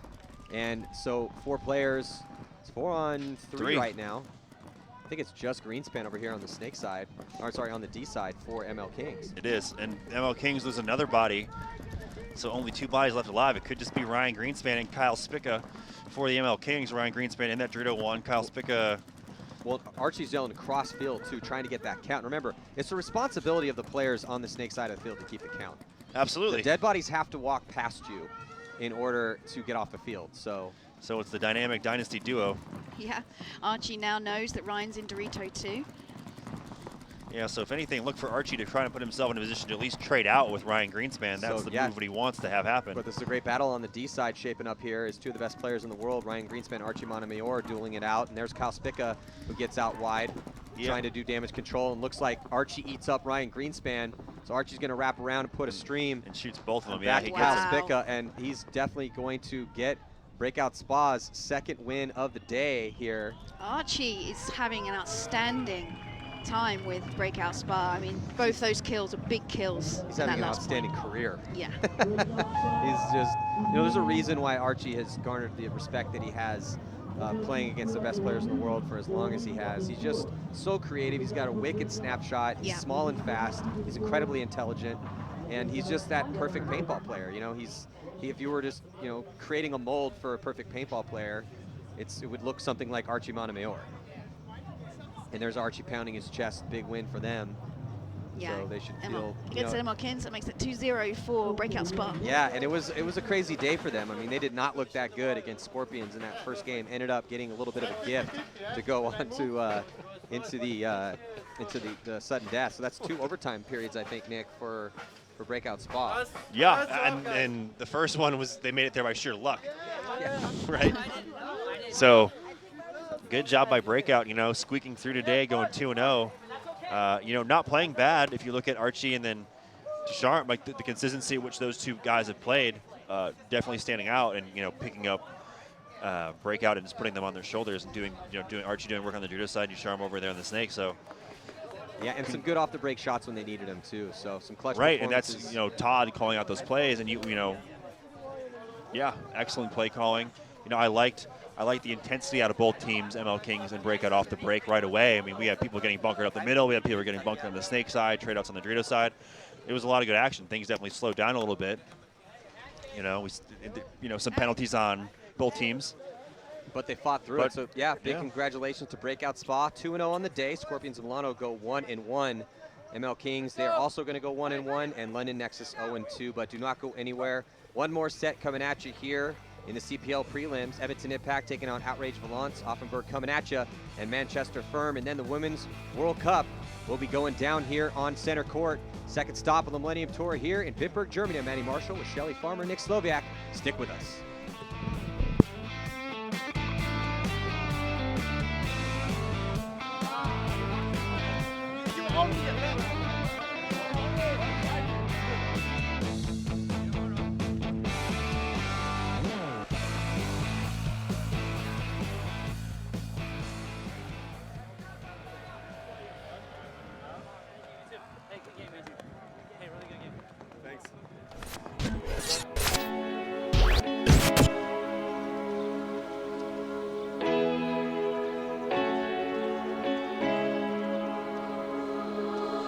You show me there's something more to us than the same old thing, no usual affair.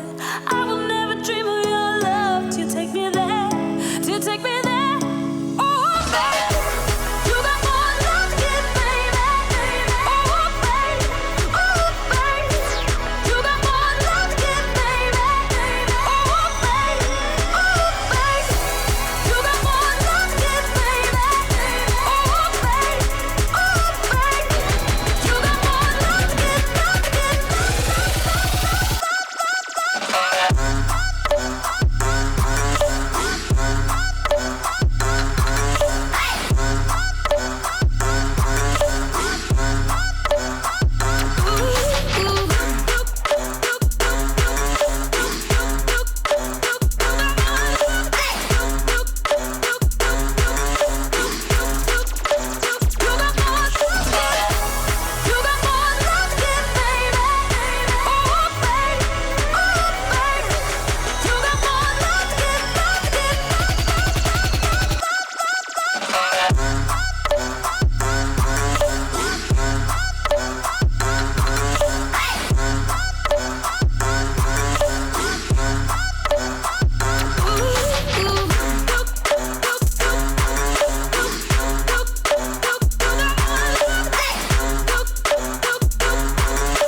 I will never dream of your love till you take me there.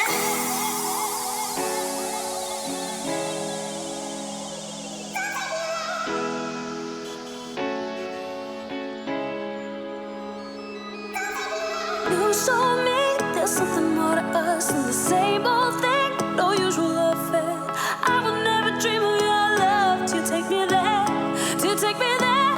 Oh, baby, you got more love to give, baby. Oh, baby, oh, baby, you got more love to give, baby. Oh, baby, oh, baby, you got more love to give, baby.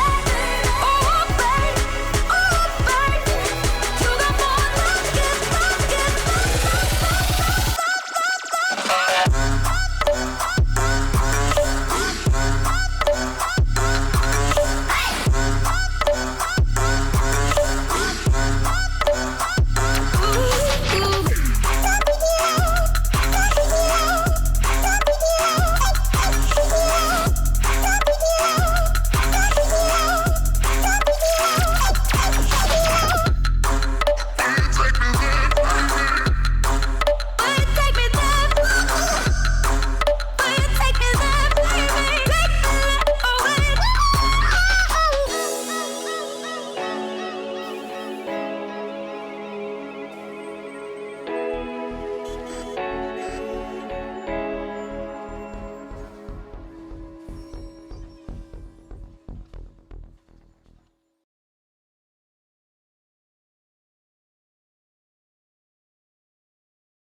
All right, so we just landed in Frankfurt. We're heading west towards Bitburg. We're here, second stop in Millennium Series, and we just pulled off here into Limburg to try to find some authentic German food. Looks like we have Italian little cafes. Haven't quite found the authentic spot, but we're definitely in the old town section of Limburg. So let's go see if we can find some food.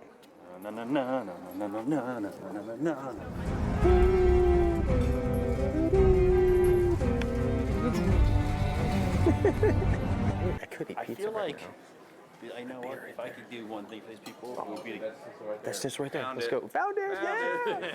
I'm gonna get schnitzel, and schnitzel is very famous core German food, and it is it's pork pounded out very thin, breaded and then fried and covered in many different delicious options. I'm gonna go with like a gravy or like a mushroom cream sauce option.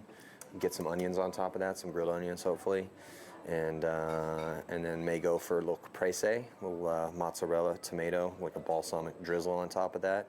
And fortunately, they don't have like IPAs here, so I'm gonna go with like a standard Pilsner. That's what I'm thinking. Let's do it. Nice tomato soup, Nick. It's not soup. This is. I happen to really like tomato soup. Okay, well, good. That's why I said, hey, nice tomato soup. Like it looks delicious. I'm gonna roll my sleeves up over here, and I'm gonna get down on this insane, beautiful schnitzel that looks smothered in the gravy that I was hoping it was gonna be smothered in. All right, I'm done. You're gonna wash it down with frosty beverage. Yeah, this is weirding me out. It's got like a skirt on it. I'm gonna keep that off. Why is that even here? Like, why does this beer have a skirt? Because it overflows when they pour it, so it doesn't get all sticky in. I just thought that was maybe the style here in Limburg. Breakout Spa made it into the finals. Tom Martinez is coaching them. What's it going to take to defeat Impact here? What are you thinking? Confidence. And who do you think is going to make it? When we got Tauntauns, ML Kings, Breakout Spa, Syndicate played awesome at that first event. I really liked how Syndicate was playing. I can't wait to see Syndicate play here. Syndicate played really well. And Germany, Syndicate, German team. It gets scary for other teams if he gets hungry. That's the thing. You play as much paintball as those guys have for as long as they have and won everything. You're constantly going to the well. You're constantly trying to get up for these tournaments, and and I don't think it's a lack of intensity that's not getting them first place wins, but when you get really hungry to try to get back there, and that's when I think now, which is because we've seen Houston Heat, a team put together to win tournaments, not win any tournaments so far this year, it's really hard to win tournaments. You've seen Impact do very well, but yeah, Heat could be really scary. It's just which Houston Heat's going to show up. You think Houston Heat could win this one? Yeah, sure they can. I don't think it's a matter of which Houston Heat shows up. Mm-hmm.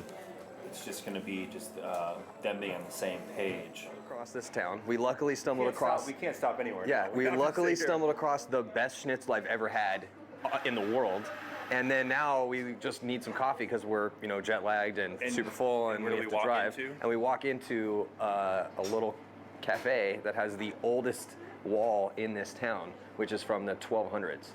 Which is pretty crazy. So this wall was built in the 1200s. It looks like it was built in the 1200s. And the church was built in the 900s. 9th century. 9th century. So yeah, well, ML Kings last event they didn't have Dalton, and they brought Ryan and they brought Spica. Spica, yeah, and Ryan who played with the Polar Bears last year, coming to play with his teammate, Kyle Spica, Ryan Greenspan, and obviously you get a chance to pick Ryan Greenspan up, you pick up Ryan Greenspan, he's one of the best players in the world. But Kyle and Ryan, I felt kind of got a little bit of a slow start over on that the snake side. Found your bike. Thanks. Found your dog. Damn it. Oh, I was going with that one too. Man, Cena. Oh, you can hear me, right? Imagine flying the drone through these things. What if this is like a drone racing course? Oh, dude, this would be wicked, wouldn't it? So this is the Limburg Cathedral, originally built in 1190, and it was redone a couple hundred years ago. So it's actually called Limburg Cathedral on the Lahn. So this cathedral was created again in 1190. The Lahn River is right over there behind us. There's also an interesting, pretty crazy graveyard with some graves dating back 17th, 18th century. But yeah, they created this cathedral. It's a little early Gothic, and as Western Germany was, French, German. So this cathedral bears.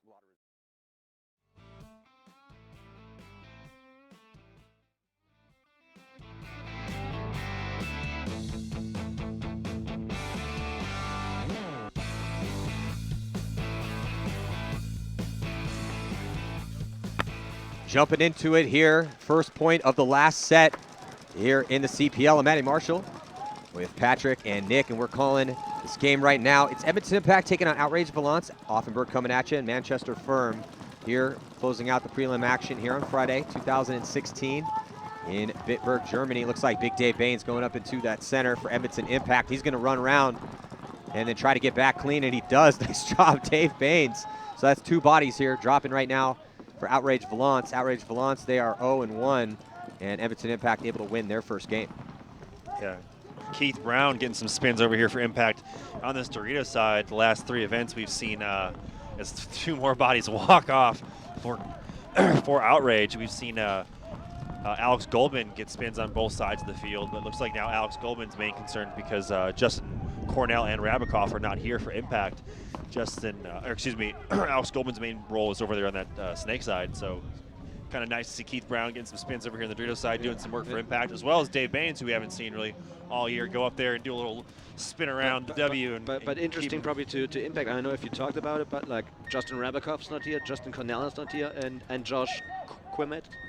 Yeah, they have a really deep roster. So they have a super deep roster. It definitely. If you don't bring those 3 guys and still have a powerhouse team. Exactly, but that's I mean, Edmonton Impact's one of those super teams. We've seen these super teams over the years, and Bart Yakimek has just done such a stellar job of building that team, picking up best talent he possibly can get built around that Canadian core. And right now, Manchester Firm taking on Offenburg coming at you, and Manchester Firm able to win their first game against Outrage. And Offenburg coming at you was defeated by Edmonton Impact. So Brandon Cornell, a young star for Los Angeles Ironmen over here on the D side, playing for coming at you this season. Yeah, making a nice little move over here. Get Callie Rudolph, infamous player, on your screen. We're boxing out there on the snake side for Manchester Firm. You see Phillips there, number 13, shooting crossfield, or flip over the others, the coming at you team. Snake 1 and that mini wall bunker. Player up the center there asked for a check on the top of his head. There looks like there could be something up there. No refs really running it though. So I think he's good. He's still got his gun up though. I don't know if any refs haven't seen him. So we're looking, there comes Java finally. I think if I had to wait that long, I would have played. Like, yeah. Hey, come on. It's going to be a minute before you come check me. I mean, game on. I gave you the best chance. I could have checked myself a couple times, you know what I'm saying? Like, oh, was it there? Is it there? So we're looking at coming at you here. Well, I guess it's for him important just to stay in there, because until then, the entire team thinks that he's still a threat, yeah. So on your screen right now, the members of Offenburg coming at you, and there is Brandon Cornell in D1. They also have a player here, back corner bunker, snake side, and in snake 2 as well. Brandon Cornell, you can see, just got from that bunker, did a little tactical retreat to the back, stand up here. Isn't Brandon Cornell he's still up there. Oh, sorry, actually, yeah, sorry. I can't see from this His angle. name is Jan Stieber, who was behind him. So Brandon Cornell is actually in this bunker, blocked out from this view, and then, yeah, Stieber came back to this to get a little bit better angle, he feels, to help Cornell. I don't know if that's the best move, though, because now Cornell has a player right in front of him. Until then, I think he played really well. I just don't know why he would retreat, go back, and just... Brandon Cornell puts a hot one on Damian Ryan, takes him out of that 50 Dorito. So nice now, shot by Brandon Cornell. And then, looks like, what's the name? Is it Stipa? Stieber. Yeah, Stieber comes back to that spot now, here to back up Brandon Cornell. Again. So you're looking there on your screen, back eyes for Manchester Firm. And coming at you, crossing the snake 50s. So Brandon Cornell. No. So just want to say, it looks like the point is getting over really soon in favor of coming at you. But right now, see if they can manage to stay alive on the snake side. Well, they do just get another kill off of Firm on that Dorito corner, so only 2 bodies left alive for Manchester Firm. Kevin Rudolph is in that mini W there on the right-hand side of your screen. The 4th body for Firm gets taken out, so only Kevin Kelly Rudolph left alive. We did see him pull off a really low body situation unfortunately, he ran out of paint. You can see him right there. It just looks like he was shredding paint, get shot over the top of that bunker. So Offenberg coming at you, going to take this first point. 2 bodies left alive, as long as this player is clean. So solid point right there by coming at you. Do they play the DPL? They do play the DPL. They actually have been DPL champions in the last 2 years. I was going to say, I've heard they've done really well.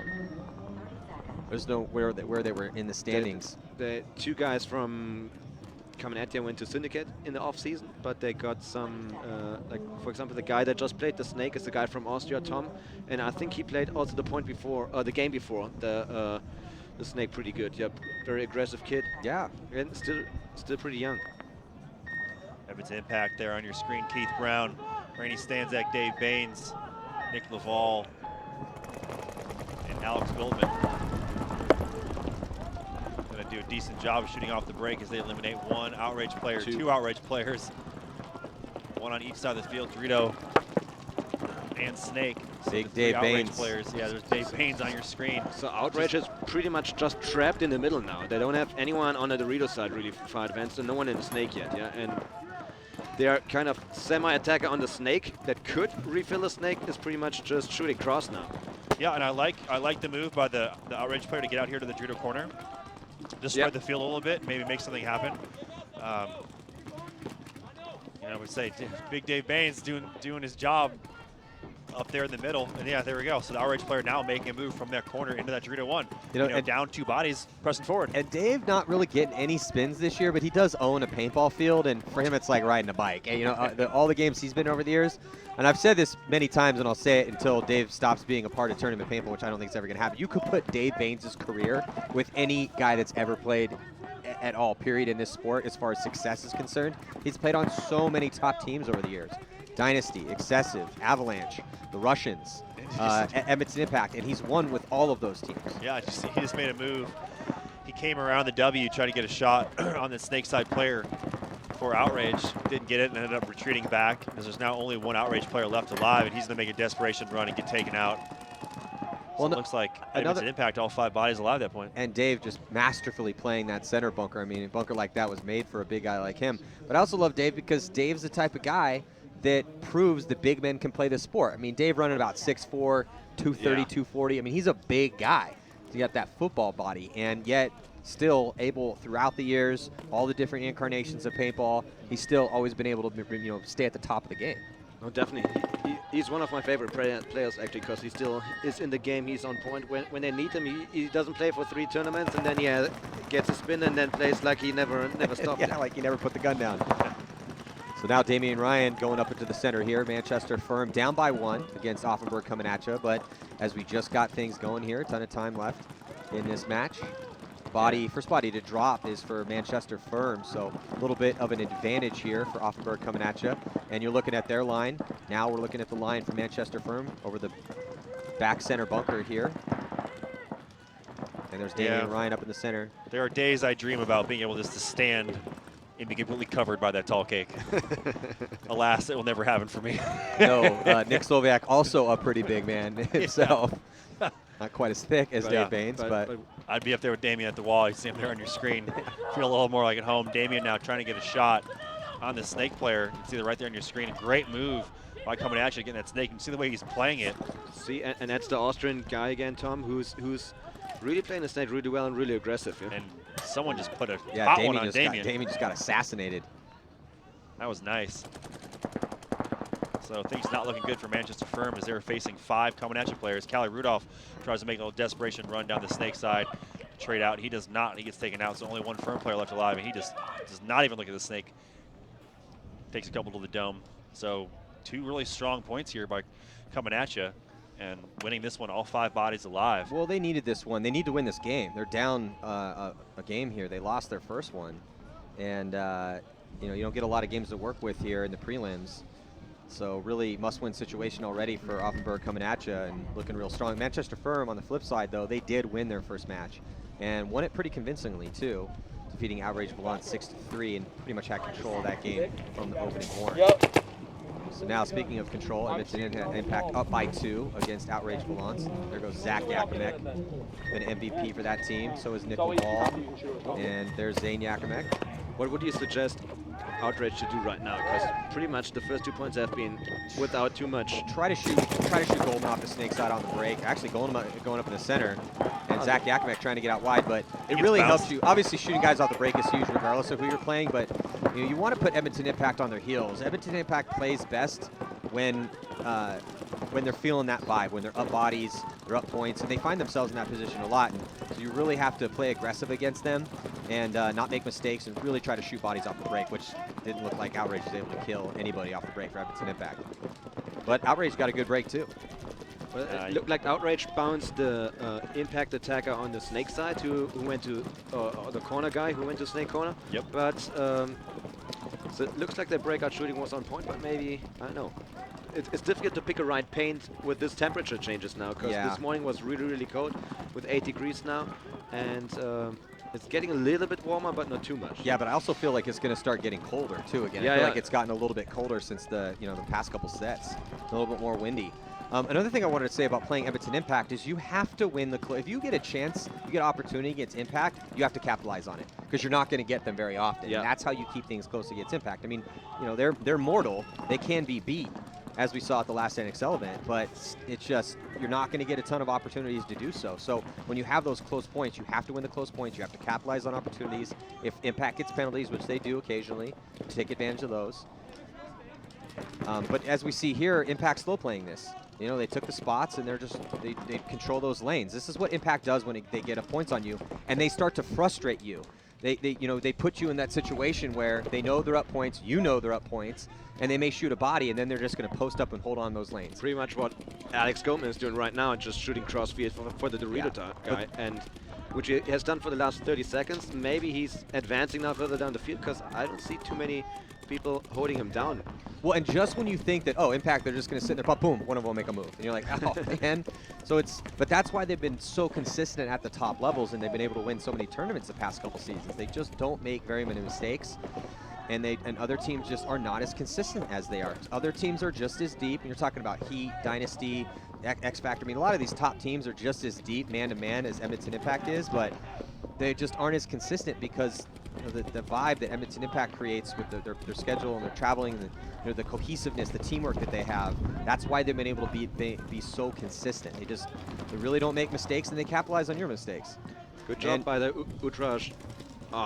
It's a great move. Somehow Unfortunately, just got shot, but he took out, who was it from Impact? It was Zane Yakimek. Zane, yeah, he into Dorito 3. Yeah, it was a great move to go bunker him out and stay alive. Unfortunately, no one was paying attention to Rainey Stanzik, who made the move to the corner and took out the Outrage player. So I think Impact still have that one body advantage. They have 3 bodies over on the snake side: Nick Laval, Zach Yakimek, and Alex Goldman, and just Rainey Stanzik over here in the Doritos. You can see that snake battle on your screen. But the Outrage guy is advancing now further down the Dorito side. They refilled the Doritos. Yeah, and Alex Goldman makes his way now essentially to the 50s in the post up. Try and get that shot. He's just going to commit. And there's that pretty much speed.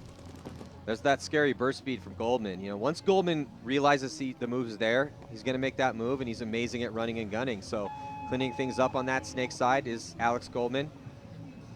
And we talked about Dave Baines playing for the laundry list of top teams over the years. Alex Goldman is another guy that has played for a ridiculous amount of top teams. And so Edmonton Impact looking relatively flawless here so far in this match. And Edmonton Impact, heading into the last NXL event in Dallas, had a perfect season. They hadn't lost a game, not one single solitary game, up until that final match that they played against Los Angeles Infamous. 1-for-1 on This is the game. on the last player. So they will start with 4 We players. see Caminati losing a guy off the break. Justin Cornell, who was trying to run into the Dorito 1 off the break. And they lose the second guy, Tom, the Austrian guy, who was trying to make Snake off the break. Or at least advancing down the Snake side. Which gives pretty much the advantage right now to Manchester Film. We're having 5 guys alive off the field, on the field. And having a pretty decent field spread. Yeah, at least they have a guy in the snake who just bumped into snake 2. They have a guy in the wall bunker, and they do have a guy in Dorito 1. Yeah, so huge advantage here for Manchester Firm, who have yet to put a point on the board this game. So you need to get something rolling here. You need to figure out where these 3 bodies are and work together to pick them apart. When making moves over on the Dorito side is the 3rd body. Before coming at you, takes the walk. There's only 2 bodies left alive, now 5 on 2. So the 2 bodies left alive before coming at you there on your screen. Both towers, Snake and Dorito, shooting cross, trying to stop the advance of Manchester Firm. Refs going to go in there, check, check, check. Circle, circle, circle, you're clean, clean, clean. Oh, Manchester Firm losing that body here past the 50-yard line. It was not really necessary for those guys. No, and you know what? A nice fill out from that Dorito tower. Oh no, he gets taken out. I thought he made that move undetected. So now only 1 body left alive for coming at you. Damian Ryan has worked his way into that 50 Dorito. And it sounds like, oh no, wrong horn. So that body's gonna get taken out. So Manchester Firm still hunting for bodies, even though they're all dead. Damian Ryan sees that's gonna run in, hit the buzzer, give Manchester Firm a point. Well, this is what they needed. Offenburg coming at you at 2 points, and now Manchester Firm going to pull within 1 after a pretty long point. And Nick, you had talked about a little bit that this field has slowed down a little bit. I don't think it's completely slowed down, but I mean, we've still seen, you know, okay, so Toulouse Tauntauns beat up on ground control. Frankfurt Syndicate, you guys had a real good game against Solid, 4-1. The Toulouse Tauntauns was a 6-5. That was a mercy rule. Well, I just think the points are slightly slowing down. I think they definitely have. I think maybe the way I should have worded it, I'm looking back at it now, is the first 2 sets of games we had up here, those games went faster than I thought they would. Yeah, right? Based on this layout, floodgates were open on those first couple games, for sure. But it was almost like the breakout ML Kings game, where both teams were just taking ground and just fighting each other, just going at each other in the center and bunkering each other out. Things were happening at a much faster pace, where we've seen, you know, several teams here get in position. It's not unlike, definitely not seeing that right now. Impact versus Outrage, as players are making moves down the field and walking off at the same time. But they would get in their spots, they get on their knees, and they wouldn't move. I don't know if Utrecht, it looked like they had to start with 4. They did, yeah. So it was during that last point, Utrecht got a penalty, and they started this point down a body. I think they've already lost 2, so now only 2 bodies left alive. Dave Baines making his way down the Dorito side. I like that. Big front player Dave Baines. The 1 over here right now on the D side. And you're looking at the Snake side there for Edmonton Impact. There's Zach Yakimek. And that's Nick Laval in the center. It might be Rainey Stanzik. No, it's Laval. And look for Outrage here with just 1 player left alive on this. And that is going to do it here. So another point to Edmonton Impact. 4-0 is the score. Not looking good for Outrage right now. Nope. Well, but a much closer game between Manchester Firm and Offenburg coming at you, because Firm was finally able to get on the board in that last point. So 2-1's the score, 8:24 to go. Both these teams will be starting with 5. Quick turnaround points here. It's that split deck, man. Yeah, I swear that was like 15 seconds. I was like, well, the clock's running. Oh, big breakout. I like that. So Manchester Firm heading up to the wall up the middle, losing a body. But at the same time, Offenburg coming at you, going right to that Snake 2. I think he made it. He's still alive over there. You can see Kevin Rudolph just hunkering down, well, standing. You don't have to hunker. Just hanging out there. Nice move to go take out the wall player. And I don't think anyone... No one was looking. So Callie Rudolph definitely wasn't looking. Damian Ryan over here making his way to the Dorito corner. Damian playing more of a front position now on this Dorito side, or at least the 1. So just Callie Rudolph, Kevin Rudolph, and Damian Ryan left alive for Firm. Kevin takes 1 in the face, so just Damian, he gets taken out.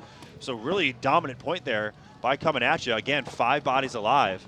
Great shooting off the break. Great move, Pat, up the middle to take out nobody there at the back center. Until then, it was really good by Dennis Schneider, German guy from Wetzlar, who used to play for, I think, Destination Wetzlar, a good German team from the DPL. But he there he is on your screen. bunker where nobody is. but he played them. He took out whoever it was from Manchester Firm and wall bunker pretty good. Good job, everyone. Good You job. know what? I love it.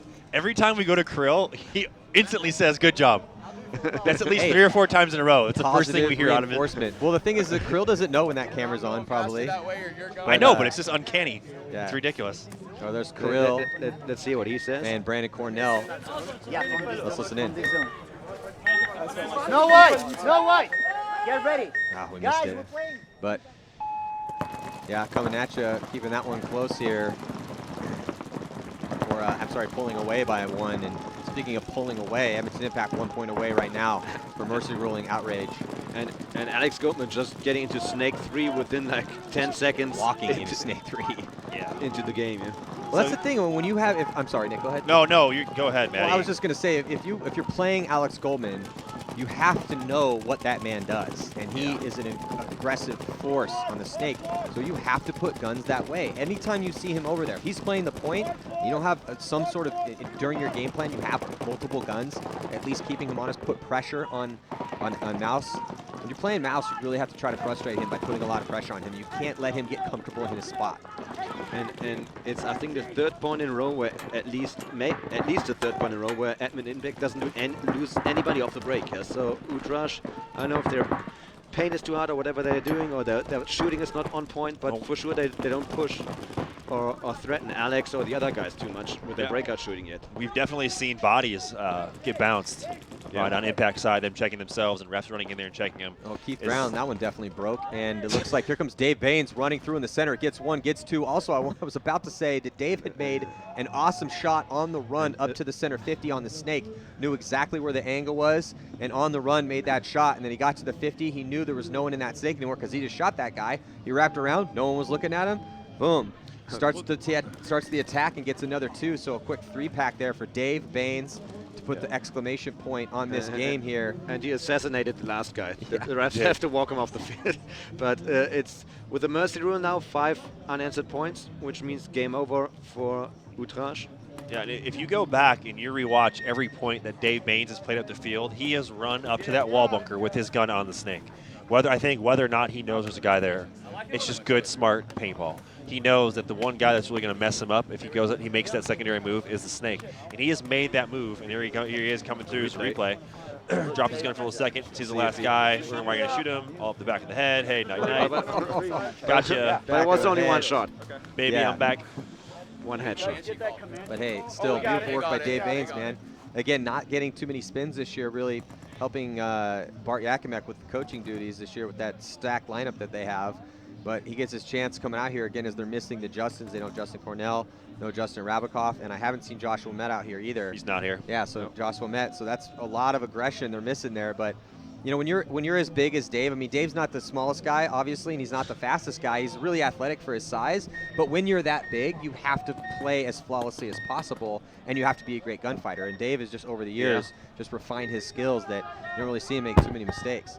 And playing the aggressor there, making it look really good. So congratulations to Impact. Now, in this game here, Manchester Firm down by 2 against coming at you. 3-1 is the score, 7:20 to go. And 2 bodies immediately, Nick, coming off here for Manchester Firm. Yeah, you know, in watching that breakout for Firm, just making some sloppy moves off the break, not moving crisply. You know, we had Kyle Spick up here talking about, hey, you know, we focused a lot of our talk on that wall bunker, that mini wall bunker on the Snake side. Well, one of the Manchester Firm players, number 89, I think it was Wheeler, was coming out of the back center and kind of just strolled up to that mini, or the tall cake, and just got diced up. And it's like, man, you gotta, you know, this is the pro division. The one difference is you're gonna see, right, between the lower divisions and the pro division is how well shots are on and how crisp and smooth people make those transitions from one bunker to the next. And if you think you can just lackadaisically walk from one spot to the next without sliding or anything, without sliding or like, you know, having your gun up or moving, I mean, you're gonna get shot. You're not gonna win these. You're not gonna help your team out. You're gonna get taken. Taking pieces. Here, Tom from Austria just being in their Snake, like, which is Snake 4, not giving too much room for Manchester Firm to breathe. Yeah, and he's doing really well. And he's playing smart in here. He knows that they have a big body advantage, they have a point advantage, but he wants to preserve that point advantage. So he's just not running down here and trying to take big bites. He's doing it smart, checking off. I mean, he could have ran this guy down earlier. Yeah, no, but like you said, he's playing really smart. His gun's posted up down the tape. He's now you're doing that right in front of the pit of Manchester Firm. So their coach sees that, and you're going to force them to concede the point. So now, 4-1 lead. Here's Kirill. Let's hear if he's Great job. Come on in. Great job. Yeah, positive reinforcement. But he didn't see the camera now, so it's his attitude. Yeah, all the time, baby. Spreading positive spirit. Yeah, that's great. Yeah, and this is a good game before coming at you. They need this. This is probably a big confidence booster. Again, they didn't have the best game earlier. Not the game that they wanted. I like Kirill's beard. I haven't seen him wearing a beard like that for quite some time. Yeah, coming at you, lost their first game against Edmonton Impact. They kept it close there. Great job by Brandon Cornell there on your screen, on that D side of the field. Just working his way up and now talking to his coach. Everyone. Let's listen in. We do the same combo, but the only difference, you go far, Snake 2. 1 minute. Are we on again? So same combo. Except for you. You are free. So it's not their strong guy. They Justin Cornell and all the other Germans guy also play a good game right now. But they use Tom again, obviously now to run into Snake 2 off the break, and he has been pretty productive doing that. He's been super consistent. He's been doing a great job. Krill's going to be a great coach when he's old, man. Look at him. He's stalking over there, hands behind his back. I'm afraid of him just by sitting here and watching him. Coach, man. He's going to be a great father. Just doesn't matter. That's what I'm thinking of. Well, he looks like he's going to be really strict and angry at you, and then all of a sudden he's like, good job. But he has the look, like that intense glare on his face. Man, and you know what the hard thing is like, any hint of sarcasm would be so hard to pick up. Like you don't know, Kirill is an awesome guy. I love him. He was Syndicate coach for 3 or 4 years.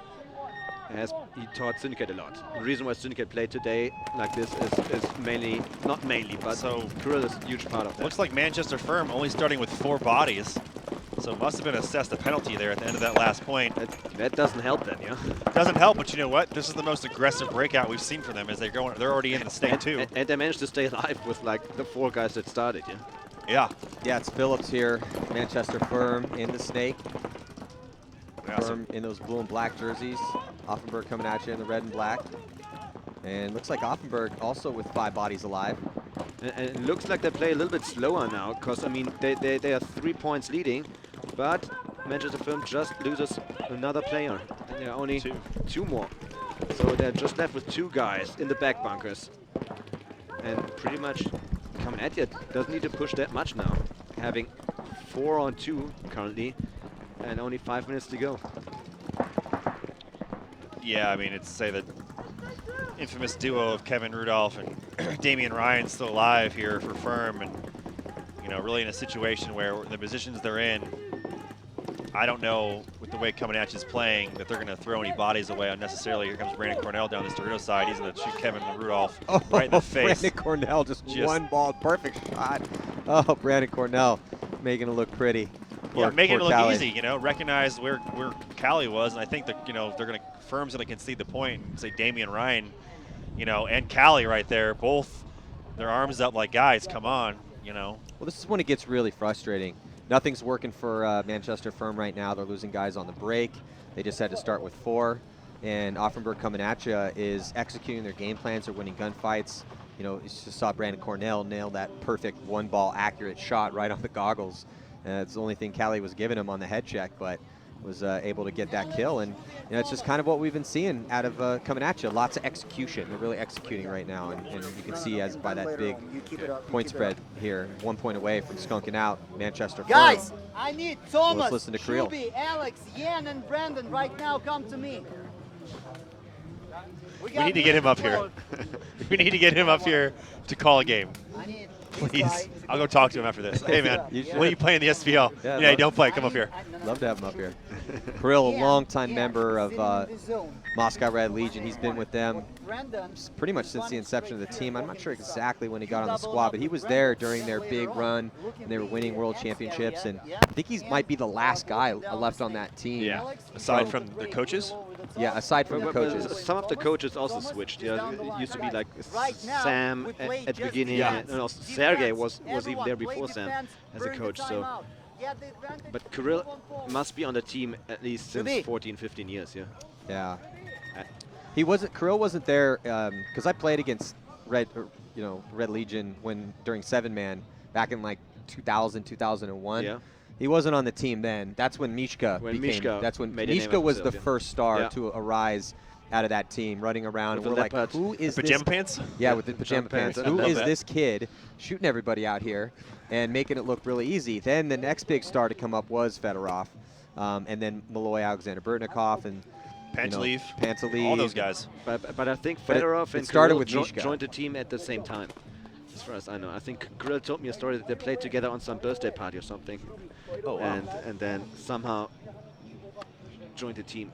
I actually have to catch him up, tell me that story again, just to give it with a bit more detail. Well, yeah, then tell him to come up here. Well, I heard some story from Chad Yaya Boucher. He said that. Oh, great! A story from Chad Boucher. Yeah, so got to take it as gospel, right? Yeah. But no, he had said something that they went and scouted like local soccer camps, football camps, and that Fedorov was the fastest kid out there, and they asked him, "Hey, do you want to come play paintball?" No, it must be like something like a summer camp. What Kirill told me, Maybe a summer camp, a birthday where they played and then somehow got picked. Yeah. Yeah. Recruited. Because the old school Russian Legion guys were all like watch guards, yeah? If that's correct word, watch guards? Yeah. At the bank from Sergei, yeah? Yep, they Owning were. the team. All the... Except probably for Mishka, who was a really, really young guy. Well, I heard that Mishka had like a part-time job as a janitor at the facility. Okay. And he was out there with a rental gun shooting them all up with angels. And then they were like, okay, well, now you're on the team. Yeah, figures, right? So, I mean, but captivating stories there. What a story that is. Yeah. That's what I find fascinating about this sport. Is there's just so many untold fascinating stories with how all these guys get to these positions and, through a lot of heart and effort, find themselves in the pro ranks, fighting for these victories. Right. But, trying to play defense here, pumping the brakes a little bit, not working for coming at you here as they lose both Cornell. They lost another body, so just 3 players left alive. But Manchester Firm losing a body as well. Yeah, so I think 4-on-3, Nick. Yeah, Kevin Rudolph got shot pretty early on, trying to make his way out to the Dorito side for Manchester Firm. Damian Ryan, I think he's up there at the wall. I thought I saw him streak up there. Yep, there he is on your screen. Phillips, number 13, shooting cross. So, time ticking down. Phillips has got to figure out a way to get into that Snake 50 and make some stuff happen. He's got to get some help from his back guys. Damian, I think what you got to realize, and I've realized it, watching all these games, is once these teams get into those back spots, there's nothing you can do at the wall. You can lock down a lane, but in a situation like this, these 3 guys from coming at you aren't going to go anywhere.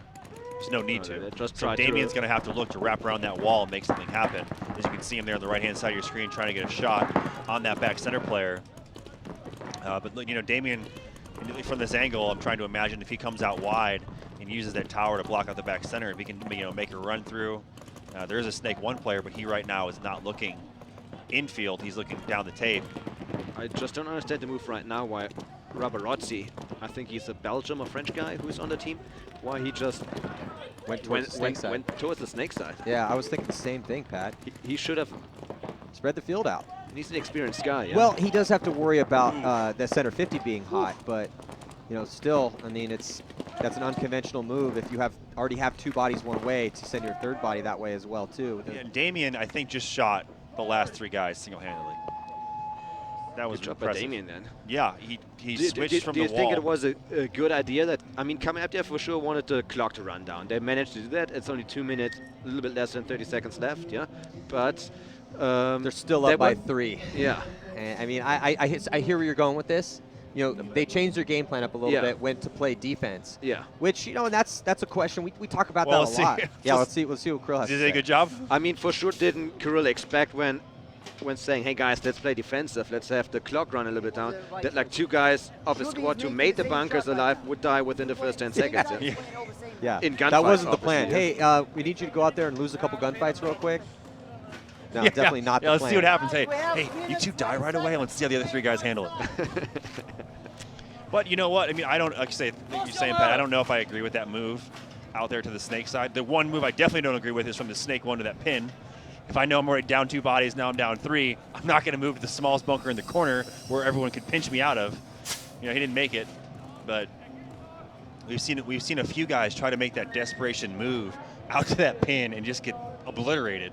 I don't know what they're thinking. You know, maybe if you're running down the tape or out to the tape and shooting, and we've seen some people move out there and trade out with the Snake player, but unfortunately most of those moves have been too little too late. But So, I mean, they took down at least totally 2.5 minutes from the clock, by that defensive game, although they lost 2 guys really early in the point, But I think if Kamen Etios would play one aggressive point again, it would be their point.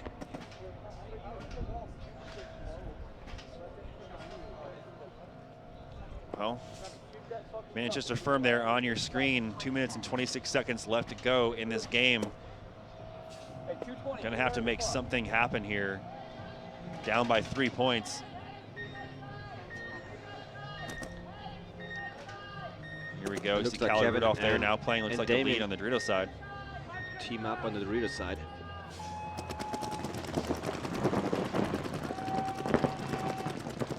Really lackluster run there into the Snake, getting taken out. I like that secondary fill over there. Damian Ryan getting a kill up through the center over that wall. Callie Rudolph getting into that Dorito 1 ref, streaking into the back center. Yeah, I think got to stay away from the penalties if you're coming at you. Oh, and this worst thing that could have happened. Are they going to get 2? And here's, you know what? 2 for 1. What no, I it's don't gonna get be, that's it. is that player in the back center asked for a check. He was going like this to the ref. Hey, check my back. And the ref ran in there, and unless it was an obvious hit, right? Okay, hey, if I'm shot in the square of my back, I should have felt that. No, hey, I'm probably dead. But if I'm asking for a check and then I turn around, the ref pulls all my teammates. A hit in the center of the back should not be an obvious hit. It's in your back. An obvious hit is something that you can see. You know you're hit. That could have bounced. How do you know? I mean, well, if you play long enough, you can actually feel the pain difference between a hit that bounces and a hit that breaks, because the ones that bounce hurt more. Dude, that'd be a fun experiment to run. I mean, that's I how need some I would volunteers. know. Yeah, when no, you know when you get whacked? Like you're I remember absolutely getting just getting domed, shot in the head, and it would rock you. Be like, okay, that one bounced, because it doesn't disperse the energy when it bounces as much as when it breaks. Yeah. So the ones that hurt more, those typically are the ones that bounce, and the ones that don't hurt as much, those are the ones that break. So I would know most of the time when I was hit. But I mean, you know, when you're playing for 20 years, it kind of comes with the territory. But still, a hit in the square of your back asking for a check. Again, I couldn't see from over here. I mean, that's all the way on the opposite We couldn't side. see from over here, but all the way on the. I don't want to knock. I couldn't see the hit, but but I definitely saw him going like this. Yeah, and maybe it wasn't his back. Maybe it was like his shoulder. You know, that's one of those when you're looking. Then the penalty would be okay, because it's also probably like an old school trick to tell the ref, hey, check my back. I gotta tell you, like some hey, a chest hit or something. Manchester Firm definitely has a chance now. Well, right, I was going to that say was with a the way Coming At You was playing, you know, they're probably going to spread the field out pretty well and pull at least another minute or 2 off this game. They might lose it, but still 2-point difference. But it's not a minute 58 left in this match.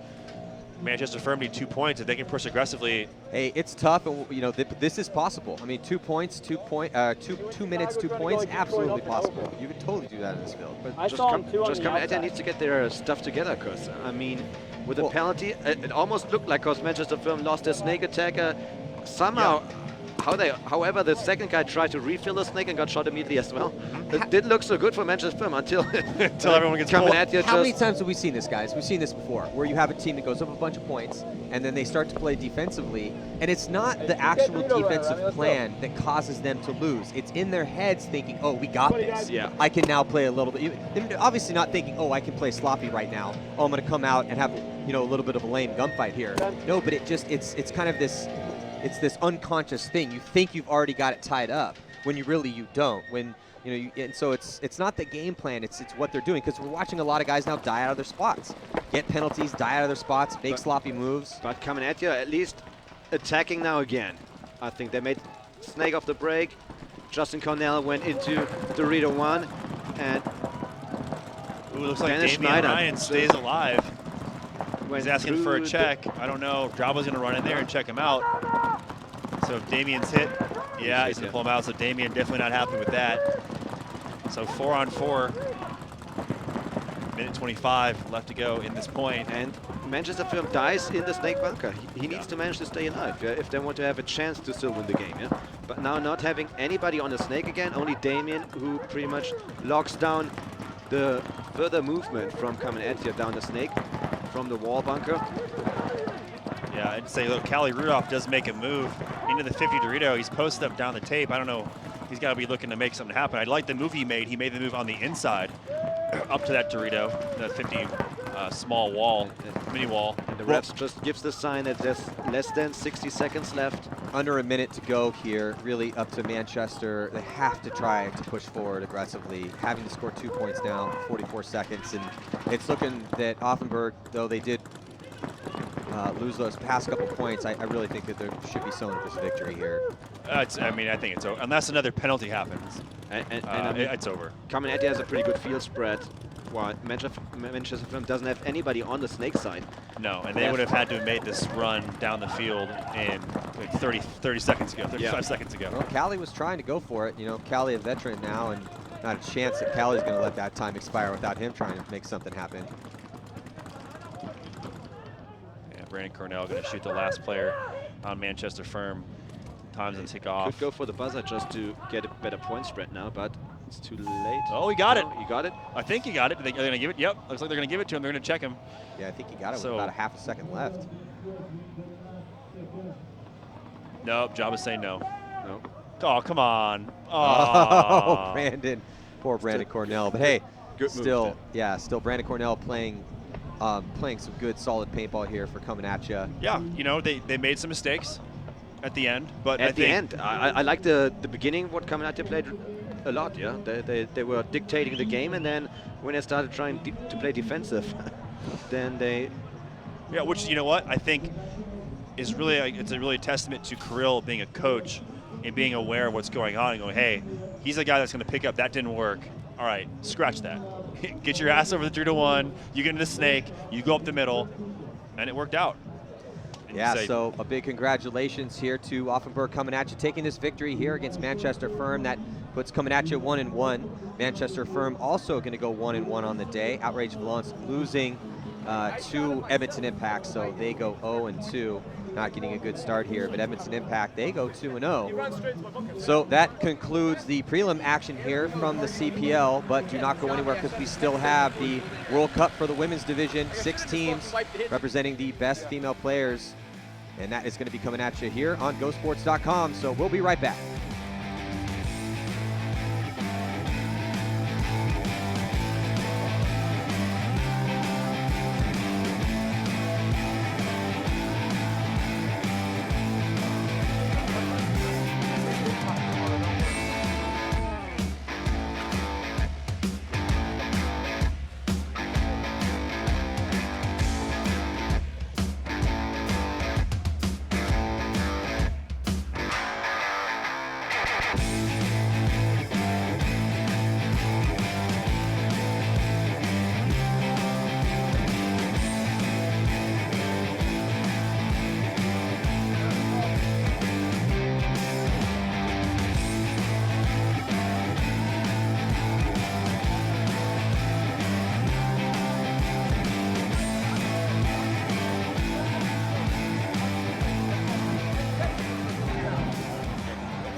J'ai hésité un moment, je vois ta tête sortir, je dis non, je tire pas, j'attends. Ouais, t'as bien fait parce que franchement, je ne savais pas que t'étais là. En fait, et tu m'as cueilli. Parce que j'ai shooté ton corner. Et j'ai shooté de près, je me suis dit putain, j'ai peur qu'il ait vu, mais il est bien.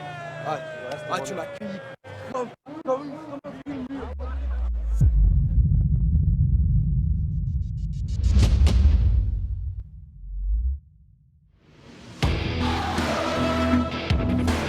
Here comes Greg Sewers to hit. 2 seconds left. Kyle Spinka.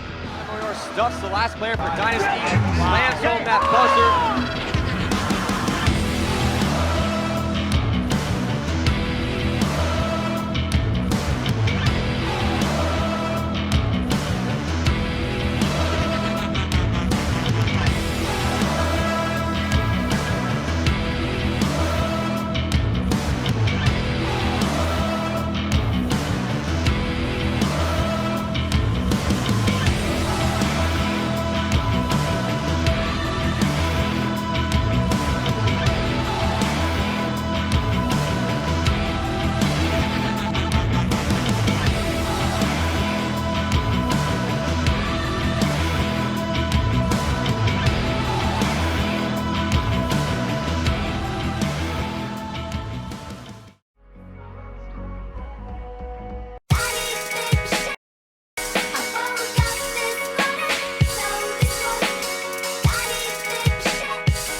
Quoi d'autre? Quoi d'autre? Oh, won't you stay for a while? I'll take you on a ride if you can keep a secret. Oh, won't you stay for a while? Show me darkness, baby, show me deepest. Oh, won't you stay for a while? I'll take you on a ride if you can keep a secret. Oh, won't you stay for a while? Show me darkness, baby, show me deepest.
Stay a while, and I will make it worth your while, worth your while. Stay a while, and I'ma go the extra mile, extra mile. Boy, if you wait until the last go down, I got some tricks that have you screaming out. So stay a while, and I'ma make it.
Z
ziemi włoskiej do Polski, za Twoim przewodem złączyć się z narodem. Marsz Dąbrowski, z ziemi włoskiej do Polski, za Twoim przewodem złączyć się z narodem.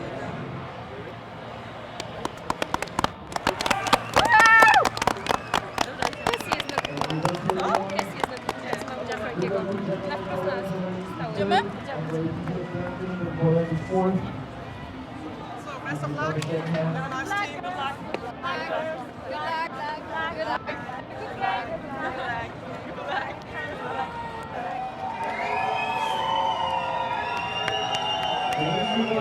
Good luck.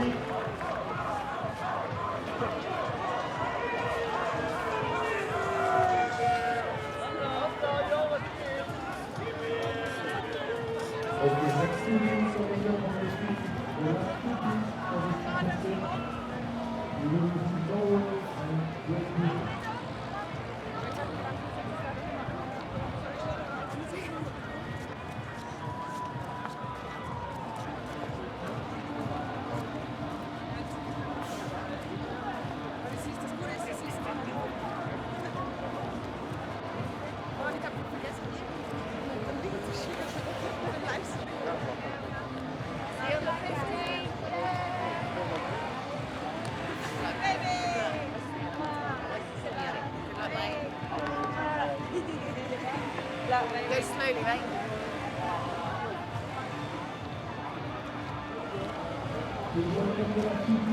Is it no?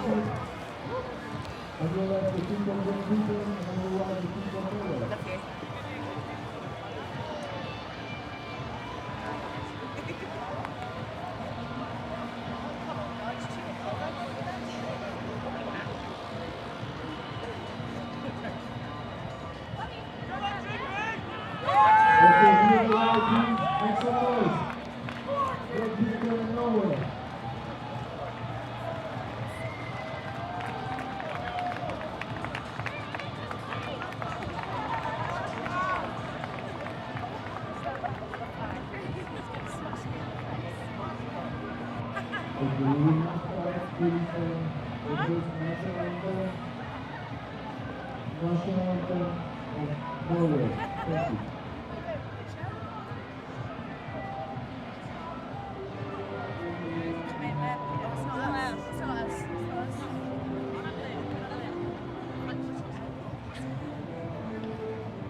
They want a hug, mate.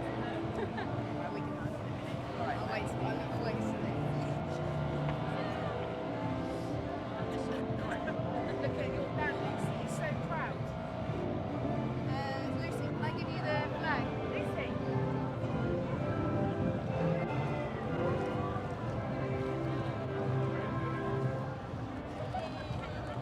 Thank you, everyone. Congratulations to Norway. We are a team and the Olympic ranking.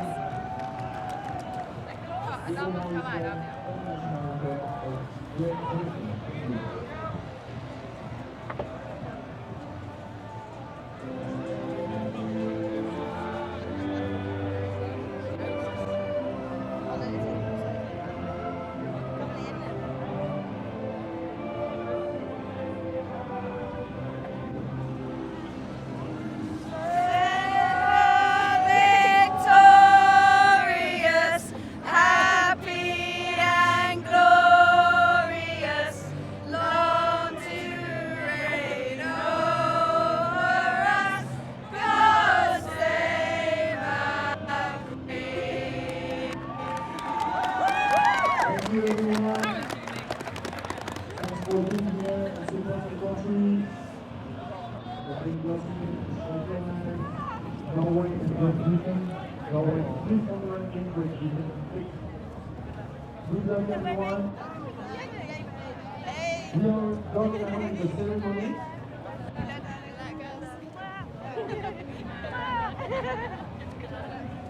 We can now start to bring some table. First game, we have Poland against Norway, and we have Russia against Great Britain.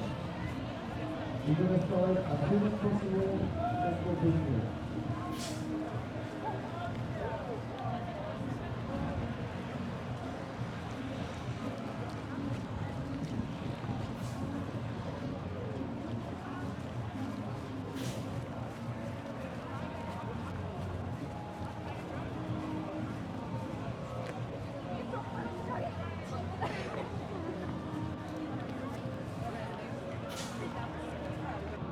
See it in his eyes.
Hello and welcome back. We're live here, Millennium Series. We go straight to the field.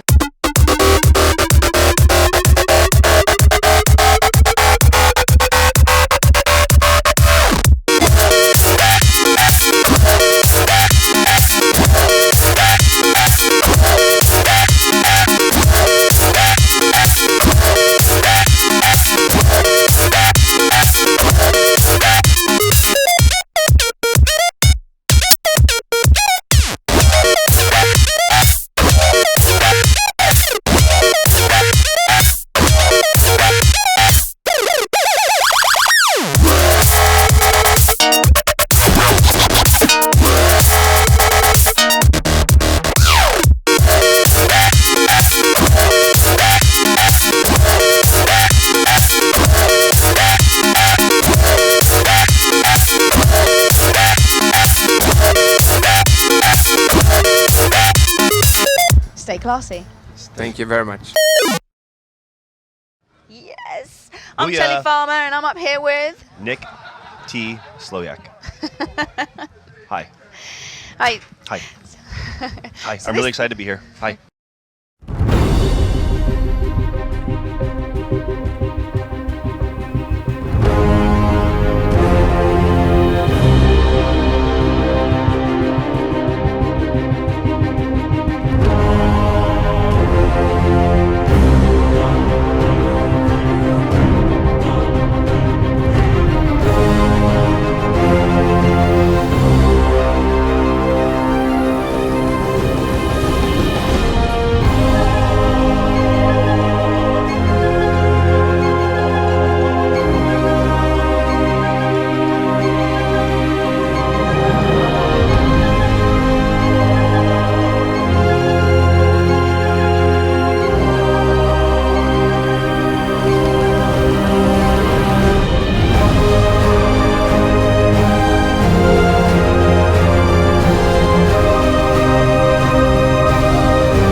Welcome back here, 2016, the second stop on the Millennium Tour here in Bitburg, Germany. We're about to watch the Women's World Championship right now. Can't wait to see this one. The first set coming at you here, going to be Poland taking on Norway. Norway 2 years ago, they were the champions here at this event, as well as Russia and Great Britain. I'm Matty Marshall alongside Mark C., the coach of Manchester Firm, and Nick Slowiak, longtime pro player, currently with Upton 187 crew. So, you know, we've been watching this field layout play for this entire day. Lots of options out here. Mark, you know, the coach of Manchester. What do you think we're going to see out of here in this first point? Obviously, these girls have been watching these games play out here. I'm thinking aggression. What are you thinking? I'm hoping to see aggression. I'm thinking aggression, but then it'll slow down. I think the coaching's had a big effect on them. The no coaching, so. So immediately looking like Poland getting up to that 50-yard line. And losing two bodies, though, pretty much immediately out of their spots. Norway trying to make it into snake one. So good crossfield spread from Norway here. Norway now making moves, coming through, stitching up that center 50. So nice job. I think that was Celia up in the center. Yeah, pretty sure that was. Not I can't sure. tell if that's Celia or not, but you know, a couple of the girls from Poison Ivy, very successful team, has moved up the ranks. Now playing one down from the SPL. And again, Norway, our champions 2 years ago. Norway now in the snake. I think that's actually Benny. that's Celia right there in the snake. So longtime member of Poison Ivy here towards the 50-yard line. Nick, what were you gonna say? I would say the thing I was going to point out was interesting. Shelley Farmer was up here and saying that she thinks that Norway is going to be the favorite to win this.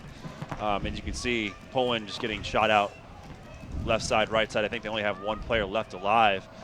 in that snake too. So, as you were saying, Marky, you think coaching is going to have a big effect on these girls. Yeah. You know, one thing to point out, a difference between what we've been seeing all day with the CPL with Manchester Firm going into these games is this is a race to 4, a 10-minute match. So a little bit less paintball to play than what we've seen. Yeah, and I don't think there's any other major rules, other Marky, that you can think of. It looks like it's the same rules from last year. Change the ends every 2 points. Race to 4, so 10-minute game. So it's like SPL rules from last year. So yeah, first point there going to go to Norway. I love watching Norway play. I just think they're proper athletes. Poison Ivy, all of them. You know what? They post videos on their Facebook pages of them training reball, of going out here and having practices. I see Shelly post up all the time. She's traveling to Norway to practice with the team.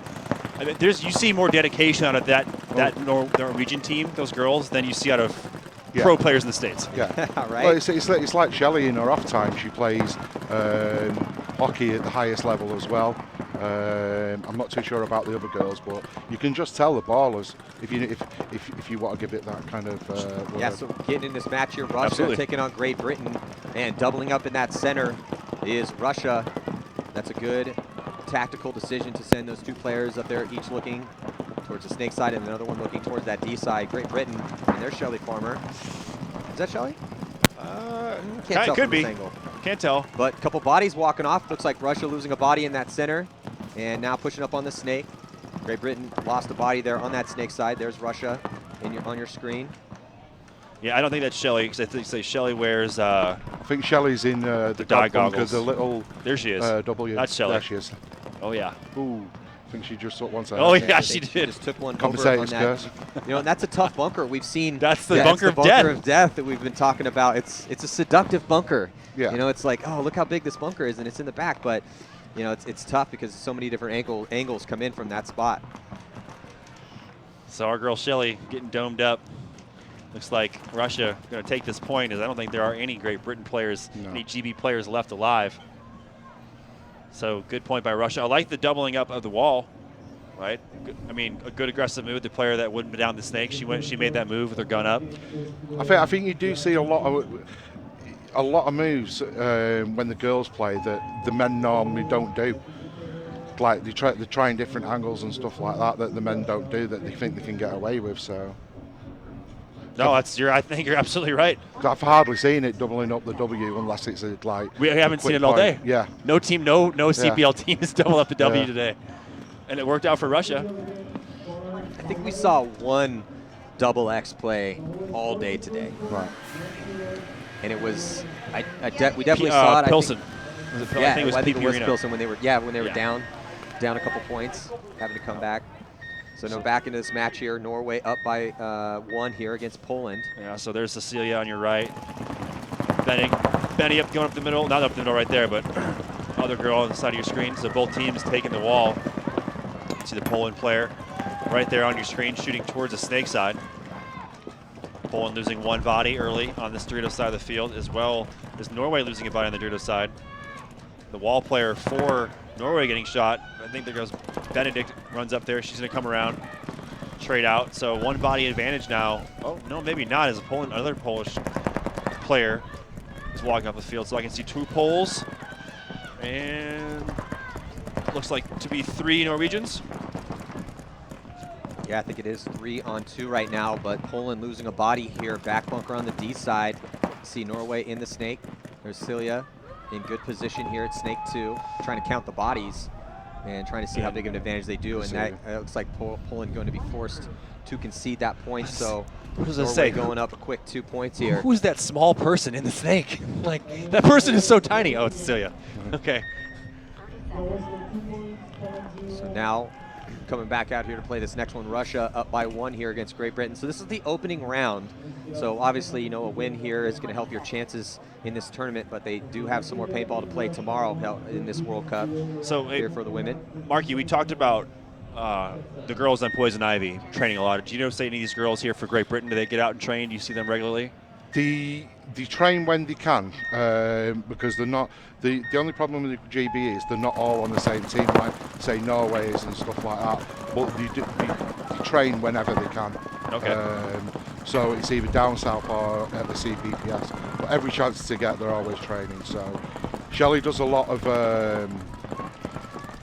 work on the sidelines, getting people together, even if they're not playing for GV. Try to get as many girls to play with them as possible to try and like get them into it more. It's like they brought a girl today that's 13, Lucy, and she's really going to be a good paintball player.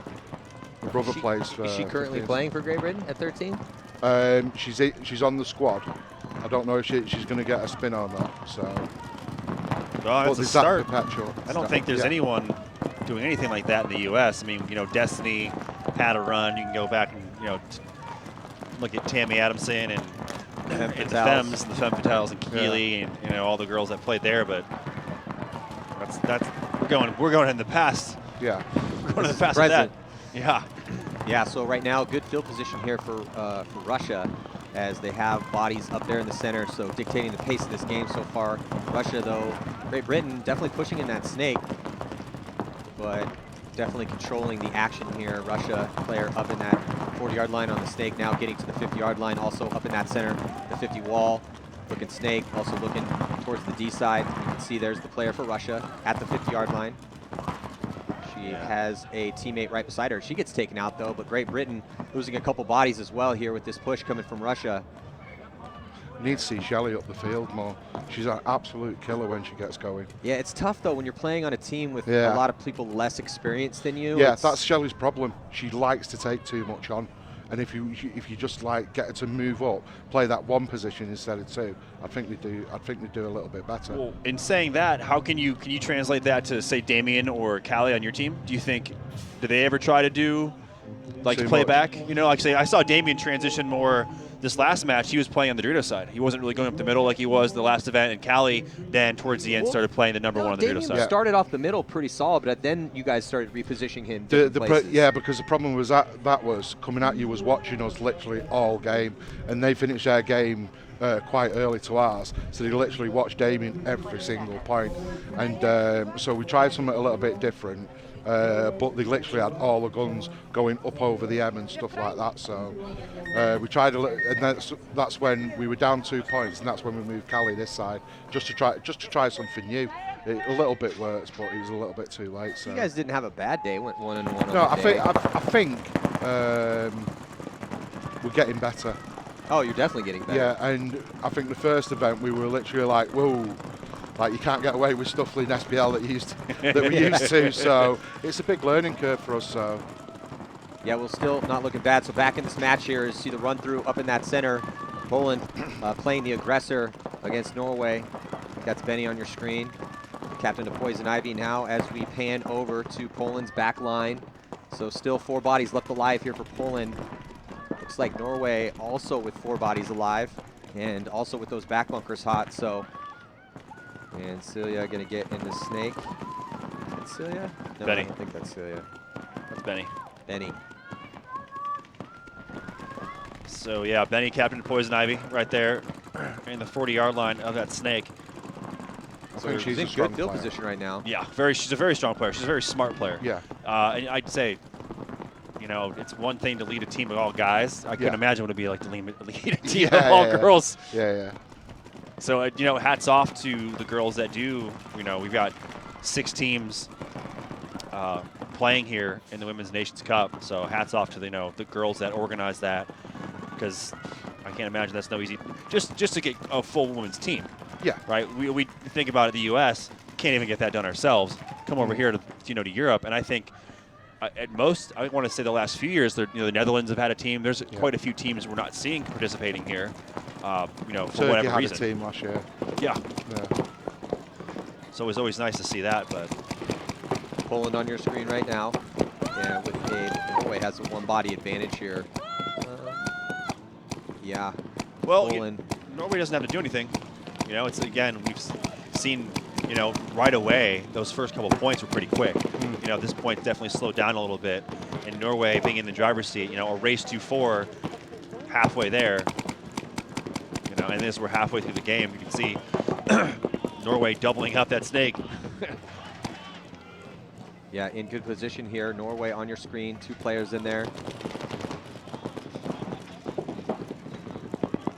sure what's going on there. I think that's Benny and Celia in the snake. That's my guess. I mean, you got another player over here in the Dorito 2. You can see Poland there on your screen. Lone soldier over there in that corner shooting cross field at the Doritos. Yeah, you can see the 3 players. There's 1 player. There's Poland there, back corner bunker, D side, also here in stand up, and then of course the back bunker here on the snake side. So 3 players left alive right now for Poland. And you can see here on the left-hand portion of your screen, Benny's right there at the 50-yard line. Celia's right behind her.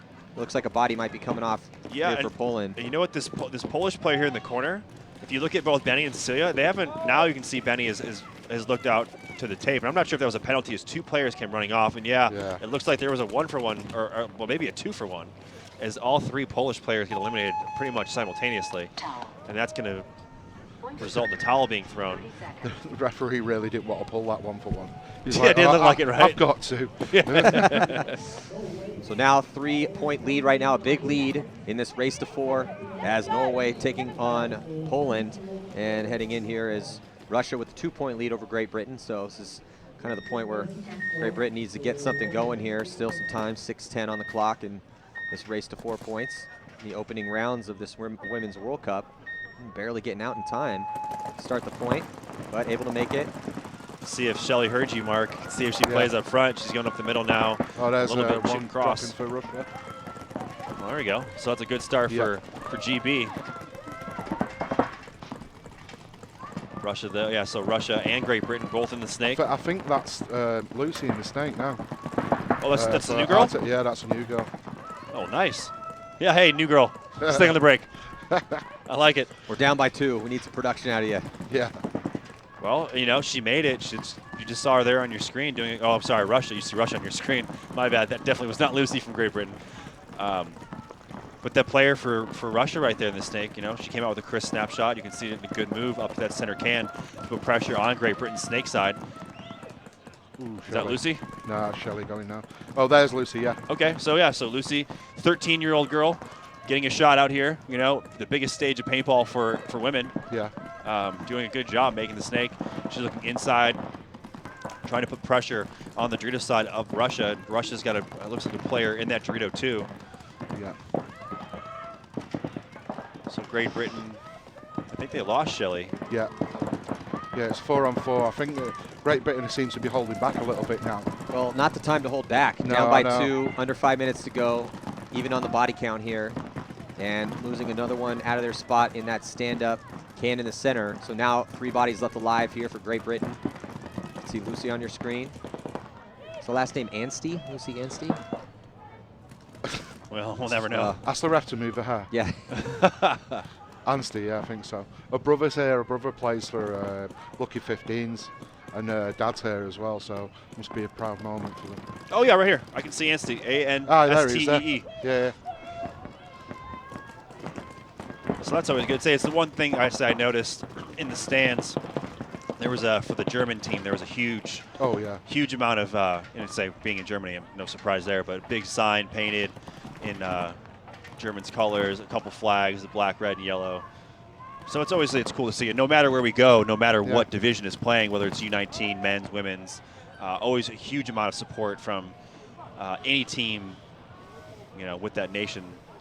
Yeah, when the men play in London, the girls always bring massive flags out and stuff and really support the guys. So it's good to see. To be honest with you, I look at women's paintball a bit like women's football, soccer as you call it.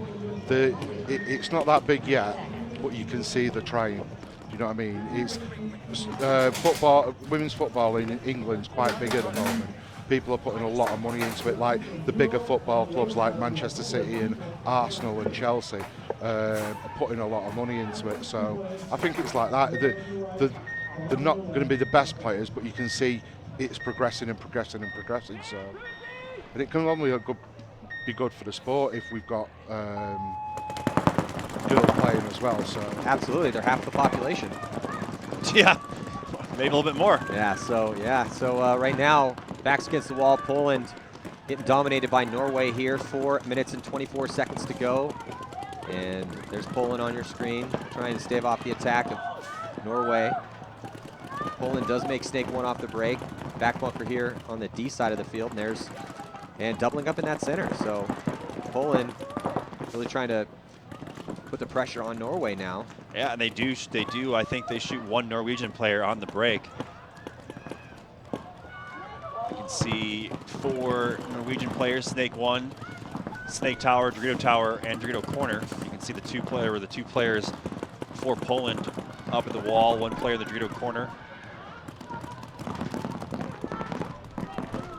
See the 4 remaining Norwegians there on your screen. Snake 1, yeah, Snake Tower. Norway really in no hurry as they know that center, and they're up by 3, so. Yeah, again, I would just sit in my bunker and kind of chill out. And kind of lock up a zone. Yeah, and put guns on that center. Yeah. As you can see, they know that they're down a few points here, down by 3, need to make something happen. Yeah. 3 Polish players there on your screen. Snake 2, double wall. They have 5 bodies up with the player in that Dorito Tower and Dorito Corner. So Poland's going to have to make something happen here.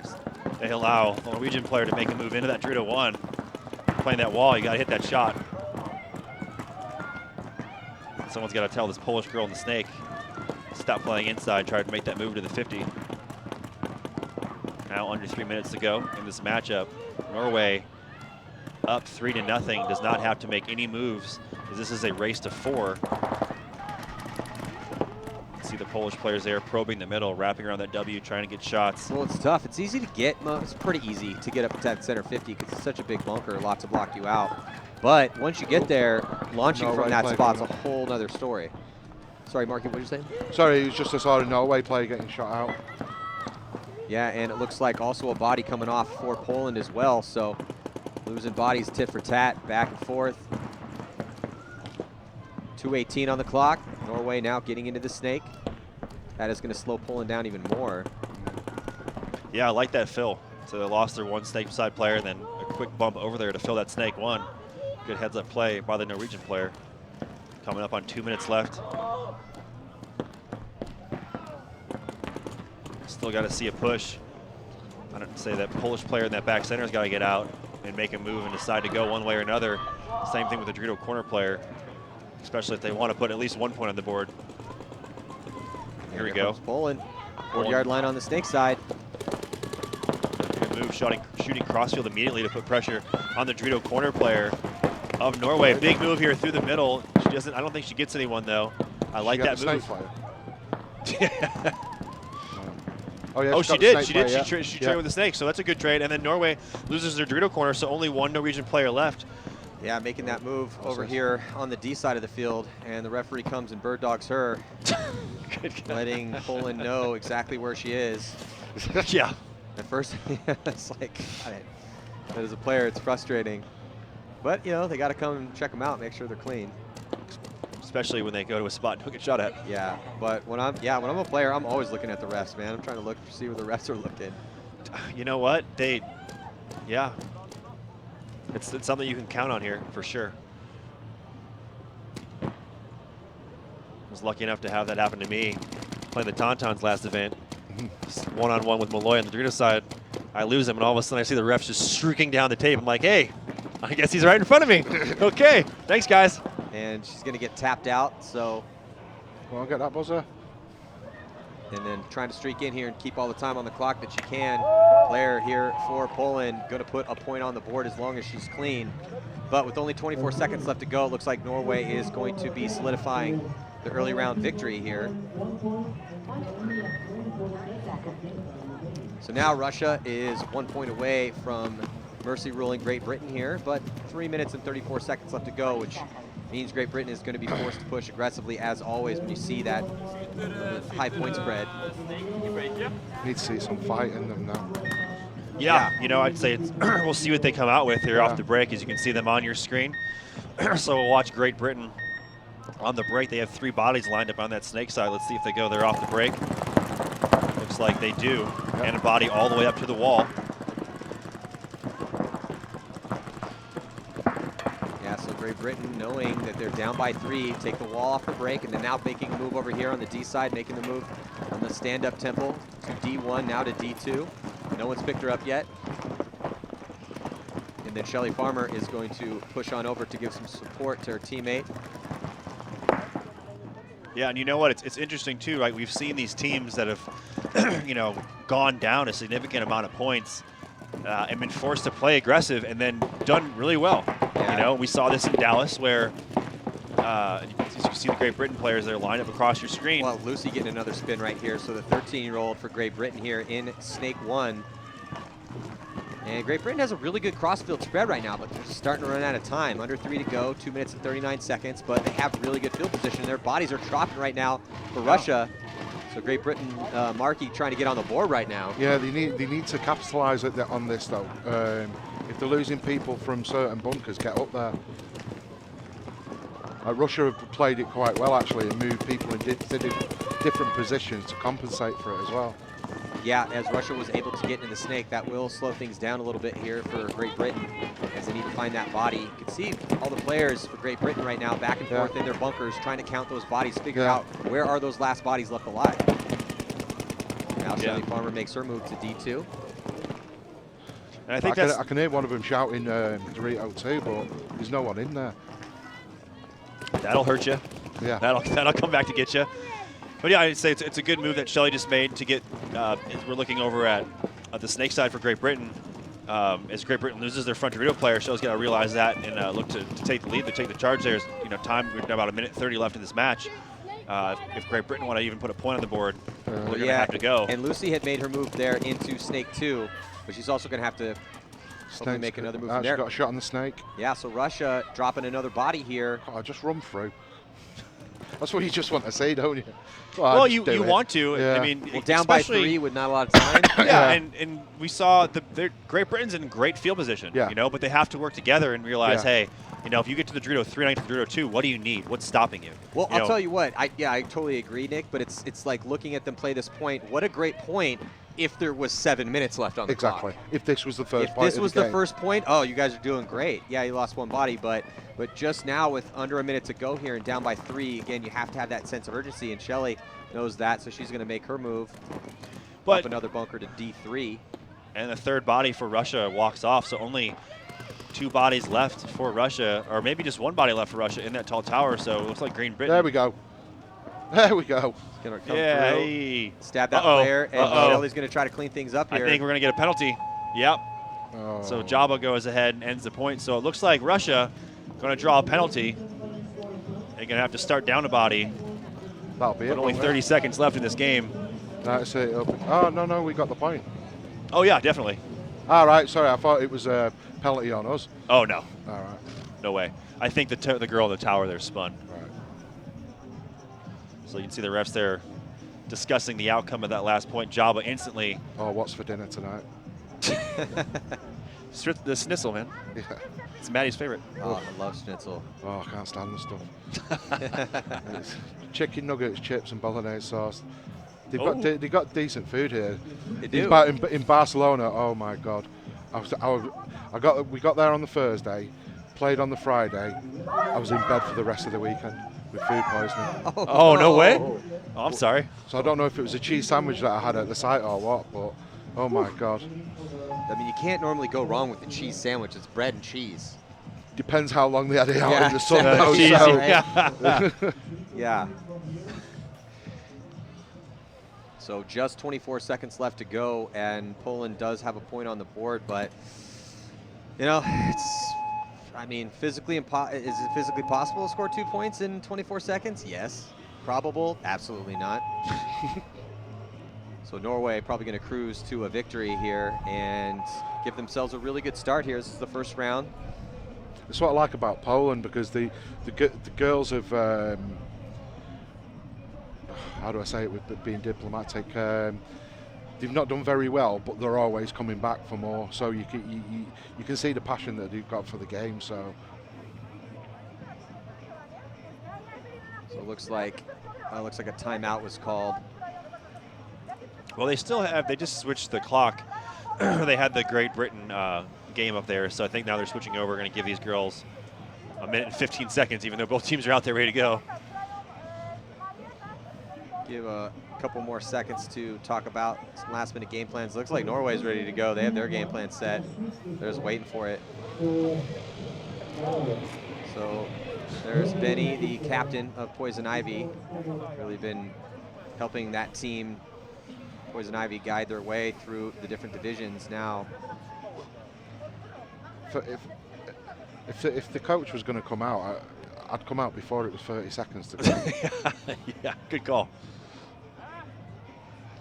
Well, you know, it's interesting. We saw some pretty good support in Barcelona. Yeah. You know, Fedorov was in the Russian pit. You had a lot of support by younger players. Yeah. And older players all around and helping those teams out. I haven't really seen, you know, we just saw the coach for Poland out there talking to his players. I don't know if Norway has a coach. I haven't seen one. But 5 seconds before the start of this point, 24 seconds to go. I'd like to see what Poland has in store for Norway. Ooh, almost get a bad start for Norway, but able to tag up and get right into that snake. Oh, here we go. This is what we want to see. Yeah, and here comes the run through as Poland trying to take it here to Norway, Oh, able to get all the way through. Snake. Gets one. Oh, She does it! Oh my goodness! And she's still alive. And she's gonna hit well that buzzer done. with 8 seconds left to go. What an amazing move. Wow. Yeah, I think it was Chainsika. Absolutely it was. Yeah, Chainsika able to get that awesome. Oh, well done. Move the tournament. Is that a four? Yeah. Four-pack run Four-pack through run there? through. Wow. That's what I mean. You've got heart. To pull within one, you know, we talked about it. Is it possible to score 2 points in about 20 seconds? Yes, probable. Absolutely not. But we just saw one of the quickest points of the tournament right there. Norway will be absolutely kicking themselves.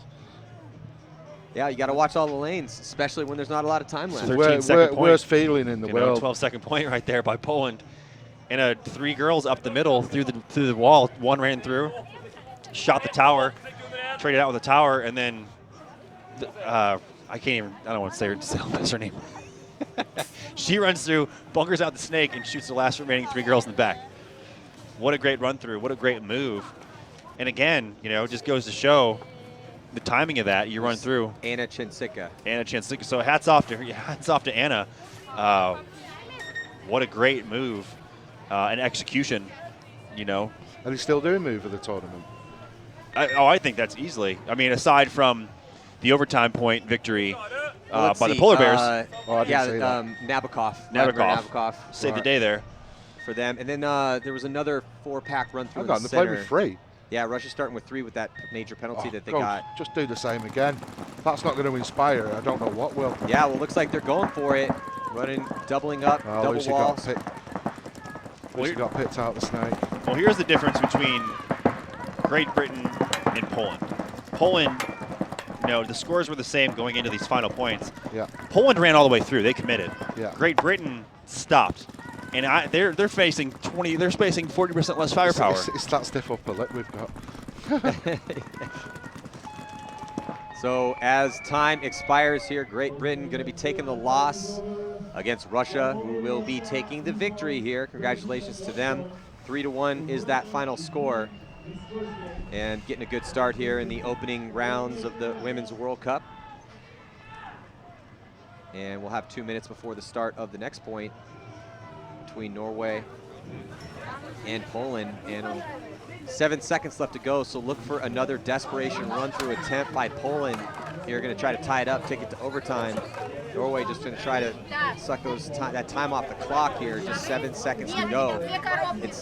I mean, we're reaching the time of physical possibility here as far as how fast you can get from one flag station to the other, and one start station to the other. And you know, right now, Poland's basically going to hopefully hope to God to get that Hail Mary major penalty on Norway to get the swing point here. Yeah. It's pretty much their only hope. So if I'm Norway, I'm just going to spin around, roll my gun. If I even feel a flick, I'm going to stop shooting my gun. And we see that all wall play. 3 players run through, up the center, and almost make it, but time expires. So maybe if there was another 5 seconds left, could have happened. Could have. So what happened with the Polar Bears game? Well, they went into overtime, and Vladimir Nabokov. Yeah, saved the day. What did and he do? He just making this move down the snake side. Who did he shoot? Get up from the shot. Can't miss from the shot. Made it look really nice. But yeah, he had an amazing. Yeah, he pulled that one off because he single-handedly won that point. And then I think it was Pilsen. Might have been Pilsen or Solid. They had one of their players had a 4-pack. No, it was Novak from Arena, I think. Arena. Yeah. Had a 4-pack run through in the center, but. Yeah, it was his move. His move was almost identical to Anna's move. To Anna where he came around the snake side of the wall, used the can to block out the snake one, shot a body, shot the Dorito tower, switched hands, bunkered out the snake, and then shot the Dorito corner and the mini wall player. It was fantastic. So don't go anywhere. Coming up next here, as we send a congratulations to Russia and Norway taking their victories here in the early rounds. Next up, though, it's going to be France taking on Poland and Germany taking on Great Britain. So stick with us here as we're watching World Cup Women's Division here, 2016 second stop on the Millennium Tour here in Bitburg, Germany, European Masters. We'll be right back here on GoSports.com.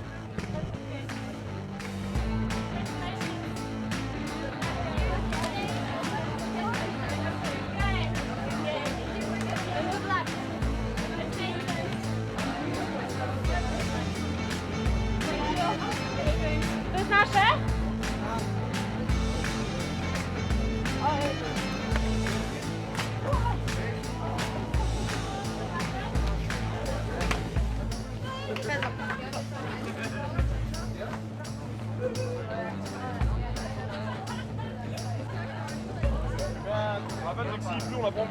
Ouais, on va vos actifs.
Welcome back here, 2015 Millennium World Cup. I'm Matty Marshall with Nick Sloviak. Hi. And Steve Rabikoff. We're here in Chantilly, France, a little outside of Paris.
5 minutes.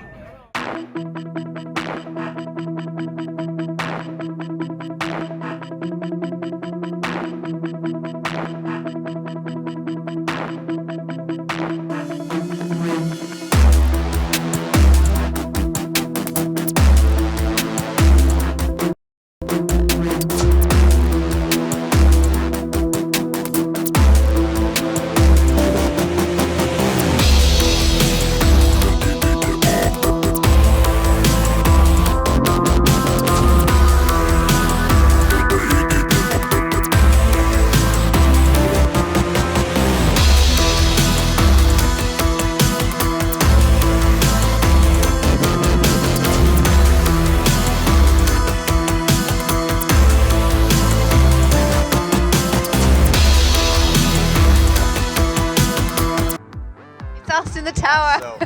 Hey! So yeah.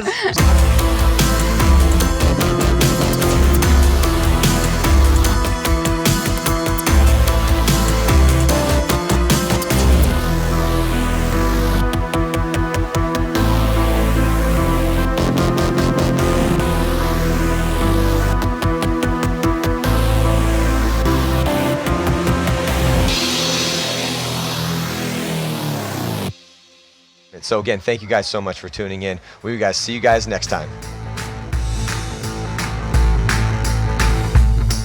Stay classy.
Crazy.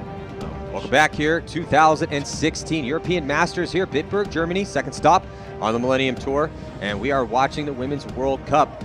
The defending champions, France, will be taking on Poland, who we saw lose their first game to Norway, and then as well, it looks like Germany is going to be taking on Great Britain. My name is Matty Marshall. I'd like to welcome Marky C here, the coach from Manchester Firm, and our star, Nick Slowiak, over here from Upton 187 crew. So about 24 seconds to go before the start of this next one. Again, France, the defending champions, going to be taking on Poland. And, you know, Poland, they got to win this one here as they lost that, though. But a well-fought match against Norway, as we saw one of the craziest things that we've seen so far. I'm really hoping to see a bit of fight out of them now. Yeah, well, the way they ended that last match should definitely breathe, you know, a little bit of fight into them right now here, taking on the defending champions in France. So there's France on your screen. And they're going to whip their guns around. Heavy guns for France and a good crossfield spread there on their secondaries, also attacking up in that center, getting to the 50-yard line. Yeah, and watching the French break out, you can just see, you know, talking about them being defending champions, just their composure and the way they move with the gun and they run. The girl in the T-back corner now plays for Poison Ivy. She's amazing. Josephina? Yeah, she's always working out. She's always, even though she's not from Norway, she's always playing with the, training with the boys and stuff, so you can see that in how she plays. Doing a good job as both teams are 5 strong. Goes Josephine, big move from that corner into the Dorito. Gonna shoot crossfield immediately as Poland loses body off this Dorito side. Yeah, that's the first body to drop, so 5 players still alive for France. Poland with 4 bodies, and here comes a move from Poland, trying to come and run down the snake. She gets all the way there, though. I think she might have traded out with her. That is a very unconventional move. You rarely see somebody run from the center over here, come all the way around, try to bunker the snake out. And what's surprising is France does lose their snake player is that off the break, both teams essentially had a body at the wall. And so when that Polish player made that move, she could have easily just turned and looked right away and shot the wall player for France, but decided to commit and run all the way to the snake too. And it paid off in one sense where she did trade out. It looks like Josephina getting taken out over here after pushing past that 50-yard line here for France. And looks like, yeah, bodies are dropping all over, and there's still that body there up in the center here, and also a player in the snake. We might have I think it's a 3-on-1 right now. Yeah, now a 3-on-none is the wall player there. Finds that last body in the snake and just torches her. So France looking pretty good here. You know, I like that game plan that they came out with. They're managed by Alexander Pizon. Used to play for Joy Division, currently plays for Paris Camp Carnage. And really nice guy. I've talked to Pizon before, done an interview with him, and you know, so he's the team manager here. Yeah, but Josepha looked really good over here on the D side. But just across the board, it looks like France has some depth. Yeah, they really do. I think most of all the girls play with a boys' team or a man's team. Taking a look at the pits there. Poland coach talking to his players. And now here's Germany on your screen. Oh, a little friendly fire there in the back of the head for Germany. You see that player that was right here got shot in the back of the head, and I think the person that shot.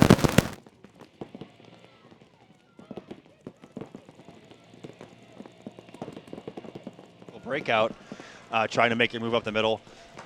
So 4-on-4. Germany, though, in a nice position over here in the Dorito 2. You can see them on the snake side right there. Player in snake 1. Or excuse me, that's Norway. Wait, Great Britain. I'm talking about all different sorts of teams here. I'm lost. Can't read signs. You guys take over. Well, on your screen right now, you're looking at the crossfield spread here for Germany, who's in snake 1. There's Germany on your screen. So pretty even on the body counts, 4-on-3 in favor of Germany. Is the only body that Germany lost was that friendly fire. Here comes Germany past the 50-yard line on the D side of the field. Shelley taking T-bag 1. Yeah, so Shelley kind of forced to play on her heels because of the aggression from Germany. You can see there, top hand portion of your screen, Germany past the 50-yard line. This is the 50-yard line bunker right there. And she is all the way into D4, and she has a player behind her, and the 2 players you can see on your screen on the snake side. So looks like Germany with the body advantage and also the position advantage as well. Yeah, Germany have stepped it up over the past 2 years. The first 2 ladies' cups, they came dead last, and I think they made it into the top 4 in last year. Well, there's Lucy taking the walk for Great Britain. Shelley just made a good move and took out the teabag player that came to mug her. Yeah, Shelley's still alive. So Shelley Farmer battling strong here, but still looking at a down a body here. Slow body situation for Shelley Farmer. Only player left alive for Great Britain on that D side of the field, and she is in D2. You can see there as she pokes out and tries to get a shot on the snake. Might have clipped her. Nope, still alive. I think Shelley might be the only one left for Great Britain. It's a 2-on-1. Germany right there in the snake. Yeah, you're right. It is a 2-on-1 and in the Dorito 3. So you can see there Shelley Farmer over here in D1. So this is the back bunker on the D side, so it is a Dorito, but we're calling this D1. And then Shelley's going to make a move and try to run down the player in front of her, but unfortunately just looking at too many bodies here for Germany. You can hear the hometown crowd trying to get their team up right now as they go up 1-0 against Great Britain.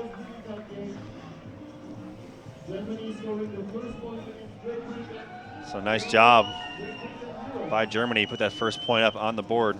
Again, if you're just joining us here in this Women's World Cup, at the second stop on the Millennium Tour here, the European Masters, it is a race to 4.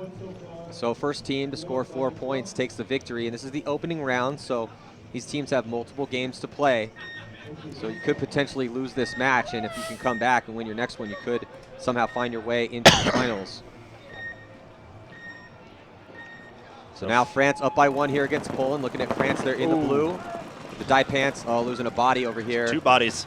France dropping 2 bodies, both running out to the snake and Dorito side. Yeah, there's Josefa getting shot out, trying to get wide here on the D side of the field. So one of France's better players coming off early here, one of their weapons. But it looks like Poland able to get up to that 50-yard line. France has a player up there as well, though. Yeah, so let's see if the Polish player can recognize that this time and maybe go around and eliminate her opponent on the other side of the field instead of just running all the way to the snake. Yeah, it was quite amusing when the Brit introduced that W bunker.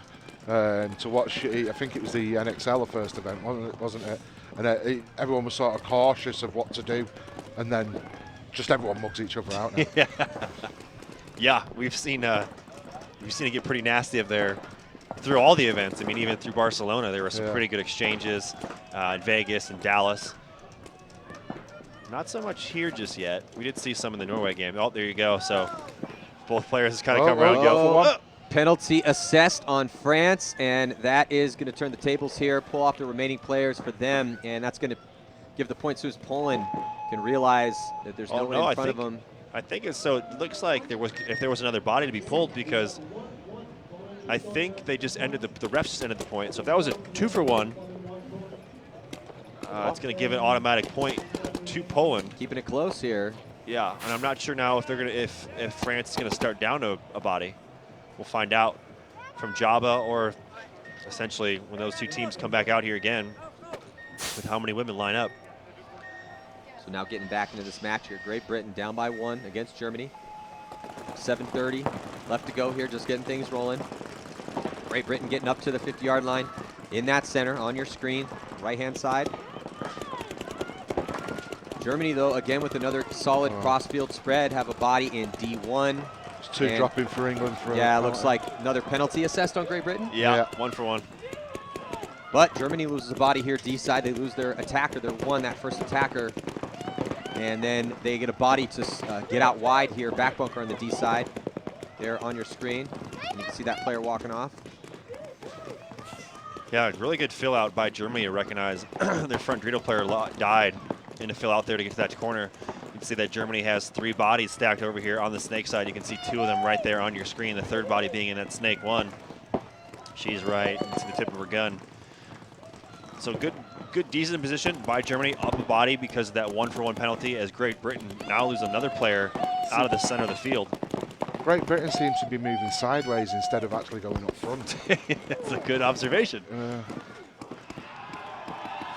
I mean, you can have a couple people moving sideways as long as you have the majority of your players moving forward. Yeah, well, yeah.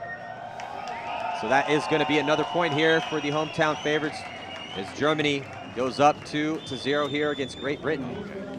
Well, I just saw the German players run off the field. I didn't hear the buzzer, so I was like, oh no. Did anyone hit it? Did they concede? Impact almost threw away a point where they had half their team run off the field, and luckily they had Keith Brown and Rainey kind of looked at each other like, hey, they haven't conceded and we haven't hit the buzzer yet. In the first days of Expo, when it came about, we were tied in a game, and I was the last player alive, grabbed the flag in the middle, and I thought, this is my moment, so I started running back, and I could hear people on the sideline going, and I thought they were saying, faster, faster, and they were saying, wrong way. So as soon as I hung the flag, I realised I was hanging it in my own. You went back to your home start station. So hey, the other two. Hey, I appreciate that. You're an honest man, great man to admit that here on air. No, it's my little anecdotes I like to tell people.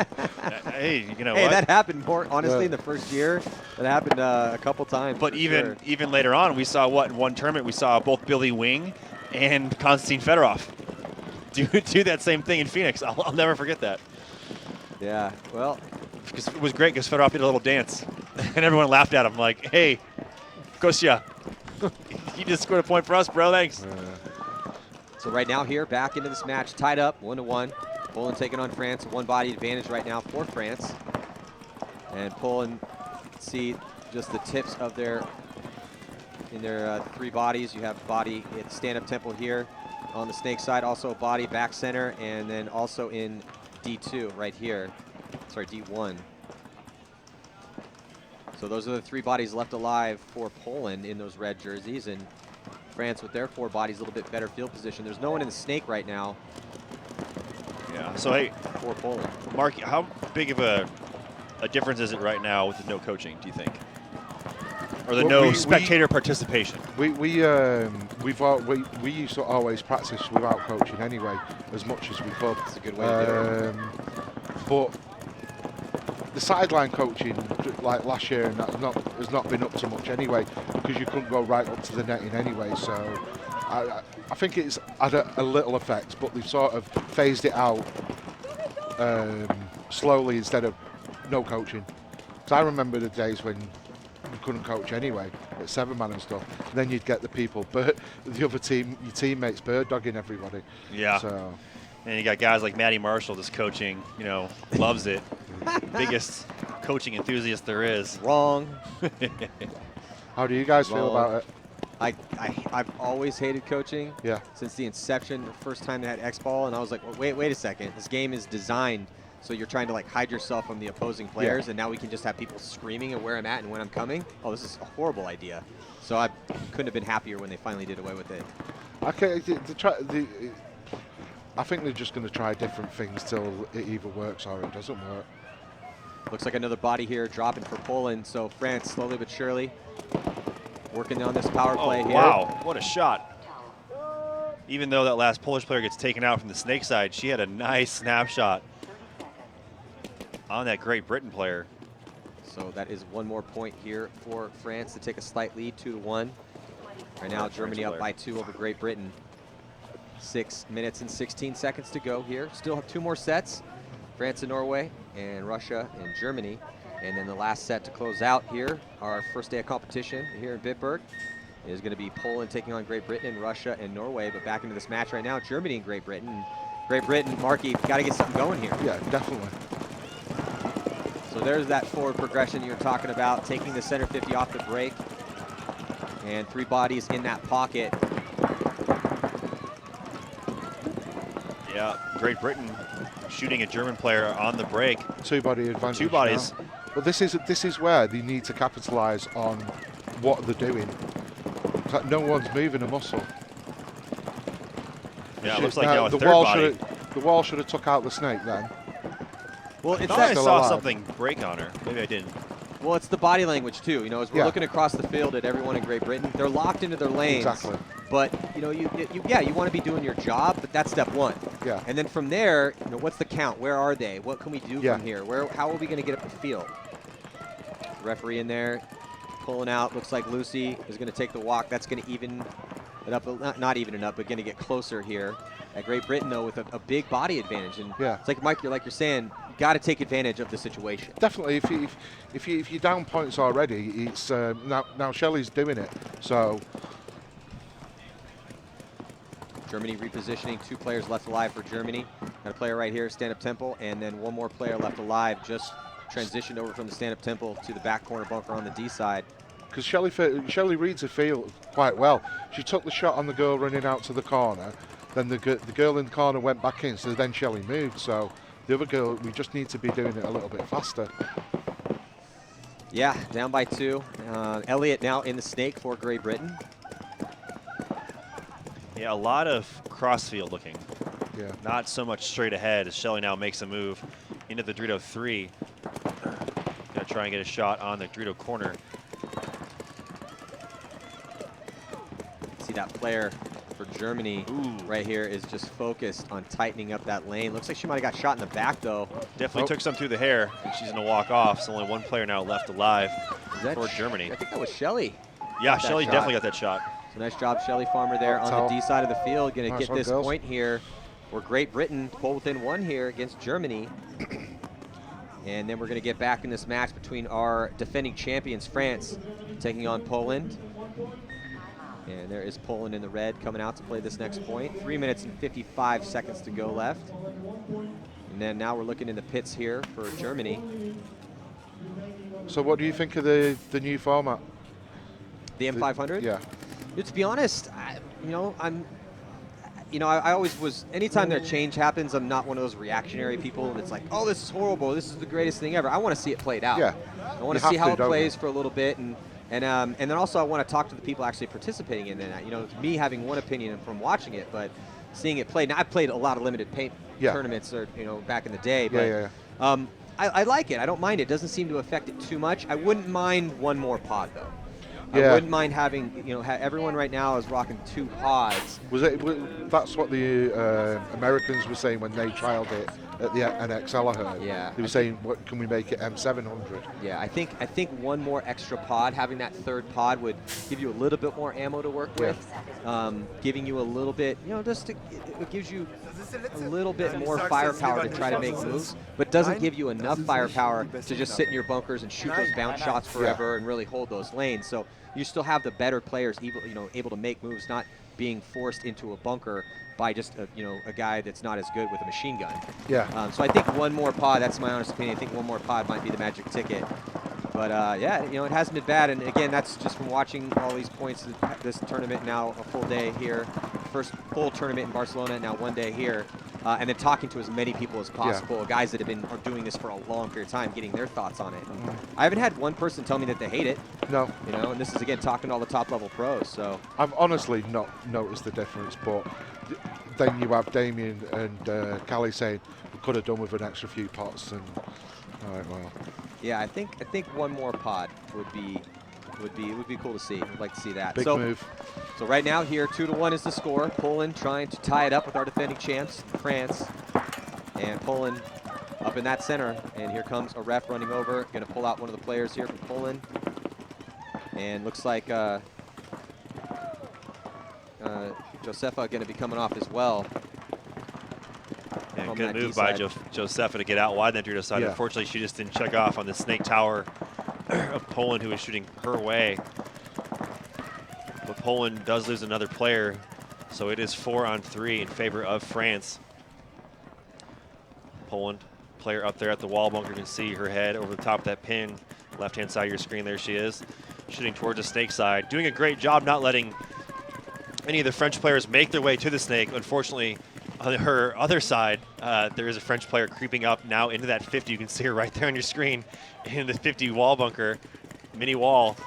So as this Polish player turns, does she see her? Yeah, gotcha. Finally picks her up. So nice job. Nice little Spidey sense move there. They've grown in confidence, haven't they? Yeah. So 3-on-3 with that elimination, even across the board. But I do like what I'm seeing out of France. I don't know if the play was just to push the Dorito side, but now they have a 3rd body pushing up that way right now in that Dorito 2. You can see her on your screen in the center. Player there in the snake tower, playing straight ahead. Has a mirror, a Polish mirror on the other side. I think I missed the Polish kills. I'm only seeing 2 Polish players now on the field. Yeah, there was one in the snake corner, wasn't there? Yes. So now only 1 Polish player left, and she's going to get shot in the back. Yeah, she gets stitched up, so Looks like France is going to put that 3rd point on the board here in this race to 4 with probably around 1:15 by the time she hits that buzzer. So 3-1 will be the score here. 1 point away from taking their first victory here, defending champions. So it's still a decently close game in between Germany and Great Britain. 2-1 score there with 4 minutes and 8 seconds to go. And there's Great Britain in the blue and red coming out.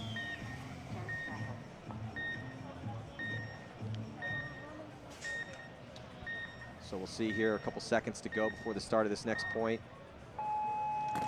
And see for the breakout here, running all the way up into that center, a ref calling a kill. Looks like Lucy got shot off the break there for Great Britain on the snake side.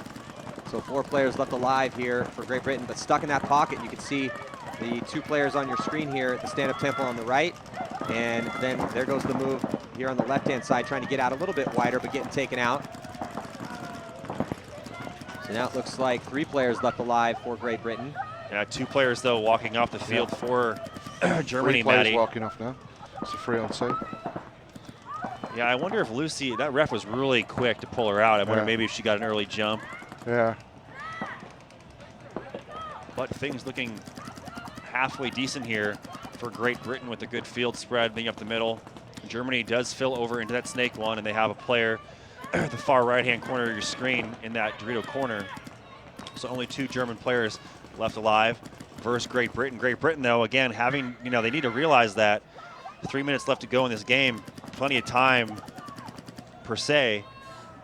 But if Great Britain just sits back in their bunkers, still down a point, lets time run off this clock and doesn't close this game as a team, could be an issue. Yeah. Yeah, so, well, under 3, 2:49. And there's Germany on your screen in snake 1. So now Shelly Farmer moves over a spot, gets into D1, now goes to D2. And you can see there the center player for Great Britain shooting down that snake side of the field, trying to lock off that side. You can see a player here, back corner bunker on the D side. That's who Shelly's looking at, but she's looking towards the snake side as well.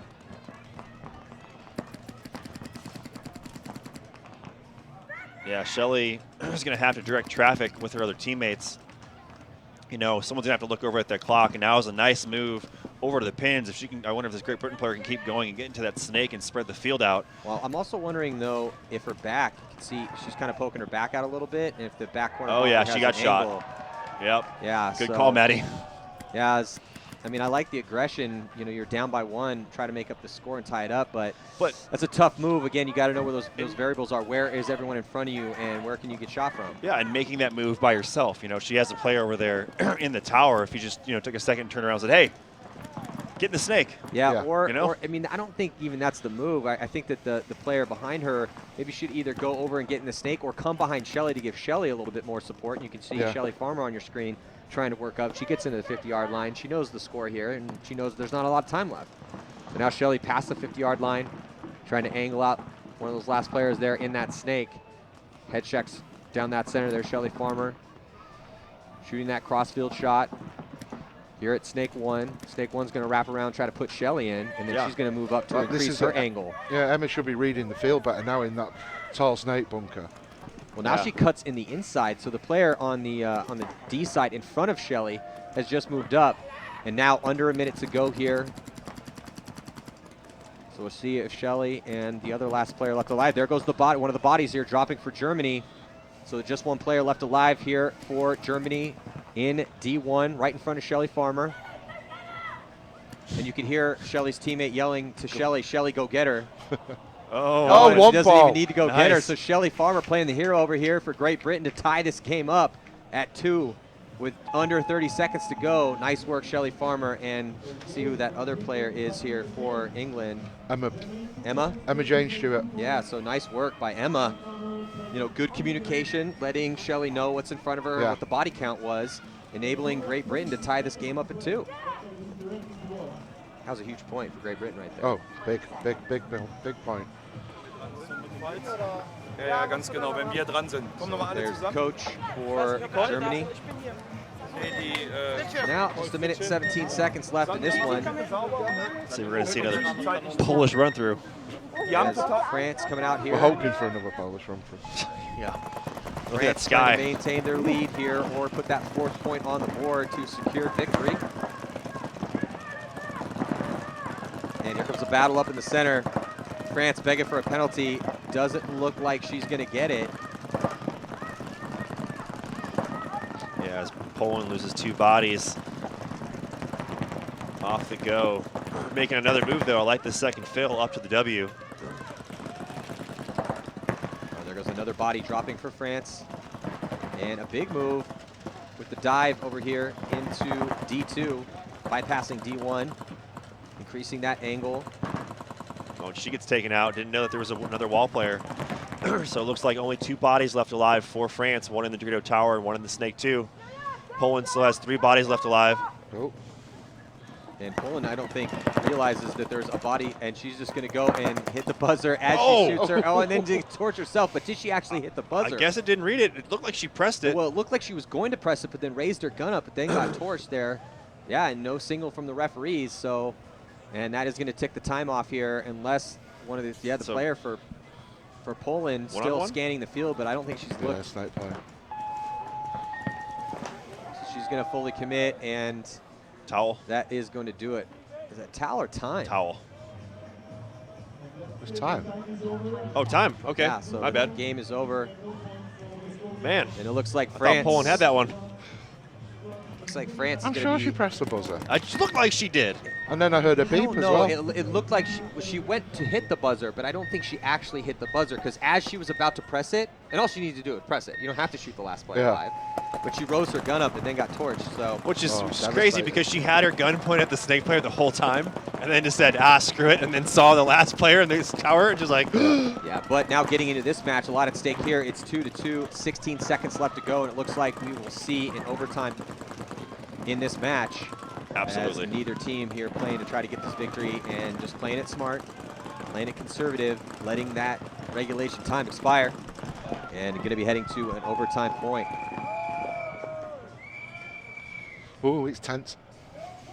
Yeah, so Great Britain has an opportunity to take down the home favorites here, Germany. But you know, Great Britain showing their mettle, scrappy. Yeah. Being scrappy, trying to tie it up. So we'll have a 2-minute break here. I'm going to go out on a limb. I think Lucy's actually 12. So here's a replay. She points to look at the kill. Oh, and she misses the buzzer. Wow. So she was just because she wasn't looking, she was staring at the back of the final French player. She doesn't hit the buzzer. She misses it. Wow. Heartbreaker. Yeah. Well, you wouldn't want to rewatch that if you're that person. Yeah, they didn't have enough time left anyway, though. Down by 2. Yeah. Still, though. Yeah, still. Would have wanted to put that point on the board Yeah. for pride. And also, not sure in this Women's World Cup tournament here if point spread plays a factor. It could. Oh, sure. Yeah, I'm sure it does. And so that extra point probably maybe would have helped them out a little bit.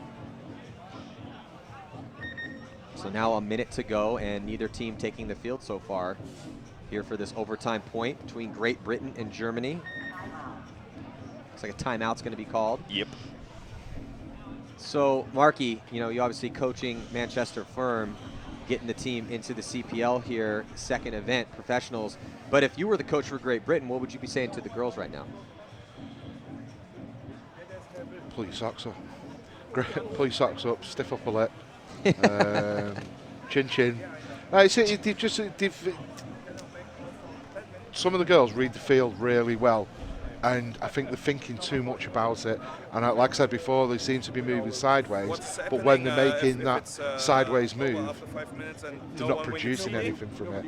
It's like sort of 2 girls move sideways instead of forward, and both got shot out. So we need to capitalise on the key players like Shelley, Lucy, if she can get there a bit faster, and just go out blazing. They just need to move up. They just need that sense of awareness more. So I don't know what it's like on the field anymore with no coaching, because when I played, it was coaching. I played 7-man back in the day, but so they just need to communicate better and actually read the people coming off the field as well. So there's coach for Germany. So got about a minute and 30 seconds left. So Great Britain, looks like they have their players out. I don't see Germany's players taking the field yet. And it looks like Great Britain only with 3 players out so far. I think they've just pulled the timeout, haven't they? Immer direkt, also Snake 1, Baby immer direkt geladen und hält nur auf die Snake. Yeah, instructions still being given by the Germany coach. Just about a minute before the start of this point. Ihr seid zu langsam. And here comes Germany taking the field. You know, we're still in the opening rounds here, so these teams fighting for position, trying to advance, get to those later rounds of this World Cup.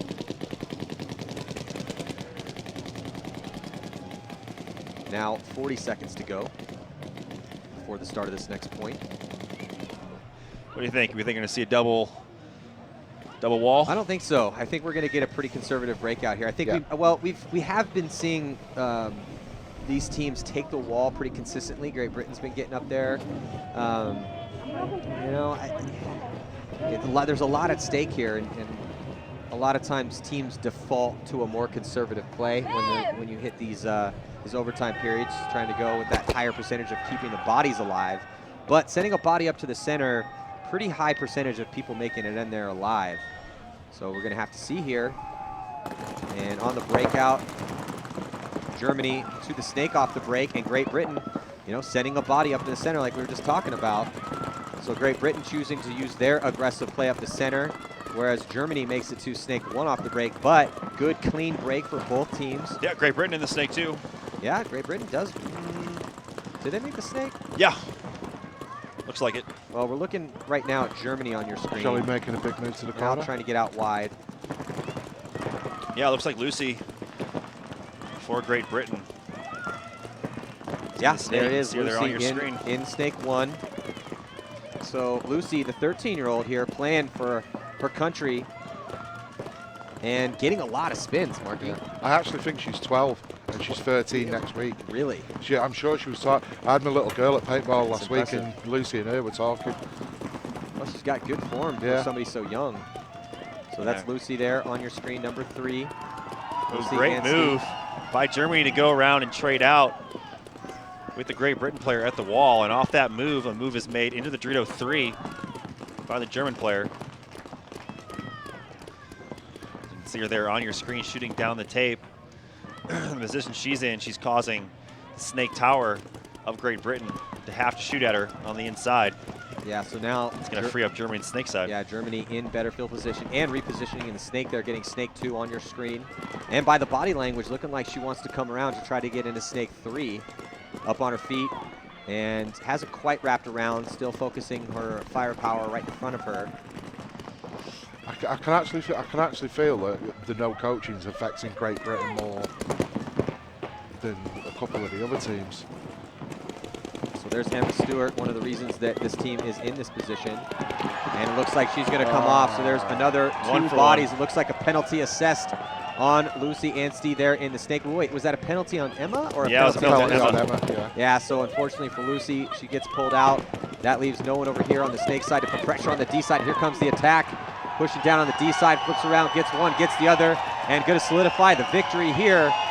Stomps on that buzzer, and a big congratulations here to Germany. Nice play over here, seizing that advantage, realizing no pressure coming from that snake side. She saw the penalty, assessed on Great Britain, and is going to take the victory here in overtime. That's what Great Britain are not doing, seizing on the opportunities like you've just seen Germany do. Yeah, you know, well, Great Britain, they took the center off the break. They took snake 1 off the break, but in the end, in those crucial situations, you have to play as clean as possible. Unfortunately, for Great Britain, Emma did get shot. That penalty was assessed. It pulled Lucy's off, and paintball's a game of angles. So when those bodies came off that snake side, no pressure, now being put on that D side enabled the big move to happen here to D side to win the game for Germany. They win this one 3-2. You can see them triumphant here in the early rounds of this Women's World Cup here. So stick with us. We still have more action coming at you. It's going to be France taking on Norway. Two of the favorites here as France took the victory last year. Norway took the victory 2 years ago. And Russia and Germany will be playing each other. And then one more set after that, Poland and Great Britain. Russia and Norway here, 2016 European Masters, the Women's World Cup here at Bitburg, Germany. We'll be back.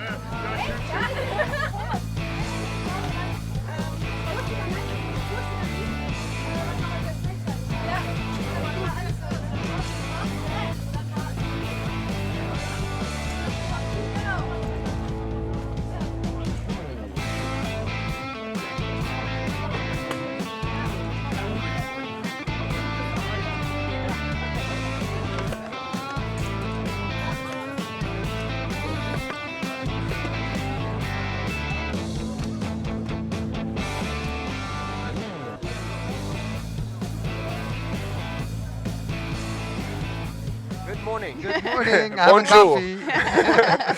I hope you got your croissant and your coffee.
Hello and welcome to Day 3 of the Millennium Bitburg Series, Event 2.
Ryan Moorhead. Ryan, congratulations on your win, 5-0 against the Toulouse Tauntauns. Can you break that game down for me a little bit?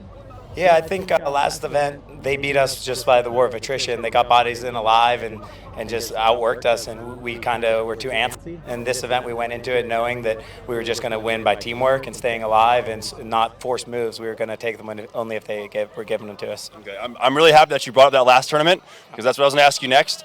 How much in taking second place to them the last tournament, how much does that really fuel you guys or motivate you guys into this game and want to like really win or like add more preparation to your game plan? Yeah, I mean, you always want to be as prepared as you can be, but definitely facing the team that just beat you at the last event is, if anything, it humbles you. So we went into it not expecting to be given anything, and we went into it knowing that it was going to be a battle. So I think that we played better because of that. Maybe the first event we estimated them a little bit after we beat Impact, and obviously that bit us in the ass. I got to say, 5-0, that's a statement. So for you guys back at home, Ryan Moorhead, Houston Heat, Bitburg, CPL champions. Ryan, any shout-outs you want to give to the fans back home? Yeah, definitely. First, I want to just thank all the mothers on Mother's Day here. Good call, good call. So, and other than that, just want to thank Nana and Sarge and Mama D, because without them, none of this would be possible for us. So just really honored to be on this team and be a part of something great, I think. All right, well, congratulations, and see you in London. For sure. See you guys back to the booth or at the awards ceremony. Party on.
Hello, welcome back. We're live here, Millennium Series. We go straight to the field.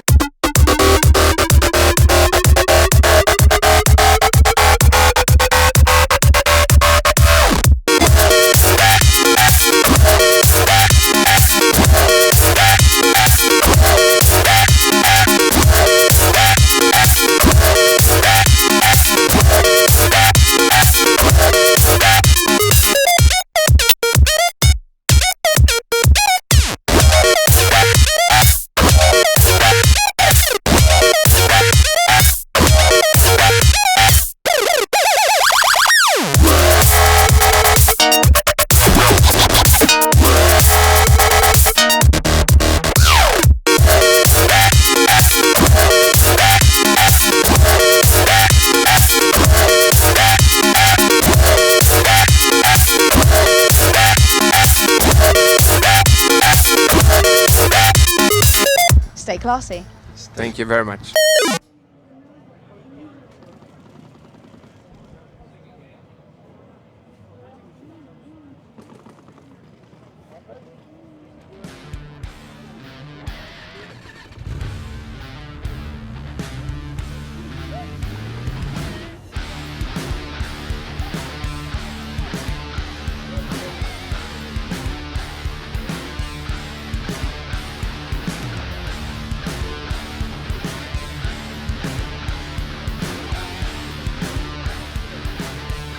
Welcome back, 2016 European Masters here, second stop on the Millennium Tour. We are watching the European Women's World Cup, and we are into the second to last set, and it's the battle of undefeated teams right now. France is going to be taking on Norway. Those two teams are 1-0, and Russia going to be taking on Germany. They are also 1-0. here in the early rounds of the Women's World Cup. I'm Matty Marshall alongside Marky C, the coach for Manchester Firm, and Nick Slowiak, our co-host here at GoSports.com, as well as a pro player for Upton 187 crew. And right now, I mean, what do you think about this matchup, Nick? France, Norway, both these teams 1-0. Both these teams 1-0, and as we've been hitting on earlier, France won this last year and Norway the year before. So both teams very dominant. We know that France has, their women on the French team that play here in the Millennium Series, and almost a good percentage of Norway is the team Poison Ivy, who our co-host Shelley Farmer plays for. We just saw her compete with Great Britain, so it's going to be a good matchup. I mean, this could be essentially a finals match. I wouldn't be surprised if this is. I think this is what the finals match that Shelley actually predicted. Right, Mark? I don't know if you have any, and maybe seeing these teams a little bit more out here in Europe. It's definitely going to be a good match. That's what we're hoping for anyway, so. Yeah, well, looks like France lose a body on the break. Both teams up there at the W. So let's see if they can tell. Big move into Snake 2. Yeah, big move. France. By France into that Snake 2. Unfortunately for Norway, their player is looking, I think it's Cecilia, is looking over here on the judo side where there is no French players really. First body to drop is Norway, coming off from Snake 1. So they still have that player up in the center. I think that was Celia that got shot out of Snake 1. She's the Snake player for Poison Ivy. And it looks like her teammate, Josefa, is up in the center right there. And Josefa comes around, misses her, and then is going to trade out. So Josefa missing that first shot. She see her shaking her head a little bit there and frustrated with that coming around. So now 2 bodies have dropped for Norway. Not a lot of pressure is going to be on that Snake side as they lost Snake 1 and that center. So France making a move into D1 and now into Snake 3. Yeah, you can see the spread there on the right side of your screen. There's game Norway. Now we move over here. France trying to get to that 50. Looked like she was thinking about it, but then deciding to shoot towards that inside. You can see the player over here in what we've been calling the bunker of death. Lots of people dying from this spot here, as it's a very deceptive spot. Looks like a nice, big, comfy bunker you can get in there and gunfight out of. But when you come over the top right here, that's where we've been seeing a lot of people get clipped. Also seeing a lot of people, decent amount of people die off the break there. Yeah, it's been those sloppy fills over from the back center. Kyle Spickett touched on that, did a really good job of breaking it down. It's whoever outweights the other person, and holds that lane the longest. It's just people think they're going to make it. They get a clip going in there. And we've seen, because people have gone slow and sloppy, getting clipped, getting some penalties. You can't position yourself in there like you can like a small sample. Well, and it's tough because they get in there and they're like, oh, I'm a back player. I'm in the back. I need to gunfight out of this. I'm going to come over the top. Bam! And they get shot. So it's a frustrating position to play, and we have seen a lot of people die out of that spot. Right now, that position is hot. Callie Rudolph loves it, though. He can stand up in there. Yeah. Well, you can play out of it. I mean, we see a lot of players utilize it effectively, and it's a spot that's constantly hot. There's tons of people that have been going to that position because it's the insert bunker to the Snake. You can shoot towards the D side from there. I mean, it's a turret, but it's a tough turret. So bunker's still hot there. As you can see, Norway in that position. Yeah, and look for a move here from the French players, as they do get a kill now out of the Dorito corner. The French player had made her way into the pins, and she ran past the Dorito player. Yeah, but she gets that kill, and then hit the buzzer. Try to come around and just hit the buzzer. Doesn't even need to shoot the last player over there on that Snake side of the field. And I think that was Benny Rosenberg, the captain of the team. So France will be scoring the first point here. And again, a battle of the what should be 2 evenly matched squads, and the fact that France is the defending champion here in the Women's World Cup. So quick turnaround. You see Germany taking the field. Germany going to be taking on Russia. You can see Benny and Cecilia there on your screen. Players for Poison Ivy. Yeah, so Benny was the last player left alive over there on the Snake side for Norway. Now watching Russia and Germany play. Germany going right to Snake 1 off the break. She just went for, oh no, she didn't make it. Yeah, Russia trying to go to Snake 2. It looked good, didn't make it. Both teams though losing a body on the break, so 4-on-4 right away. Good secondary move by Russia right from the corner. She's got a little tight though. Her pack might be hanging out a little bit on the inside. There she goes, gets down, does get a kill, looks like heads up. So 4 on, oh whoa, whole bunch of bodies walking off for Germany. So it looks like 4 on just 1 body left alive for Germany in that Snake tower.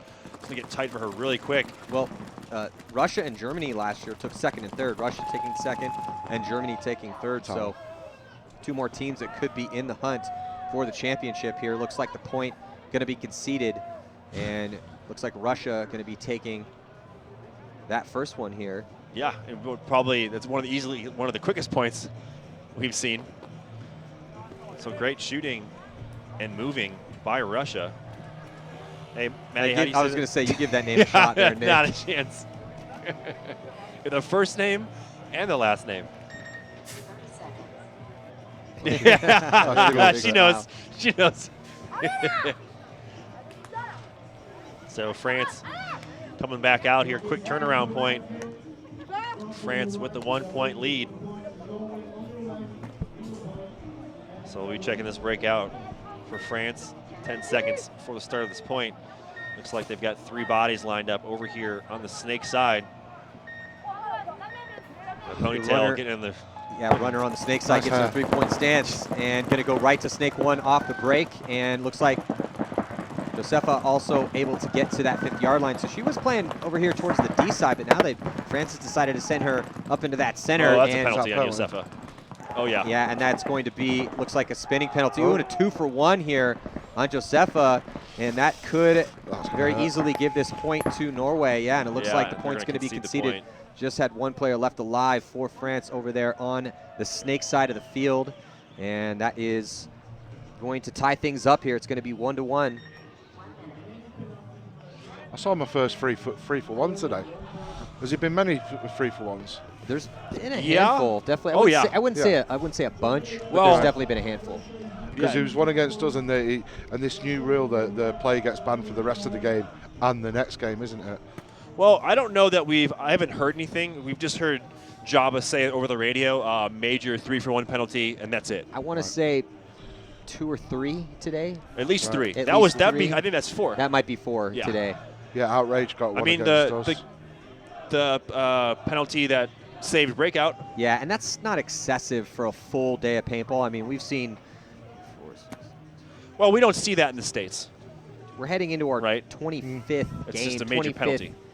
25th and 26th game that we've seen out here today. Yeah, so that's not bad for to be honest with you, I think it's games. a good rule because I think they're doing it instead of they've done it so they don't have to ban a player for a tournament. Actually 20. We're actually at this is 20 and 22, so I take that back. Still a ton of paintball here banning today. a player for a tournament. That's a pretty harsh. That's a pretty severe penalty. Yeah. It really is. So it looks like first body to drop is going to be a body for Russia. So no one on the D side right now. You can see the 4 players left alive right now for Germany. All here snake side, 2 players strong on the snake side. And then this is the only body over there shading towards the D side. She's shooting that way. That's the only gun looking towards the D side. Yeah, and say if you look over at Germany, they have 3 bodies on that D side in the Dorito corner. Now Dorito 1 or Dorito 2, and the player from the Dorito tower makes their way inside to that Dorito side tall cake, and now over to the Dorito 1. I like that move. That was a good move by the German player right there. On the flip side, you see the other 2 bodies on their team, Snake 1, and now that's Snake Can. Yeah. So 5 bodies alive. And also you got a body here, also a body on the inside can, body at D3, and then body here at D2. Now it looks like the body out of the can is going to get shot. So just 1 player left alive over here on the snake side of the field for Germany. Yeah, Germany lose 2 bodies right away. And Russia now dropping a body. You see the snake player walking off the screen. So 3 on 3. Germany in the Dorito 3 and Dorito 1 in the snake 1, while Russia have the Dorito tower, snake can, and snake 1. So 2-on-1 situation for Germany on the Dorito side and a 2-on-1 situation for Russia on the snake side. See the 2 German players there on your screen in the snake 1 and the Dorito 3. Snake 1 player definitely looks like she wants to move. Another Russian dying out of their spot. So that's 2 bad deaths for Russia over here, dying out of their position. You never want to see that. You never want to see your guys. You want to see those early deaths, those deaths out of their bunkers as little as possible. If you get shot making a move, hey, not that big of a deal. Shot off the break, not that big of a deal. Too many bodies dying out of their bunkers, got a problem. Big deal. Ooh, silly. Oh, there's a good kill though for Russia. Yeah, absolutely. She just got clipped on a loader now. Yeah, I got a shot on the snake player for Germany trying to push up into snake 2. So the kill coming crossfield here from a D1.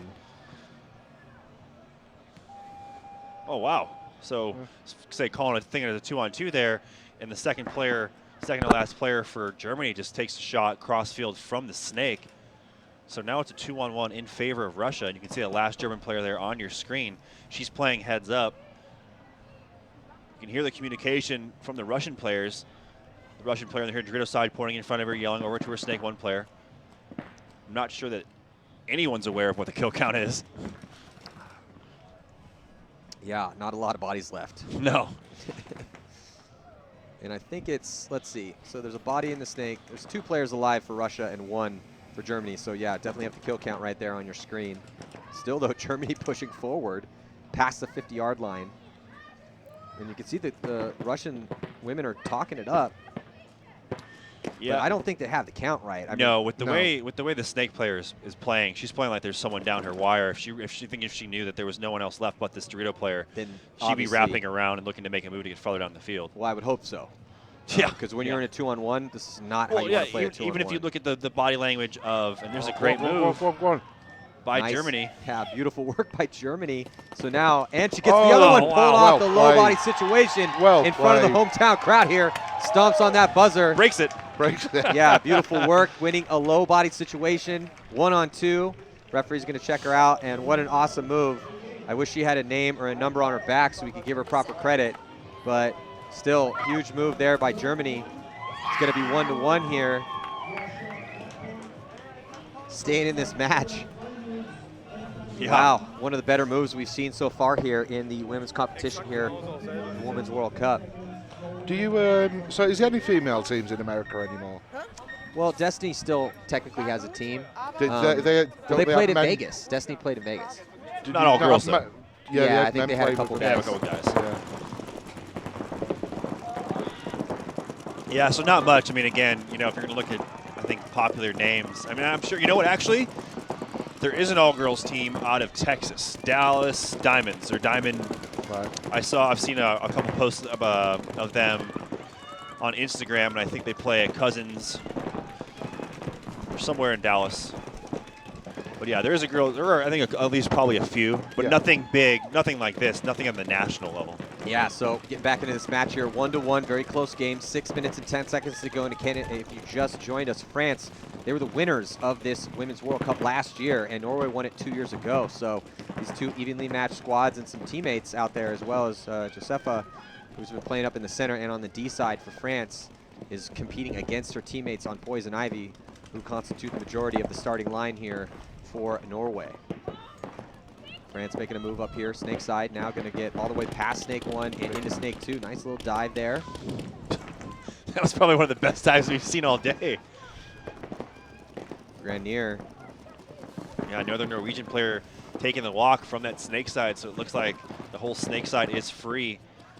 Only 2 players alive here for Norway are in the Dorito Tower and the Dorito 1, or as you can see, the 2 players there, 2 of the 4 remaining players for France. And then snake 2 going to make her move into the snake 3, wrapping around. Yeah, move there now by Norway to the back center. Norwegian player making a great move down the Dorito tape. Tries to get that second one. She got a penalty. Yeah. Oh, so penalty being called on France to bring this into a 2-on-1. That might have been Josefa again, who got the penalty in the center. Ooh. I can't quite see from here. Yeah, so that definitely has slowed things down. You can see the snake player for France, I think she saw what just happened, and she's unsure if that body is still alive. She saw the Norwegian player come off the field, and with the Norwegian player moving from the back center now over to that mini wall bunker. Yeah, so now the second French player has picked it up. Good move here by France. I think they might trade out here. Some shenanigans. Yeah, so there's still 2 players left alive for France, even with that penalty. And right there, Granbier going to finish it off for France over there. Nice run through on the snake side of the field. And that's going to give France a 1-point lead with 4 minutes and 8 seconds to go. So France, again, all the teams that are playing in the set, France and Norway and Russia and Germany, all 4 of these teams are 1-0 right now, winning their first matches. Norway defeated Poland Russia took down Great Britain, and France defeated Poland, so Poland going 0-2 on the day, and Germany defeating Great Britain, so Great Britain also going 0-2. So Germany on your screen. We'll watch this breakout towards a player going all the way in on the break. Ref running in to check out her Dorito corner player. It looks like her player is eliminated. So one body down for Germany on the break. Looks like all 5 Russian players are alive. You can see that spread there on your screen. Dorito tower, back center, snake 1, snake corner, and snake can. So one body advantage for Russia. Germany having a body in the snake 1, snake tower, and Dorito corner. So pretty even spread for both teams. But again, I'm approaching this 5-minute mark here, halfway point of the game, tied 1-1. Germany down 1 body. It's going to be, I think, so essentially whoever decides to make the next move here. Going to pull this point out. It looks like the Russians have definitely slowed down. Yeah. You know, they've been making quite a few secondary moves. Yeah, here comes one on the G side. Another body here dropping for Germany, and that's 2 bodies dropped for three. 3 bodies dying out of their spot in sequential order, and that leaves just 1 body there, way back here, back corner bunker on the D side of the field, and so it's going to be life not going to be lived too long in that back bunker most likely. And as soon as Russia figures out, actually no, yeah, there's just one body alive. So Russia trying to count those bodies and push forward. I was going to say, it's surprising that Germany hasn't conceded the point, as it, you know, looking at a ton of bodies on 1. And talk about a low percentage play there. So Russia going to go up by 1 right now here against Germany. Again, Germany taking 3rd place last year in 2015. Russia taking 2nd. Does this remind you of 7-man now with the no coaching and stuff? Because I wasn't around.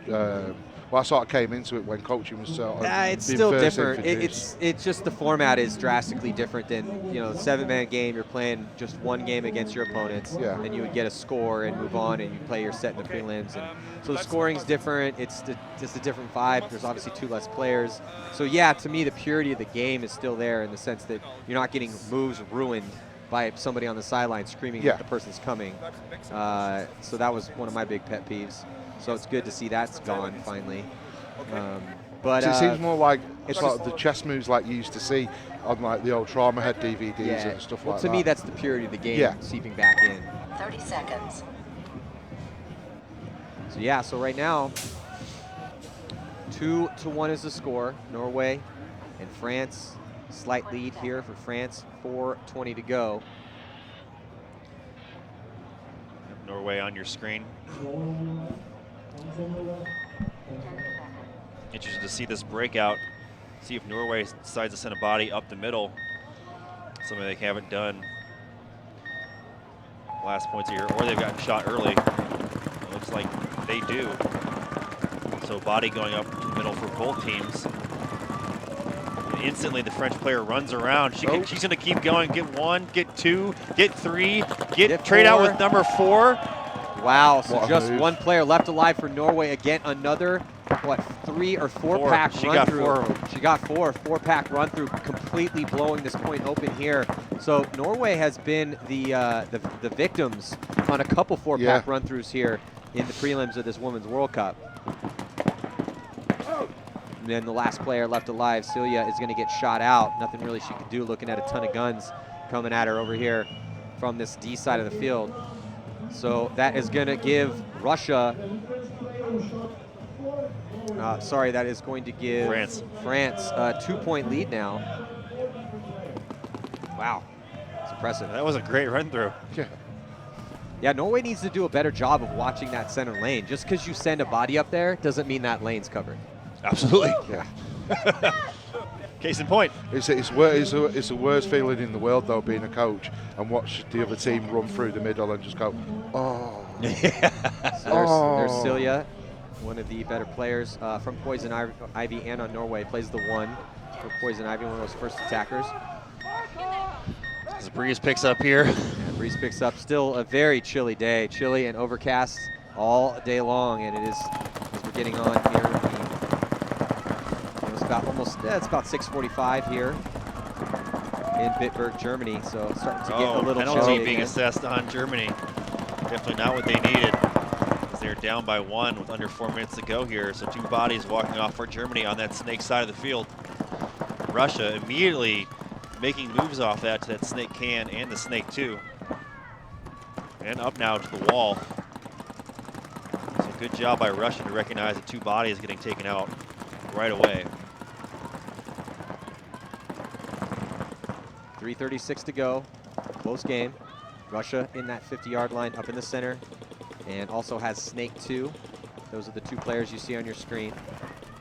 So better field position right now, and the body advantage for Russia. And there goes that other body coming off the stand-up tempo here for Germany. And here comes the attack.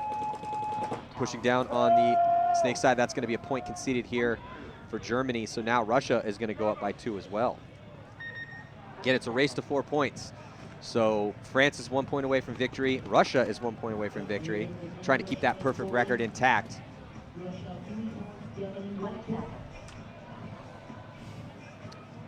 So those are the girls from Great Britain. The women getting ready to take the field here, Hopefully getting mentally prepared for their last match here and the last set of the opening rounds of this World Cup Women's Championship. Poland going to be taking on Great Britain, and Russia taking on Norway here in the last set of the day.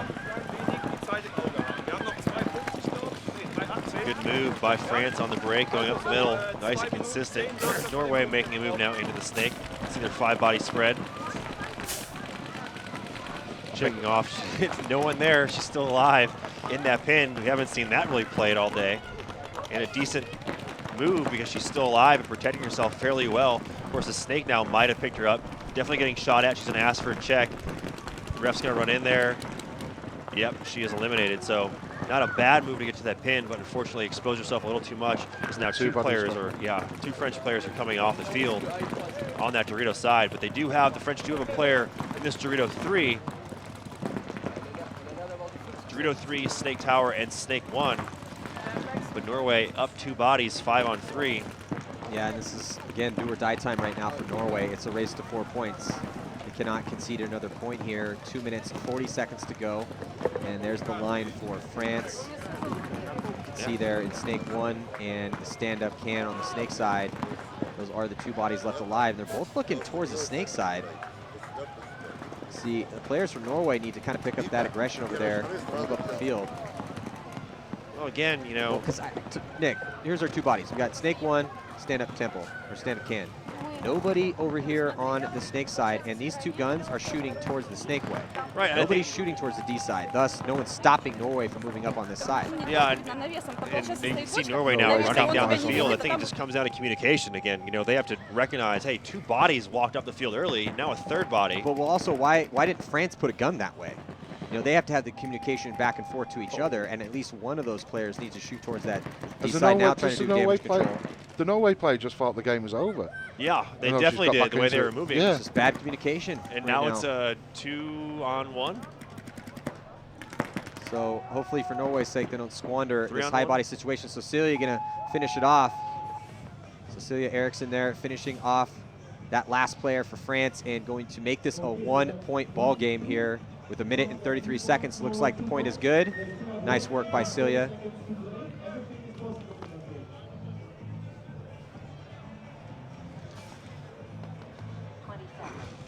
So Russia and Germany now taking the field. 3 minutes and 18 seconds left on the clock. There you can see the rest of the Russian squad looking on as their comrades head out into the field.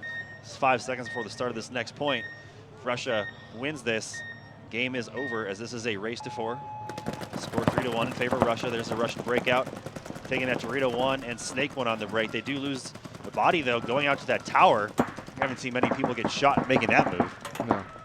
So great shooting by Germany, although Germany does lose a body over there on the snake side, and Russia immediately going to make a move up the middle to the wall. Looks like she gets shot. And a quick fill down the Dorito side by Germany. So Germany with the 1 body advantage, 4 on 3. Yeah, and Russia trying to put the exclamation point on this one. Oh, quick kill, nice work over here. D side can't drop the ball though. There's still a body over here. And she's wrapping around like there's no one left alive. Yeah. She just sort of shot a ponytail. Yeah, Oh, and man. she does get Everyone going just on dropped that the spot. ball over here. Yeah, I mean, just completely losing the body count over here. If you don't know for certain that the bunkers in front of you are clean, you have to play like they're hot. Absolutely. That's just paintball 101. Yeah, and look at this. Germany going to go ahead and take this point. Still trying to find all the bodies. But good point by Germany. Yeah, you know. so this Nice comeback. So yeah, so we're looking at a similar situation in both these matches with France up by 2 against Norway. Norway has a good point, and they pull within 1. Then same story here with Germany against Russia. Russia dropping the ball over here on the D side, got that first good kill, and then just going to sleep. Throwing it away. Just throwing it away, going to sleep on the last player. She gets shot out, and Germany able to also pull within 1. So we got ourselves 2 good games here, 2 close matches. But again, it comes down to communication. So, it's probably a little tough too. You have teams from different or players from different teams coming out here to compete for their countries. Yeah. And so, knowing that you have, maybe they got some time to train, but if you're not used to playing with the same people constantly, that's when the communication can suffer. But that's something that you should know going in here. So now doubling up the center, France sends Josefa over here. She's dead center of your screen. And she has a compatriot up there as well. A move I thought we'd see by Norway. But Norway doesn't send anyone up the middle. Norway down a point, excuse me, with 1:10 left to go in this match. But look at Josefa get shot. So Norway with the 1 body advantage here, coming up on a minute, has to put something together and try and make this push if they want to tie the game up and head to overtime. So Norway losing a body now over here on the Dorito side. Norway on your screen, filling out here to the snake wall bunker. Snake 1 and a move up the middle, and they trade out. So not a bad trade. Norway still having a 1 body advantage and making their way into the snake. 3 bodies left alive for France with 35 seconds left to go. Both towers and the snake wall bunker. Yeah, and they're stuck in the pocket here, as you can see there, and another body just dropped off that stand-up temple. So 2 bodies left alive. Yeah, this Norwegian player over here in the judo corner has got to get out of that bunker and start going. Yeah, just we're going to hit 20 seconds. I mean, she's way in this back spot here, still hasn't moved from this back corner bunker, and she really needs to start making her way up there. The only gun looking that way, and there's only one player left alive here. Let's go. And she is definitely looking towards the D side, but here, 8 seconds left to go, down by 1. You see Benny's trying to make something happen over here. Yeah, and unfortunately, too little too late, is no one but Benny is making a move. Yeah, that was either Benny or Celia. I think that's Benny.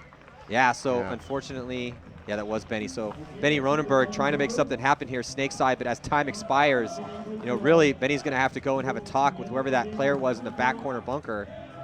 Yeah, because the whole French team was obliterated on the Dorito side. She could have made that. She could have ran and she could have walked. Well, and not only that, but it's again, you have to have. We say it over and over again. Where's your sense of urgency? Yeah. Where's your understanding of the time, of the points, and what you can and cannot do out there? And they had a chance to tie that one up, take it to overtime, but end up losing a heartbreaker there. Yeah, so does Germany. Maddie, you're absolutely correct. As the Russians lose a body essentially right off the break out of the back center. Haven't seen that happen yet today. But Germany losing 2 bodies, 1 out of the back center and 1 very quickly on that Dorito side. So good fast move by the Russian player on your screen to get in that snake 2. You can see the Germans there on your screen, the last 3 remaining players. 2 remaining players now as they have a player, the last 2 players, excuse me, in the snake wall bunker and the tower. Oh, look at this run through in the center. Come through, gets 1, and she's going to get that other one too. And that's going to do it. Yeah, to finish it out here in this race to 4 points, as Russia going to be closing the door here for Germany. So Germany going to go 1-1. Norway is going to go 1-1. But France and Russia are taking wins here. And nice good closeout there by Russia, Nick. Yeah, absolutely. Great closeout, and it's just that right there, that move that she made, she read the field, she knew the bodies were dead, and you can tell, no hesitation. Yeah. She just went for it. Yeah, so a big congratulations to France going 2-0 here in the opening rounds of the Women's World Cup, as well as Russia. They go 2-0 as well, but Norway going to go 1-1, Germany 1-1. But do not go anywhere. One last set coming at you here to close Friday's competition here, 2016 European Masters here at Bitburg, Germany. Maddie Marshall with Marcus C. and Nick Slowiak. We're going to be right back with more action coming at you. Stick with us.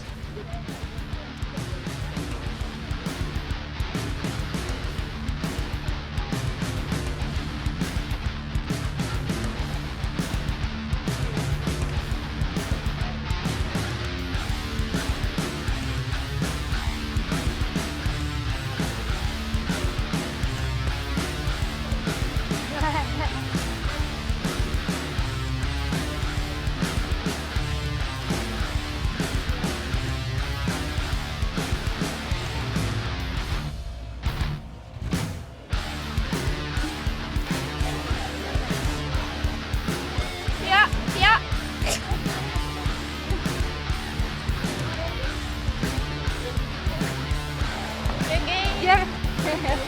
Very good game fight. Play the Dorito.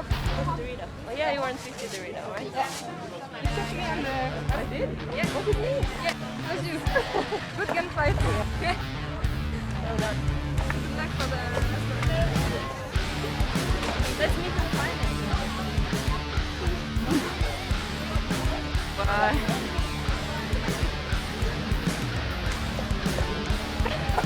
I get embarrassed.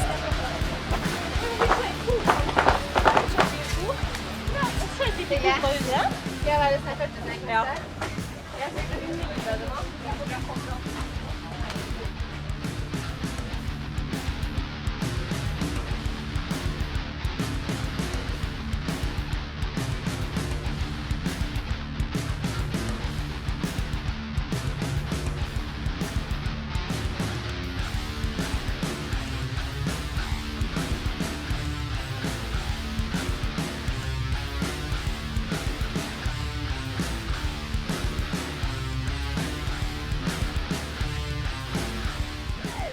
I'm Shelly Farmer, and I'm up here with Nick T. Sloyak. Hi. Hi. Hi. Hi. I'm really excited to be here. Hi.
Welcome back here, 2015 Millennium World Cup. I'm Matty Marshall with Nick Sloviak Hi. and Steve Rabikoff. We're here in Chantilly, France, a little outside of Paris.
Welcome back here, last set of the day, coming at you from Bitburg, Germany, 2016 European Masters here in Bitburg, Germany. The clouds and the cold have stayed with us all day long, probably going to stay with us all weekend long.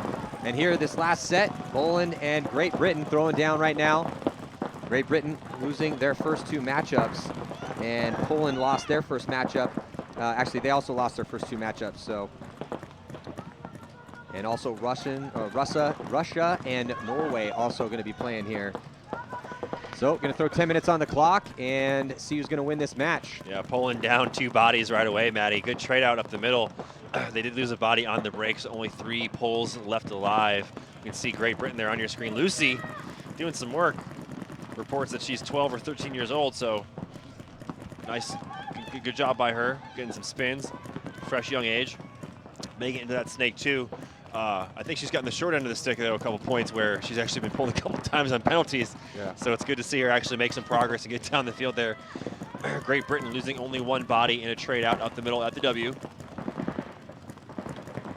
There you see Poland there on your left, now losing their Dorito corner player and making a move all the way down the Dorito tape. Yes. Just kind of strolling up there, not really noticing the player at the back corner. You got to earn your move. You have to earn your move. You can't just saunter up the field and not knowing what's in front of you. So Great Britain going to be probably going up by 1 right now.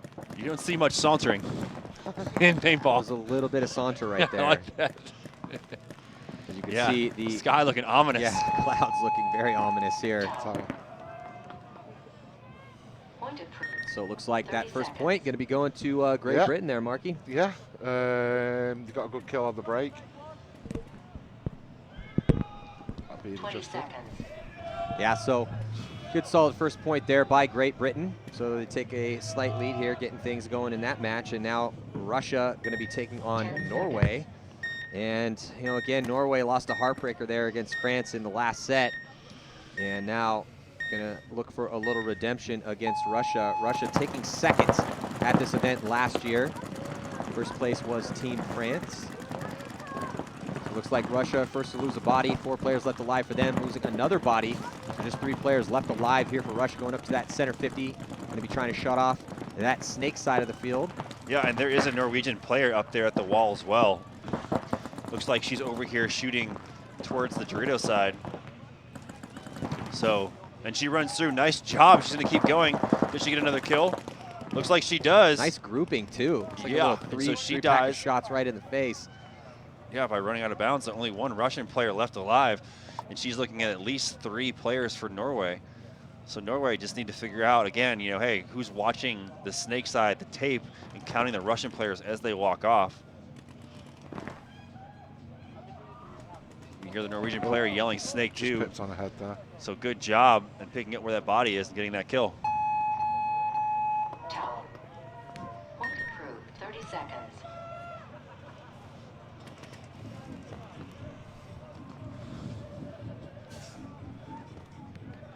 So 20 seconds. I love being up here with you guys. In any case, good job. It's an experience for me anyway. Good, yeah. Welcome, Mark. You're doing Yeah, great. welcome to the club, Mark. Yeah, man. You've earned your stripes. You've been up here for 3. I think you're the longest contestant we've had. Oh, You wow. haven't left. You're up here. You're kicking it, calling it as you see it. Boom. 1 minute. You've earned your stripes. Well, So good point by Norway to take out that Snake 2 player, the last player left yeah, alive. that was a pretty good run through and good break or good grouping on those shots there. See it on that run through. So now getting reset here. Great Britain up by 1 against Poland. 8 minutes and 28 seconds to go as we have a ton of time left and just getting things rolling. That was the first point in case you're just joining us. And there's Shelly Farmer, our co-host here, Go Sports, representing and captaining the Great Britain squad here. A little bit of a frustrating day, though, for them, Marky. Yeah, it is, because they do. I see the work they do behind the scenes. They do practice, and like you were saying before, it's really hard because not one of them play on the same team with each other. So yeah, and we've seen that. You know, these teams are a grouping of the best female players from their country. So, and it's tough. Communication has been a little lacking out here, as we've seen. And that's not just Great Britain. That's across the board.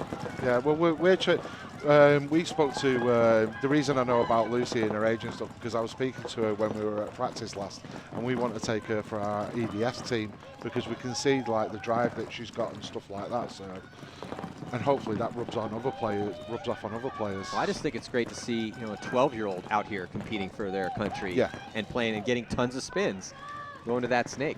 Yeah. Well, Trial by fire. Yeah, she came. I think she. Nice smudge on her face.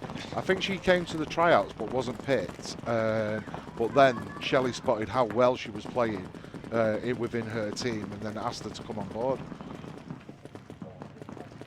Well, what a great start to her paintball career. I mean, you know, if you get a start at 12, I mean, the future is bright. Oh, and she gets shot out of there.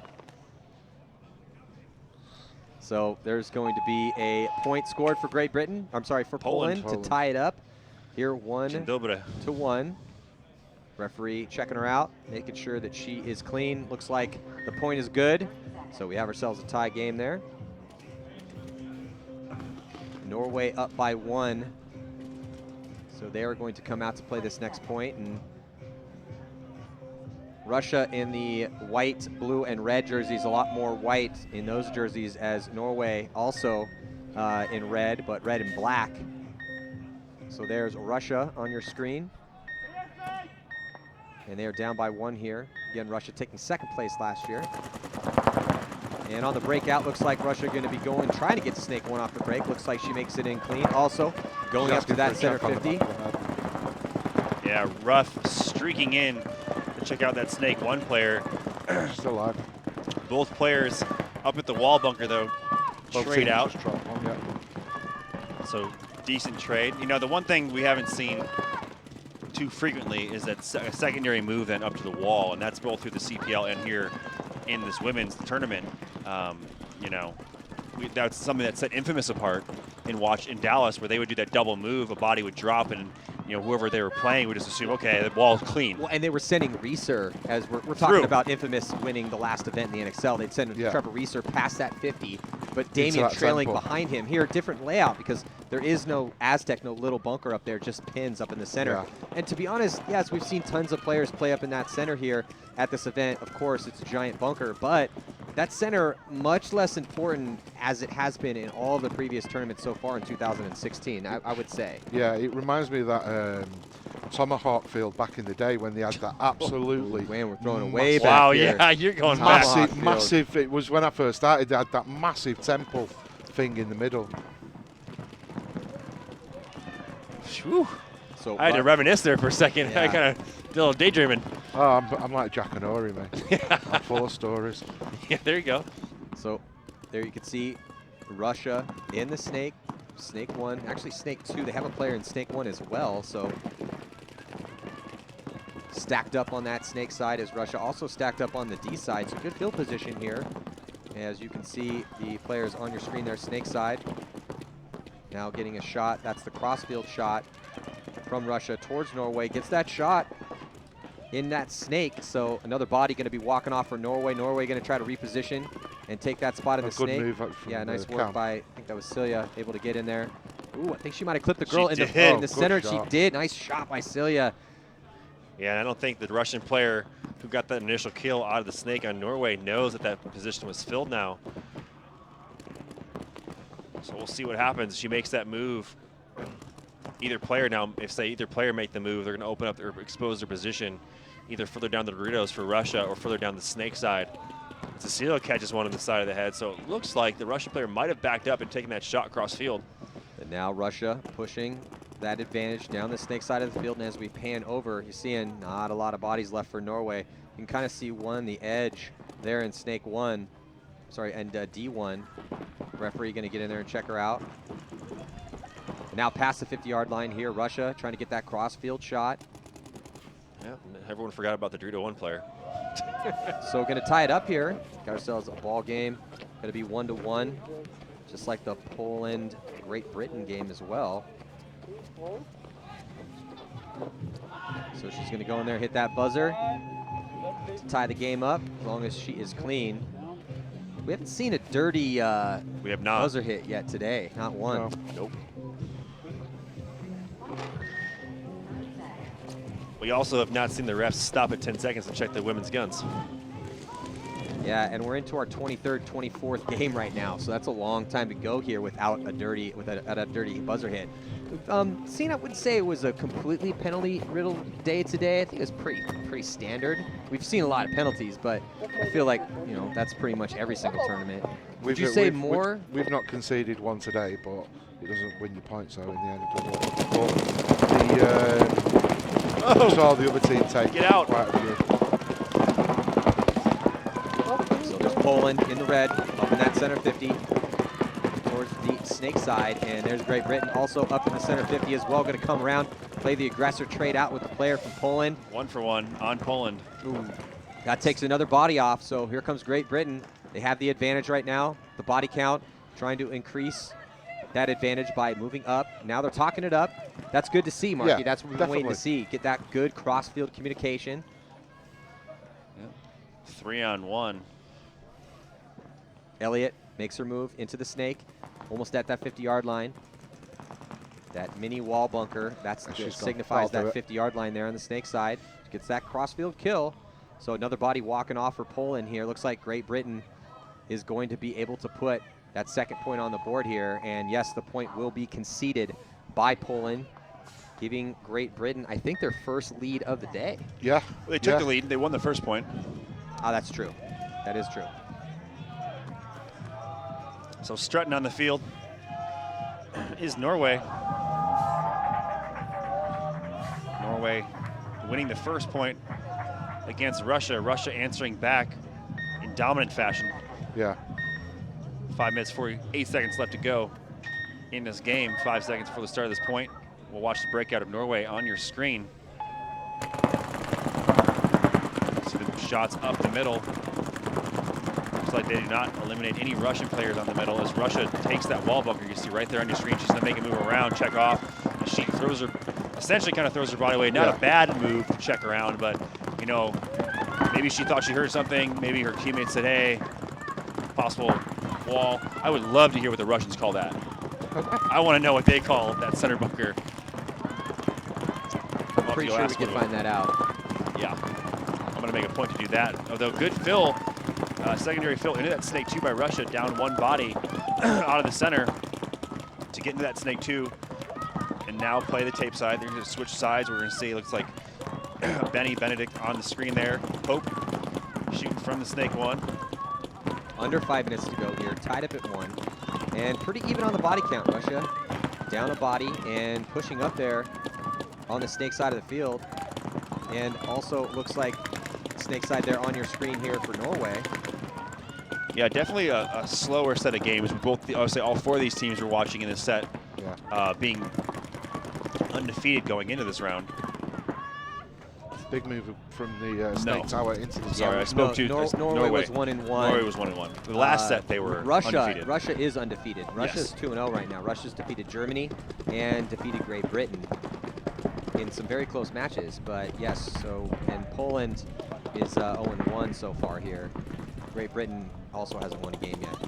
Yeah, so you can see the Russian player inching around as Norway fills into the snake and shoots crossfield immediately, trying to get a kill on the Drito side. Russian player standing up, wrapping around that 40 snake. She's not careful, and the Norwegian player comes out a little bit more. She might get clipped in the pack. As you can see, 2 Norwegian players there lined up on the snake side. Yeah, in snake 1, that's Celia Eriksson. And here comes a move. Russia not able to take out Eriksson. No, she does. Trades out with her. That still leaves a body here in the snake for Norway. Pretty even on the body count, though. But better field position for Norway on this D side of the field. They have D2, and Russia has a player in D1. Also had a back player over here on that side, but she decided to then reposition and got a Malloy going on. Yeah, she just Malloyed over into the center. Not quite. Malloy Not would have quite. like ran over there, sprinted, dove, flattened out. And probably shot somebody in the process. Yes. Shot somebody diving in. Oh, well, Russians lose their 50 snake player. Well, this is a big opportunity here for Norway. See if they can capitalize on it. Well, you know what? If they play this smart, we're under 3 minutes now. Might force the Russians to concede the point, depending on how things go. It's up to Norway now to put the pieces together and, possibly get one more kill. I mean, we do have a pretty tight little grouping of players over here on the Drito side with the Russians in Drito 2 and Norway in the Drito 3. Say this, looking at the snake side there's a Norwegian player in the snake 2. Yeah, so you have a body here in this body right there, and there comes the attack. Wow. So Russia tries to make the big move coming down here and tries to push onto Norway's side of the field, but the referee is in there checking her out, and it looks like she's going to be clean. And then on that chaos, here comes the attack. So love seeing the low body attacks coming from Russia, but it does not go their way, and looks like Norway is going to take a 1-point lead with 2 minutes and 15 seconds to go. So, I mean, sometimes that does work because the other team's not expecting it. Paintball is one of those unique games where you could be playing defense 1 second and a split second later you're on the offense, and that can work out for you. Guys like, say Bobby Aviles from Los Angeles Infamous became, paintball famous by doing things just like that. Just when you think he's playing on his heels, he sees an opening, makes a big move, shoots a couple guys, and turns the tables on his opponents, and that's what Russia just tried to do. It just didn't work out for them. No, I mean, I like that move. But yeah, unfortunately it didn't work out. It's got to be the worst feeling in the world, though, mugging someone and not actually hitting them. Yeah, no, for sure. So we're back. Great Britain, 2-1 lead over Poland. Both teams 5 bodies alive. Let's see Great Britain there on your screen. Snake 1, Snake Tower, Dorito 1, Dorito Corner, and Dorito Tower. On the flip side, Poland, Snake Can, Dorito Tower, Dorito Corner. I think Dorito Tall Cake and the Wall Bunker. So good positioning there by Poland. Looking to get a point back to tie this game up. About 5:45 left to go in this match. Phil over there to the Dorito 1 by Poland. Poland having 3 bodies stacked up on that Dorito side. Only 1 body out here wide of the snake. And their wall player right there on your screen. I think that's Anna. Run through Queen. Yeah, so playing the snake side. Well, and still 5 players left alive for Great Britain here. 5 players alive for Poland. Poland with good field position and understanding that they're down a point right now. And there's still some time on the clock, though. Yeah. 15-14 to go, so not desperation time yet for Poland, especially looking at 5 bodies. They don't want to get too crazy and start running into Great Britain's guns. If I'm Great Britain right now, I'm hoping that's what they're going to try to do. Yeah, well, they seem to have put Lucy on the teabag side now. So, playing behind Shelley. 1 for 1. Well, 1 for 1 on Poland. Yeah, so that's going to help out Great Britain here, trying to get their first victory of the day. Still 5 players left alive for them. 3 shading from the center over towards this D side of the field. You see the snake side lineup there for Great Britain. 4 minutes, 37, 5 seconds to go. Then here comes Great Britain. Yeah, you can see the paint just flying by the Poland player on your screen as the ref signals another Polish player out across the field. So things not looking good for the last 2 remaining Polish players as they're in the Dorito 2 and the Dorito corner, as the push is now coming from Great Britain down the snake side. So now Great Britain with their biggest lead of the day, a 2-point lead over Poland right now. 1 point away from stealing the victory. Yeah, and Poland did pretty well last year, taking 4th place. Great Britain taking 6th last year.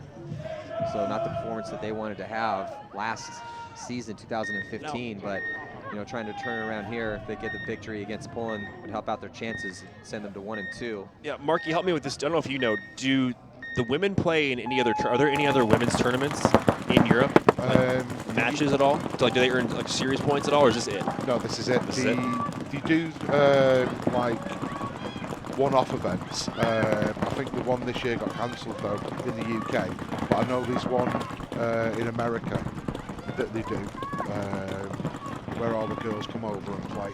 Okay. So I'm not too sure. So I know a few years back, a couple of the GB girls played for Destiny as well. So Norway 1 point lead with 1:40 left to go in this matchup. I guess I don't want to say upset, but a really big win for Norway. They can defeat this undefeated Russian team. Russia making a move out there to the Dorito side. You can see their spread across the field. Snake 1, Snake Tower, Dorito Tower, well, definitely, Dorito corner. It would really help Norway's chances here to advance, as that would send Norway's record to 2-1. It would also put Russia at 2-1 as well. And that's another reason why, again, Great Britain in the other game in this set, why they need to get their victory here against Poland. It would send Poland 0-2 and give Great Britain their first victory here. Just 1 minute and 9 seconds to go. And there is Benny. She's going to get there into Snake 2. And so pretty good cross-field spread here by Norway. Trying to solidify this win, and it's really up to Russia. Russia right now down a point, and with just 1 minute to go, 50 seconds, really need to put some sort of attack together here. This is when we start asking, where is that sense of urgency? You know, you always have to be able to head check over, look at that score, look at that time, and start to formulate your attack. Yeah, Norway in a good position to hold off any attack that the Russians put in front of them. As they're in that, you see Benny there shooting cross field from the Snake 2, and Norway now making a move into the Dorito. Oh, here we go. 3. Yeah, so there's the push by Russia to get to that 50 Snake. She's gonna get taken out. Looks like she's gonna get taken out from cross field, but she's still alive. A Russian move now through the W. She gets taken out, doesn't take anyone with her, so still 5 Norwegians alive against 3 Russians. Russia not going to be able to win this one, as time is now ticking all the way off the clock. Congratulations to Norway, who will go 2-1 on the day. Russians now 2-1. So things are close at the top here. Yeah, great game by Norway. You know, I'd like to know how old this girl is walking off right here in the left-hand I was center. thinking that, but I She didn't want to be... she's got to be pretty young. Yeah. Or Callie Rudolph's sister. So now, with 4 minutes and 9 seconds to go, Great Britain going to try to put their 4th and last point on the board here in this race, 2-4. And looks like Poland going to be doubling up that center. 1 gun towards the D side, 1 gun towards the Snake side. Time ticking off. And again, I always talk about that sense of urgency. Backs against the wall. Poland not wanting to lose their 2nd game of the day, the only 2 games they have played. And there goes a move for Great Britain. Oh, she gets taken out though on that fill, goes right into the gun. One of those players up there in the center for Poland. And then another body for Great Britain. Markey just ran into his death. Sideways move again. Sideways move again. It's, good call. Yeah, just lack of checking off the W. Yeah. You know? Well, you have to, it's one of those, you have to keep that in your mind when you know a team is down by a couple points. That double wall move is, you know, or at least a single wall move, you have to at least check off on that lane until you know it's clean. She must have got one in the park. Treat it like it's hot, yeah. So, and here comes Poland. Oh, but a penalty I don't assessed think on it's- Poland, but there's still Yeah. a player running through. Nobody left alive for Great Britain. So it's the penalty. 2 for 1. Yeah, still, and they had enough bodies to pull, so they're not going to have to start down a body there. Now they pull within 1 with 2 minutes and 58 seconds to go. So This got could go ourselves a either game. way. Yeah, got ourselves a game here. You know, I'd like to see, say, Poland play the same way. We saw them put some quick points up, some great run-throughs. Yeah. Anna from Poland had a great run-through when they were down points. Then when they played hyper-aggressive, and they didn't, the 2 points in a row, they didn't even stop at the W at the wall. They just kept going. they were attacking those wildlings. Just wildlings at the wall. Yeah. Oh, I can't wait to get on and watch Game of Thrones. I love that song so much. Yeah, so how do you feel about, Marky, Manchester, the firm? This is your first year here in the top-level professional division. How are you guys feeling about tomorrow? To play Impact, oh, we're going to absolutely smash them. Good attitude to have. Especially because we've got Damien and Ryan on the team, and they were all smack-talking each other at Texas. So, yeah, I think we're actually sitting Damien. So, we could actually play him. Oh, wait. And everyone turns the guns on Damien, so we can run down the other side of the field. It's a massive step. When you're in SPL and you're doing okay in SPL, you think, stepping up to pro, we could do it. But the gunfighting skills on the pro players are just unbelievable. Yeah. You can see why they practice so much, and hopefully it's rubbing off on our guys all the time. So we're going to get better. We'd love to do it with 5 English players, but there's not. There's 5. Don't get me wrong, there is 5 decent English players around, but they're spread over different teams. So it's a very